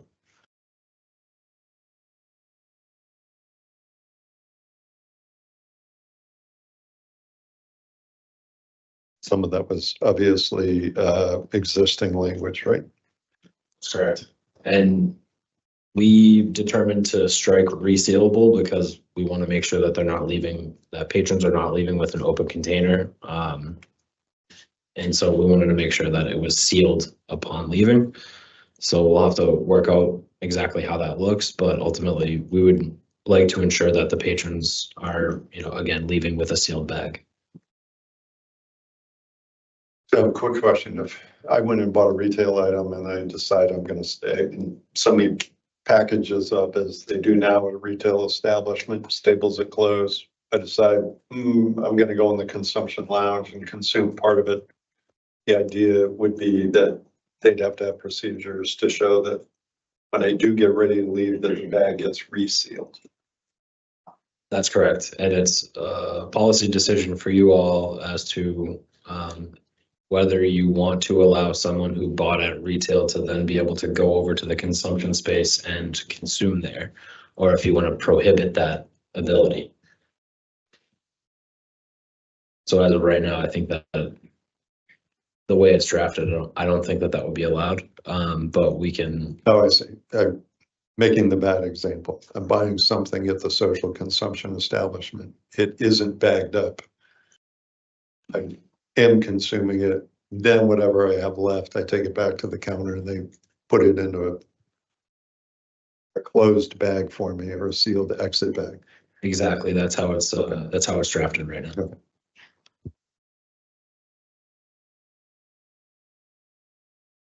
Okay. We'll move on to B, sale of edibles. That language is unchanged. It's a little reformatted. Yes. Sorry. Sorry. Go ahead. Coming after. Okay, go ahead and read it first and I'll let Debbie GC weigh in. Sale of edibles shall be limited to prepackaged shelf-stable items, products that are perishable or time and temperature controlled for safety food. And it is defined in the 2013 Retail Food Code as adopted under 105 CMR 590001A, or time and temperature controlled to prevent deterioration and may not be allowed to be sold. Deputy GC. Thank you. This specific provision, although unchanged, we had conversations with DPH and we're starting to get into the food conversation. We spoke to their attorney and they said that we could likely strike the citation to the 2013 Retail Food Code there. So I would make that recommendation to the board here that where it says as defined in the 2013 Retail Food Code as adopted under 105 CMR. So again, I would strike as it's defined in the 2013 Retail Food Code and just leave the rest of that sentence intact at the recommendation of DPH's counsel, because ultimately DPH updates their regs under 105 CMR 590. And if we're setting to the 2013 Retail Food Code, that is going to be updated soon. And therefore it would be setting to something that is outdated. Okay. But that time and temperature control for safety food, that is in 105 CMR 590? Yes. Okay. Anything shelf stable. Okay. Commissioner Roy, go. Like you go on Reddit or whatever, you read like gummies melting. So isn't it all like time and like in other words, chocolate bars melt, gummies melt. So how does that relate to this? That's a great question. That's actually my next point. So after striking, again, my recommendation first would be to strike that language and then taking that section as a subsection as a whole.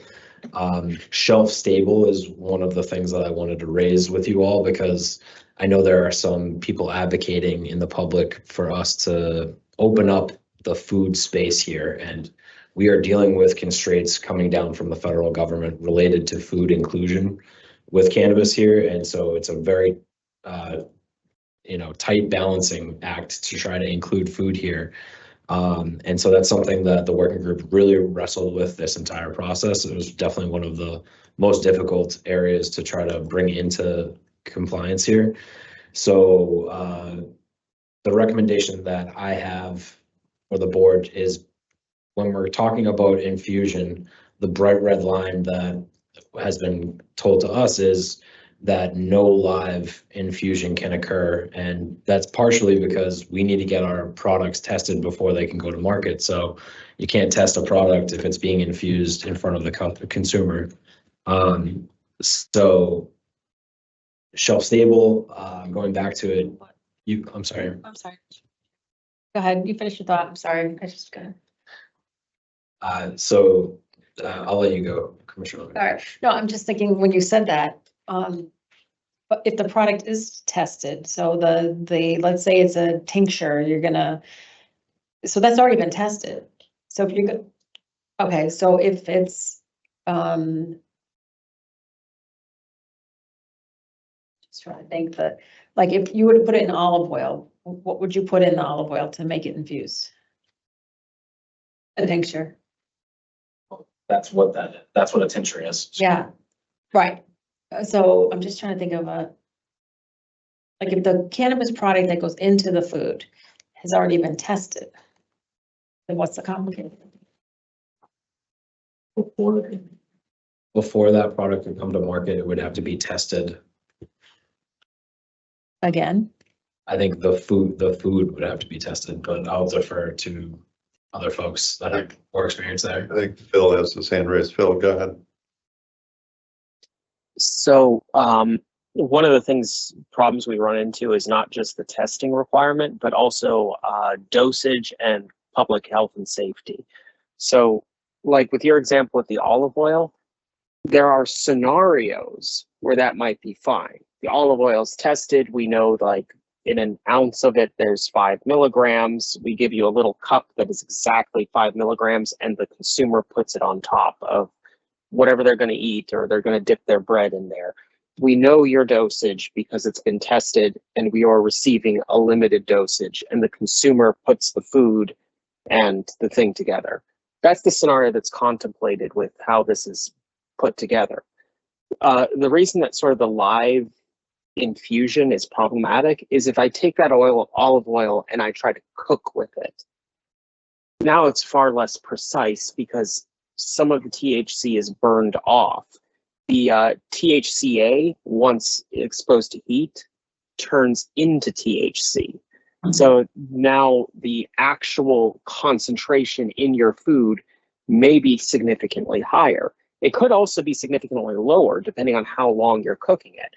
But there's no way for us to know unless that new finished product is somehow tested. And we're not exactly going to be sending a hamburger off to, an ITL for them to take a look at before it ends up on an individual's plate. So in order to try to thread this needle, the idea that, and it'll become more clear as we get into this, the idea is that you could sort of prepare a food product on one side and the cannabis is on the other, and then the consumer puts them together on their plate. And then that would be the way that we would try to thread the needle on this. So you have both control of the testing and dosage, but also we can have food products within this space.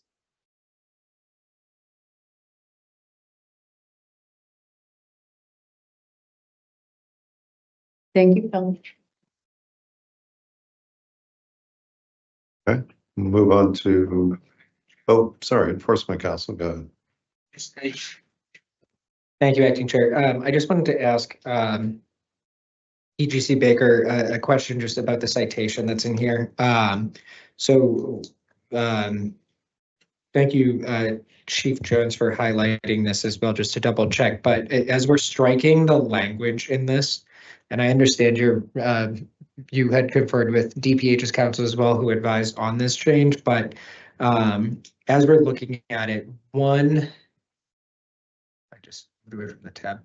105 CMR 590.001A defines or identifies the adoption of the 2013 food code, not the quote time and temperature controlled for safe food. So just as we're looking at this, it was kind of my assumption here that when we're striking as it's defined in the 2013 food code, if we strike that, it reads time and temperature controlled for food safety under 105 CMR. And that does not seem to appear specifically in here. So just wanted to see if we could maybe clarify that, or if there's a different, any other suggestions on just clarifying that provision there in the citation. Let me know if that was clear. Mr. Chair. Your question was right reference. Go ahead, Deputy Chief. Yes, and again, that was the citation provided by their counsel. However, I understand what you're saying, and in so much as we're rethinking this subsection, I will reconsider if there's a better citation we could use for this. So to work on that offline as well. Okay, thank you.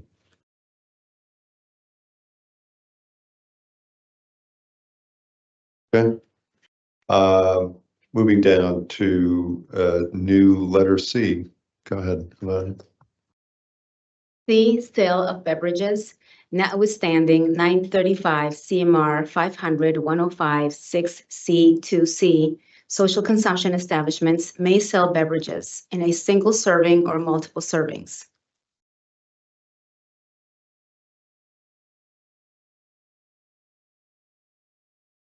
Any questions on that? Go ahead, Commissioner. Kind of talked about the Fenway Park rule, like, so is multiple servings unlimited?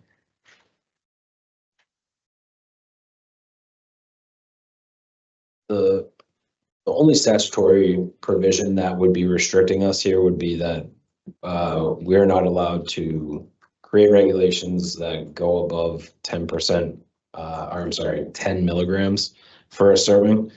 There's no other restriction on the amount of servings someone can have. So it's really up to the board's discretion how you want to work within that statutory provision.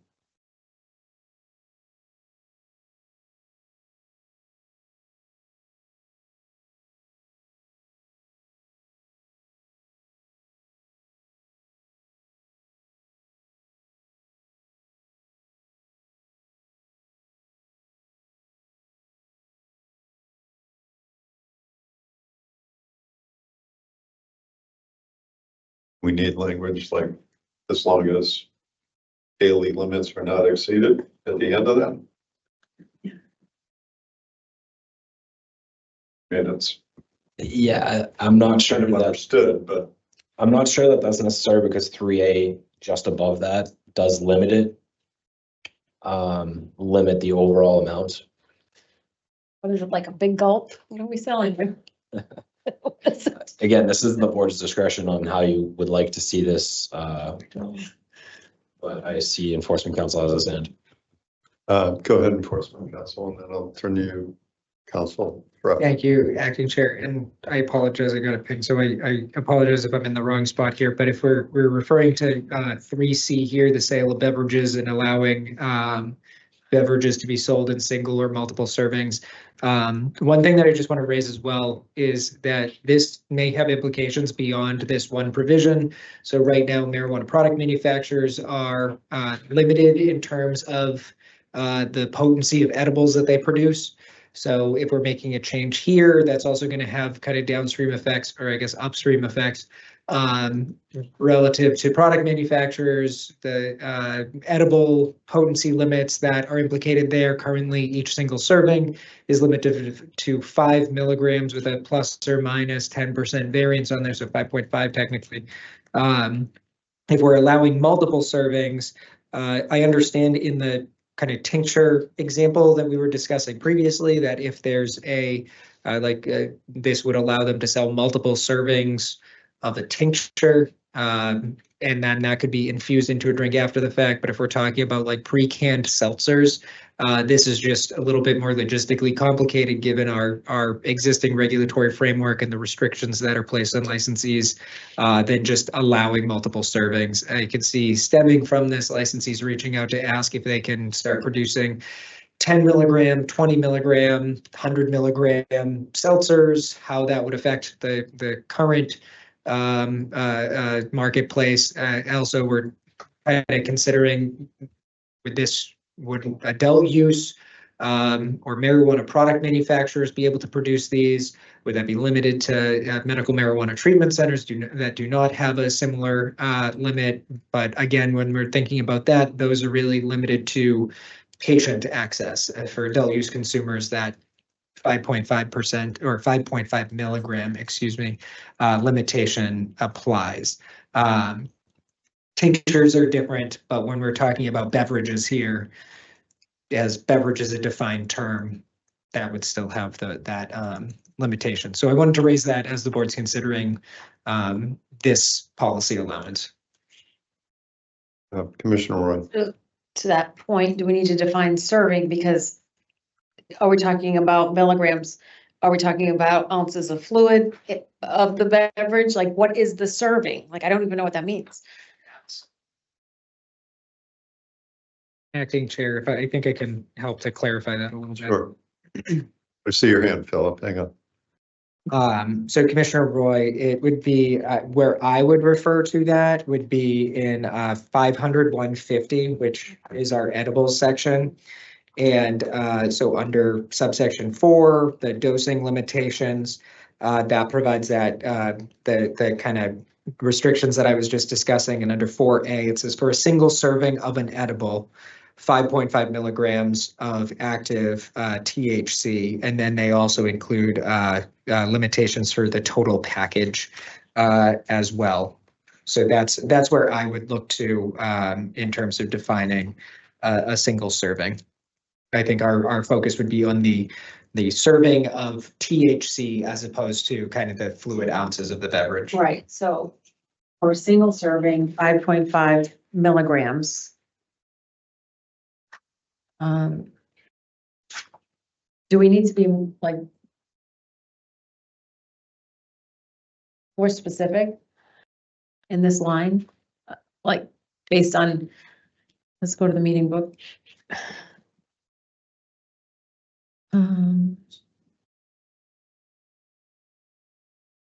So should we, so we cite 500, 105.6, that's where we're getting that from?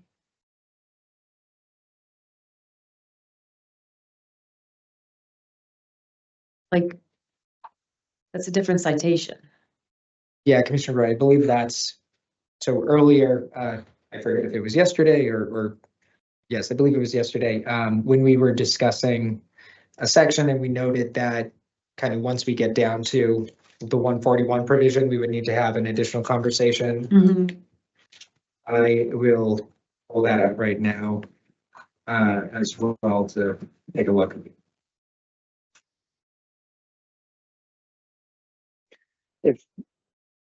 If I may, some of the rationale behind this is also in that a lot of people are not oh, I'm sorry, problem with my speakers. Can everybody hear me? Yes. Okay, good. Part of the rationale on this was that imagine a mixed drink. Like maybe you're using tincture for part of it, infused seltzer for the other part of it. You're going to be mixing and matching different different versions of this. So this gives some room in that dosage limitation as long as the consumer knows what they're getting. You can also think of in like a bar environment, social drinks, like the thing that pops to mind is you see those scorpion bowls sometimes.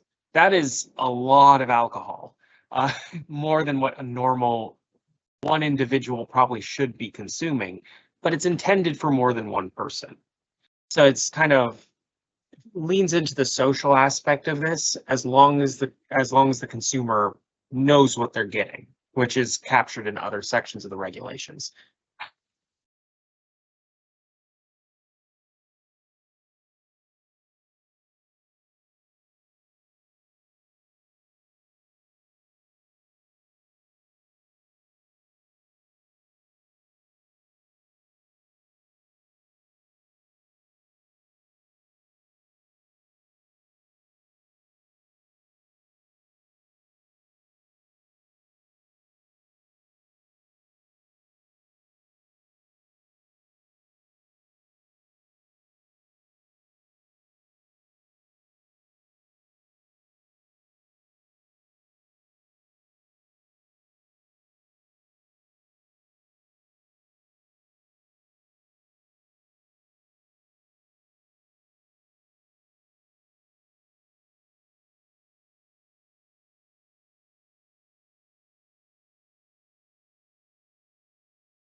I'm gonna suggest we can put a pin in this one. I mean, I always read it as I can go in and buy an existing prepackaged can of a beverage. But I also understand we've talked a lot about quote unquote infused mocktails. So I think we need to do a little bit more work on C. I agree. Right. Okay. Why don't we jump down to D? Can I just? Sure, go ahead. All So right. on the limitation on sales, as it currently reads, marijuana retailer may not knowingly sell more than 1 ounce of marijuana or its combined dry weight equivalent in marijuana concentrate or edibles to a retail customer per day. So what does that mean? Number 1, 1 ounce of marijuana flower shall be the equivalent of 5 grams of active THC in marijuana concentrate, including but not limited to tinctures. 1 ounce of marijuana flower shall be the equivalent of 500 milligrams of active THC in edibles. So what we're saying is that, are we gonna exceed the limitation on sales? I'm confused, I guess. I don't think we're saying that at all, but I think it's, Mr. Raymond, go ahead. I think it would be consistent with the citations provided above, which would not to exceed the limits set in other areas of the regs. Right. But I think we need to spell out beverages a little more clearly, because at least for me, thinking of two beverage options. I'm either getting something already canned or, as we've talked about it, you know, a cocktail that might be getting a tincture or something infused into it. All right. Why don't we move on to D? You want to read that one, Ivania? Go ahead. Yes. D, sale of marijuana infused products. Marijuana infused products not otherwise restricted in dosage shall be limited in dosage and serving amount consistent with edibles or in accordance with general laws, chapter 94G.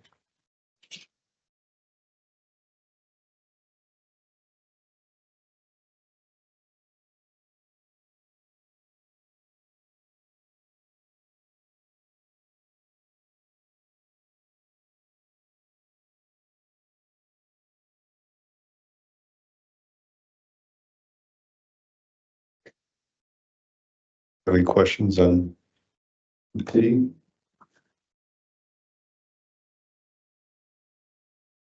Okay. E? E, sale of shelf stable products. A social consumption establishment shall sell food and drink items that are prepackaged and shelf stable other than edibles, and seek all licenses and permits to do so. A social consumption establishment shall not sell alcohol or tobacco products. So here I think we're referring to non-infused food, correct? Is that where we're getting in this section, Deputy GC? Say that again. This is referencing non-infused food items? That is correct. Okay, so why don't we add shall sell non-infused food and drink items that are prepackaged and self-stable? Okay. Commissioner Roy? So I had discussed with DGC Baker about, and I thought I was gonna bring it up at the cool down area, but he said this might be a natural fit about licensees having available Massachusetts regulated CBD, non-THC CBD product. So I thought with the cool down, the water. So DGC, can you explain why you think it would be a good fit right here? Sure. So yes, Commissioner Roy and I spoke. Commissioner Roy wants to bring in hemp products or CBD products into this space, and ultimately this is limitations on sales. So we're saying what can be sold here, and ultimately I think if you're looking to try to bring those into the fold here, this would naturally be the section that you would want to expressly write that. And it sounds like there may be elements of it will be helpful for the provisions we want to allow for a cool down space, but you're suggesting or want to encourage Yeah. other non-marijuana products to be available for sale and consumption. Massachusetts, only Massachusetts regulated CBD. Right, and then just one other thing to add would be, there isn't necessarily consensus that CBD products help to cool down. So again, that's not necessarily I think the best location if you're looking to try to put them into these regs. So do you have some thoughts around language, Commissioner? I don't have any prepared language because I didn't know we were gonna be in this spot, but you do? I sent it to you. Oh, you do? You said, oh, okay. See, I can't get that. Could we potentially read, sorry, Mr. Atkins, could we potentially read F and then maybe circle back? Yeah. I'll let Commissioner Concepcion, Commissioner Roy look up the matter, Enforcement Council. Thank you, Acting Chair. And just as we're discussing E as well, and I think this is the correct, or this potentially is the correct area to discuss this, but I know, like, looking back to 500-0506A1, we require social consumption establishments to provide consumers access to non-infused food and drinks, including at minimum water. And then we also require them to get any necessary licenses, permits, or other local approvals required for food handling and for food service. Here we're talking explicitly about food and drink items that are prepackaged and shelf stable other than edibles. So I just wanted to clarify as well that whether licensees of social consumption establishments would be able to have kind of a traditional kitchen and engage in food preparation, and also just taking that opportunity. And again, maybe this is not the correct spot, so Mike, please correct me or redirect me to the spot if I'm wrong here. But I would just want to make sure that from a compliance perspective, it's clear what the requirements around that kitchen would need to be. I also think that to points that we've discussed here and the commission has discussed as a topic more broadly, our inspectors really, I think their obligation to ensure compliance should be limited to our regulations. And when we're talking about kitchens, I think that, and the conversation from what I'm aware with DPH as well, there would need to be separate kitchens. There are food health inspectors that would need to go in there. We would need to essentially just really make it clear that where our responsibility and jurisdiction stops, where another entity or another agency's jurisdiction would start. And I know we have followed up to an extent with DPH, but just wanted to make sure that that is clear here. And the language here where it only talks about prepackaged shelf-stable food items, clarifying that if we are making an allowance to have a full-blown kitchen, then that is articulated in here as well someplace. Philip? Also, just a friendly amendment to the language here to avoid unintended consequences. If we can change the first shall to a may, because the language up above is that you'll provide access to. So that could be food delivery. That could be a number of different ways of getting food or other drinks to you. At a minimum, water is what we've contemplated. In this scenario, it suggests that if I'm running a seltzer bar or something, and that's all I want to do, I still have to, at a minimum, find you a bag of chips. Or if I'm running a restaurant, I have to have on the menu a shelf-stable item because of the word shall. And now that's mandatory on me. We're still under sale of shelf-stable products. Go ahead. Phil, to your point, I believe that was, at least in this area, I believe that the commissioners were interested in allowing shelf-stable products like licensees go to Costco and have those chips behind, just to help with the onset of cannabis, the effects of cannabis, excuse me. I don't disagree, but if I'm also running a restaurant and have a full kitchen, I've already got that there. So why do I also have to have shelf stable products if I'm also running a full kitchen? I think that the may language opens the door to that, and providing access to just means like, hey, we'll order some food out. We have a pizza in the corner for you or something. That's not shelf stable, but hey, I brought pizza to this event or something. Food is available. I provide you access to it, but I'm not dictating this precise kind of food that you are mandated to have here. The may just says you can do this.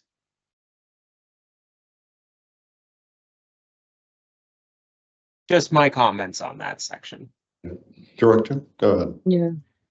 I just want a point of clarification. So from my understanding from previous discussions, it was supposed to be pre-packaged snacks, but are we saying so any food is, so, could it be steaks, mashed potatoes with infused with, like, is it any kind of food can be served?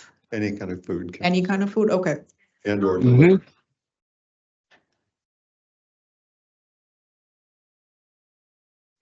It's non-infused food, right? This is non-infused.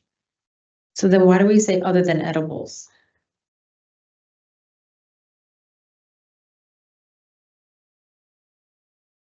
Through the chair, I read that to mean specifically where something that is edible that is not an edible. Like could be non-infused. That's how I was reading that. It makes more sense. If I may. It makes more Hang on, sense. Phil. Sorry. It makes more sense prior to the amendment where the acting chair wanted to offer non-infused. If that wasn't in there, that would be the differentiation. That'll work. It Go may ahead, Phil. make more sense to strike that language other than edibles, Yeah, it's confusing. because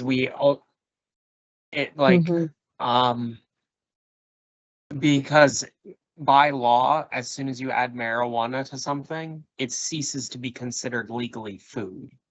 So this might, just saying other than edibles might just be introducing confusion to this section. All right. We're comfortable with striking out other than edibles? Yep. All right. So if I have it, sale of shelf-stable products, a social consumption establishment may sell non-infused food and drink items that are prepackaged and shelf-stable. I have a little question about that, but we'll leave it there for now. And seek all licenses and permits to do so. Social consumption establishment shall not sell alcohol or tobacco products.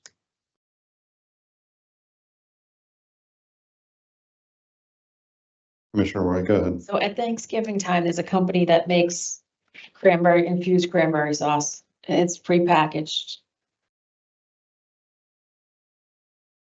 So do we have to say non-THC food items because I think packaged cranberry sauce? I think that goes back under sale of edibles above it. Yeah, that would be considered an edible. The cranberry. Or a marijuana infused product. As soon as you add marijuana to it, it ceases to be legally food. Everybody knows that. Well, I think that's why if we add the language non-infused food, that'll separate that. Infused cranberry isn't allowed under there. You're making me hungry. That's fine.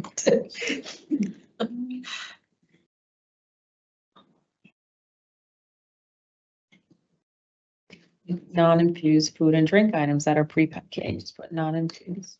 Mm-hmm. Right, that's the way. Social consumption establishment may sell non-infused food and drink items that are prepackaged and shelf stable. Deputy GC, go ahead. Thank you. It's my understanding that you do not need a license or permit to sell shelf-stable food. So if we're going to go in this direction, I would just consider striking the end of that sentence too. Yeah, can I? Yeah, but I want to be mindful of food service as well. I want it to be broad enough for food service, but Can I ask a question go ahead. to the acting chair? So from a local Board of Public Health, there's a major difference between selling somebody that have to serve food or they have to serve shelf-stable food. Shelf-stable food, you do not need a lot of approvals at the local level. Right. So I thought that the intent here, my understanding was that we are saying you must serve products that are not infused, and that is sort of the minimum, right? So if we're going to enforce that you must serve something that is not infused, then we're just asking you to do something that is essentially not going to require a lot on the back end. If you want to have entirely cannabis infused products, that's your whole business model. At the very least, you got to have chips. Okay. That was what I was interpreting from the working group's summary. And so if somebody wants to go further and they have a whole business model based on infusing steaks and mashed potatoes, that is not allowed, but that's not what this section seems to be sort of trying to hit on. WGC, go ahead. Exactly, Mr. Executive Director. Because exactly, Mr. Executive Director, because ultimately they would need to get permits if they wanted to go the route where they had a kitchen that is also co-regulated with DPH and the local boards of health. They can do that. That's outside of our jurisdiction, and that's why we don't speak to it here. Yep.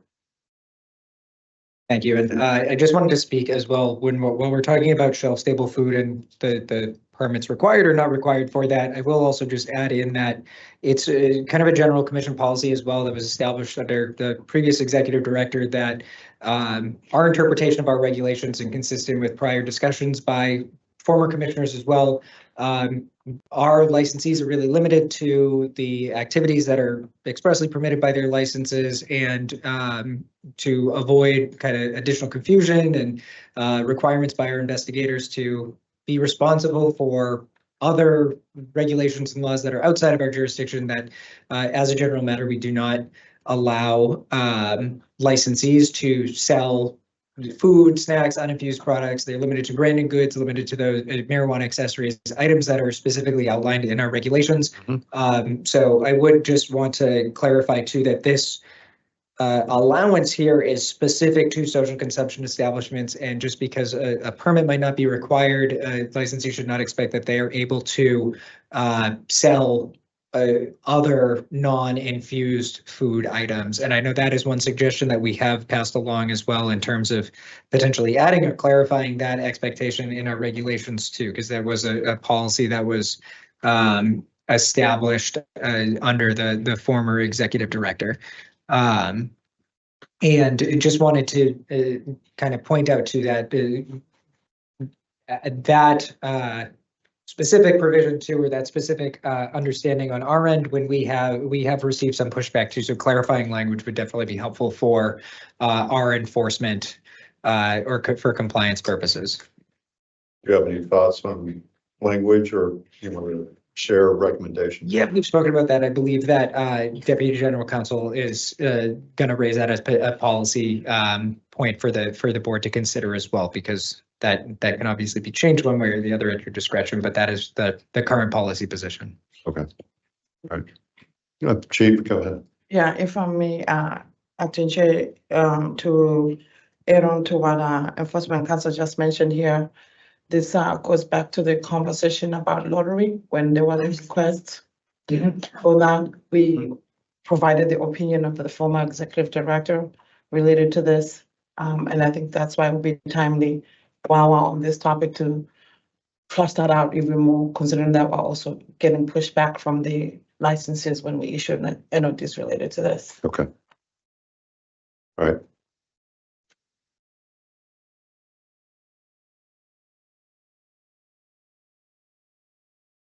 All right, so we need to do some work on E. Let's quickly move on to F. Again, this is existing language. Looking at it though, I'm thinking we would want a social consumption establishment to have the opportunity to sell marijuana products, or marijuana accessories, sorry, not marijuana products. And I would feel, I don't know if we, just reading that language, I don't know if we want to provide express written permission, but I'm almost comfortable with just saying a social consumption establishment may sell marijuana accessories. There's no limitations on that.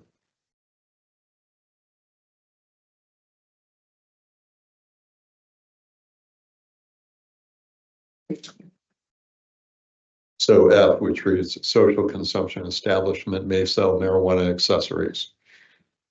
The following language, a social consumption establishment may sell items not expressly authorized herein only after receiving the express written permission of the commission, following receipt of an application in a form and a manner determined by the commission. That, to me, again, this is language that was already here. But I think that's a little bit of a excessive bureaucracy, but go ahead, Commissioner Concepcion. Thank you. I wanted to ask the enforcement team about this provision. Is there a similar requirement right now for retail establishments? Thank you, Commissioner, and thank you, Acting Chair. So I think this really goes to the what I was just speaking to as well. So there's kind of an established commission policy, and going back to prior discussions by the first cohort of commissioners as well. I know there were conversations about essentially restricting the ability of licensees to sell any products that they want, and I know I can't recall offhand which commissioners were really raising this, but in essence, what the substance of those conversations were is that they did not want licensees to become convenience stores or grocery stores. And similarly, they didn't want our investigators to become, I believe the phrase was Uber investigators, where they would be responsible for multiple different areas and trying to assess compliance. So it's been a general policy that it is really only what licensees are able to do is limited to the functions that are identified in 500.050, where we're talking about repackaging, selling marijuana products, transporting, stuff like that are associated with the license. So I'm not thinking of a specific, I can't think of a specific provision that kind of mirrors this language here, but generally that has been our understanding of the regulations and enforcement of the regulations. And we have noted or deficiencies in certain areas where licensees are selling unapproved products. We limit it really to branded goods, accessories, things of that nature that are expressly allowed in our regulations.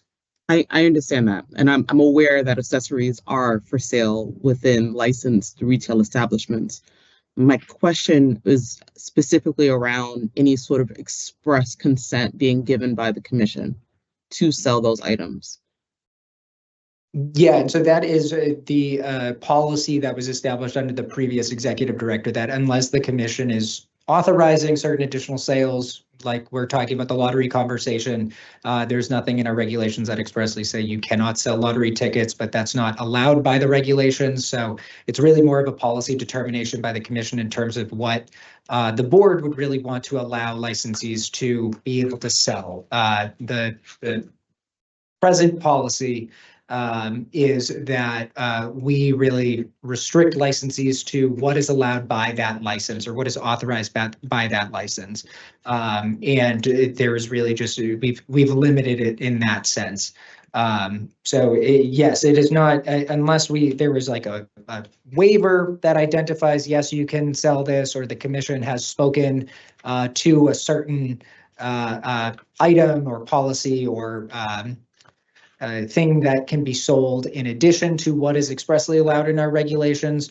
We generally do not authorize or expect licensees will be selling those products. I want to make sure I'm understanding this correctly. So if I'm going into a licensee's establishment and I see that there are accessories for sale, for them to do that and to be in compliance with our regulations, they would have had to receive a waiver from us.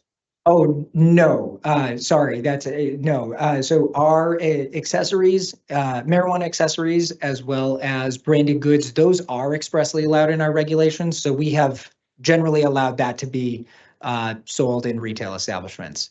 There are certain restrictions, like you can't sell branded goods or items that explicitly are advertising for a specific brand, but like if it's Tim's Cannabis, for example, and you were selling sweatshirts that said Tim's Cannabis, I believe that would be allowed as a branded good. We wouldn't be giving specific authorizations for branded goods or accessories because those are spoken to in our regulations. So, And I do Tim, see my Director question, Pankowski. let me just reiterate my question. So the provision here is saying that a social consumption establishment can sell marijuana accessories only after they've received express written permission from the commission. So I'm trying to see if this is analogous to the way that retail establishments are currently who sell marijuana accessories. Do we require the same, or is this an additional requirement for the social consumption license type? Gotcha. I apologize, Commissioner. I was not, I did not see the like subtitle in there as well, and I think that's where the confusion's coming from, where it's no, we do not expressly provide like a thumbs up or thumbs down or approval on marijuana accessories. Those are generally allowed by our regulations, so we would not provide that. My understanding of this provision, I think this is where my confusion was coming from, is this is in excess of items that are allowed. So an approval beyond marijuana accessories, this is saying they may sell marijuana accessories, and my reading of this was that because marijuana accessories and branded goods are expressly authorized, then we would not have an approval process for those, but anything beyond what is allowed in our regulations, that would require a specific approval. I hope that answers your question, now that I've caught that, the subtitle there. Thank you, Tim. I'll let I see the director here, so I don't know if Catherine had anything in addition, but I'll give the floor back to you, Acting Chair. Chief and then Director Pankowski. Thanks, Acting Chair. To answer your question, Commissioner Concepcion, this is an additional requirement. So the way that is written right now, under the social consumption regs, this would be an additional requirement, which then would create a disparity for the social consumption license type in comparison to the existing licenses. Thank you, Chief. Director Pankowski. I defer to Chief Jones. She covered it. Thank you. That was easy. All right. Can I ask a follow-up then? Of course. Go ahead, Commissioner. So now my fault, you guys can probably read in the tea leaves right now. I'm wondering why we are providing an additional threshold for social consumption license types. Was there any thought behind that? Mr. Archer. Go ahead, Deputy Chief. Sure, this is ultimately a policy decision that rests with you all, so if you want to change it, that's under your purview to do it, but this was language that the former commissioners had considered and was not touched by the working group. So if you think you want to strike it, that's obviously your choice. Thank you, Mike.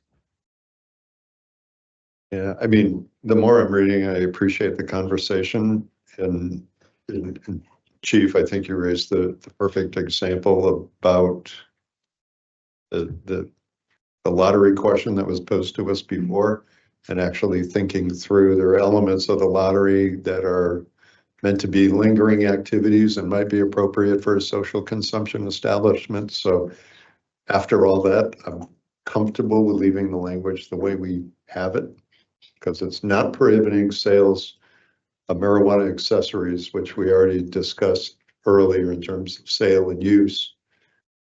But it does prohibit them from maybe, as Tim alluded to, trying to sell other items that we may not expressly authorize. So I'm comfortable leaving the language in. Commissioner Concepcion or Commissioner Camargo? I'm reading it over to myself again, just to make sure I'm understanding it correctly. Okay. Because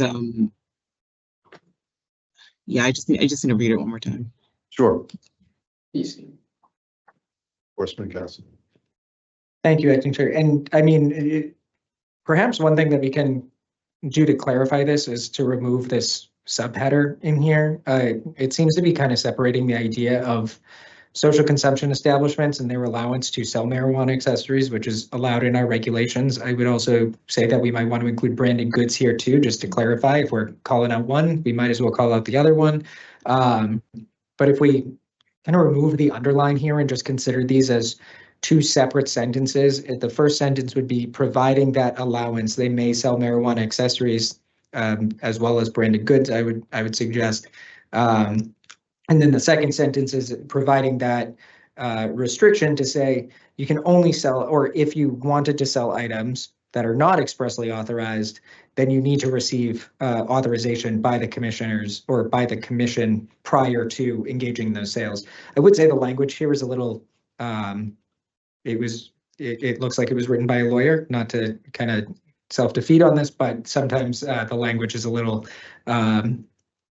it just is a little confusing. We could potentially write this in a more straightforward manner and to express the intent of the board here, and then also not cause that confusion in terms of, are we restricting or requiring an additional authorization to sell accessories and branded goods which are already allowed elsewhere? So, Separate this, right? yeah. So F would be a social consumption establishment may sell marijuana accessories and branded goods. And a new G, are you suggesting? Well, and I think, Acting Chair, what I'm suggesting is I don't know if we need that first sentence because they're already allowed pursuant to our regulations, and we're talking about this at the table here, so. Okay, so maybe take off the table heading, leave the rest. A social consumption establishment may sell items not expressly authorized herein only after receiving express written permission, et cetera, et cetera. Yeah, and I might suggest kind of reworking some of the language expressly authorized herein, just to things like that, just to make it more legible for with a general audience. But kind of keeping that intent there. But just a suggestion as the board's considering this this policy. Okay, I'm gonna suggest we strike the heading of F. And actually, enforcement counsel, if you want to work with Deputy GC, if you want to re-edit what would be a new letter F then. Why did you bring up brand? I thought that was his suggestion in terms of they are allowed to sell marijuana accessories and branded goods, but that's contained elsewhere. Yeah. Gee. Because the branded goods are a defined term already. Mhm. We already have it in there, so it makes sense to incorporate it in here. But EC, as you're working with the AGC, the last sentence, you were recommending that there should be there should be another sentence after branded goods. Can you repeat it again? Yeah, thank you, Chief. Really what I'm more suggesting is I just think that this language is a little complex in terms of saying not expressly authorized herein, like where exactly are we speaking about? I think we could use more general language to say something to the effect of a social consumption establishment may only engage in the activities that are authorized by the regulations. If they wish to engage in any other activities, they need to receive approval by the commission. Something along those lines. I think that what I just articulated is still a little too confusing, but trying to distill that down so that we're getting that point across. So another to do on social consumption is coming up with a form that they can send the commission of other stuff they want to sell. Or the commission can consider as broad policy matters what we want to allow, similar to like lottery. Okay, all right, we need to do some work on that then. Okay, Chief. Yeah, so I just want you all to think about this as you're contemplating or discussing the language. Is that last sentence, then it opens doors for us to get inquiries related to other, because that's what we're dealing with currently right now, which is why we brought the topic before the board related to the lottery sales. Mhm. So I think it will be helpful during this period, during this time, to sort of think about, do we really want that in there where we're opening the doors for licenses then to be requesting, that they sell other products besides accessories and branded goods. Right. Because it goes back to the conversation, I believe it was the intent, because we looked into this extensively, the intent behind that regulation, the branded goods, that's why it was even a defined term, to ensure that some of this does not lead into sort of this convenience store idea or narrative. So I just wanted to, put that out there as you're contemplating how to revise this. Yeah. All right. Commissioner Roy, I'm going Yeah. to let you have the last comment. Thank you. I think we need to leave in, they have to get express written permission. I mean, what if I'm a social consumption, now I want to sell knives and guns? But I don't need to let you know?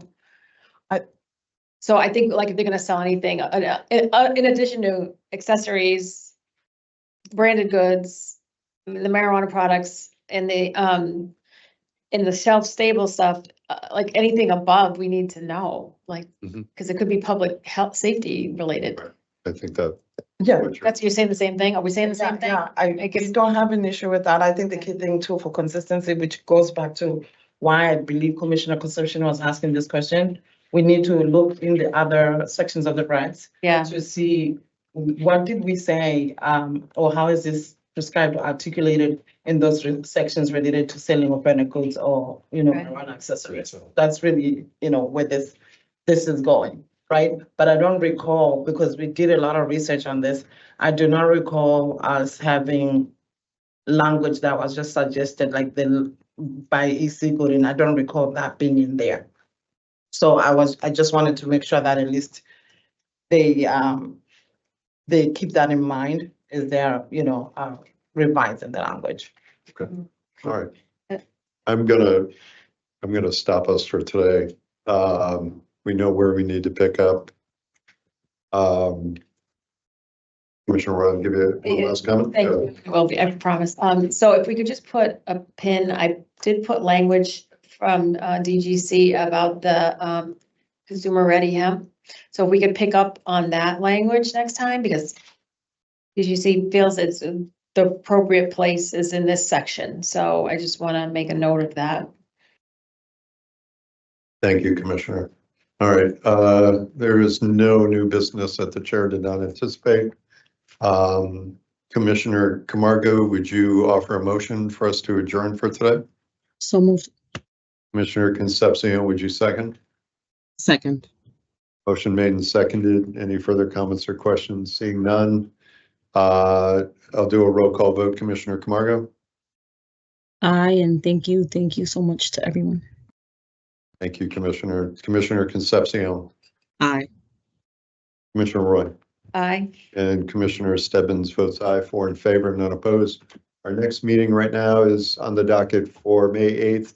That'll be our regular public business meeting. And you see other dates that we have upcoming, but please check back as those can always change. All right, on that note, thanks everybody. We are adjourned. Bye, everybody. Thank you. Bye, everyone.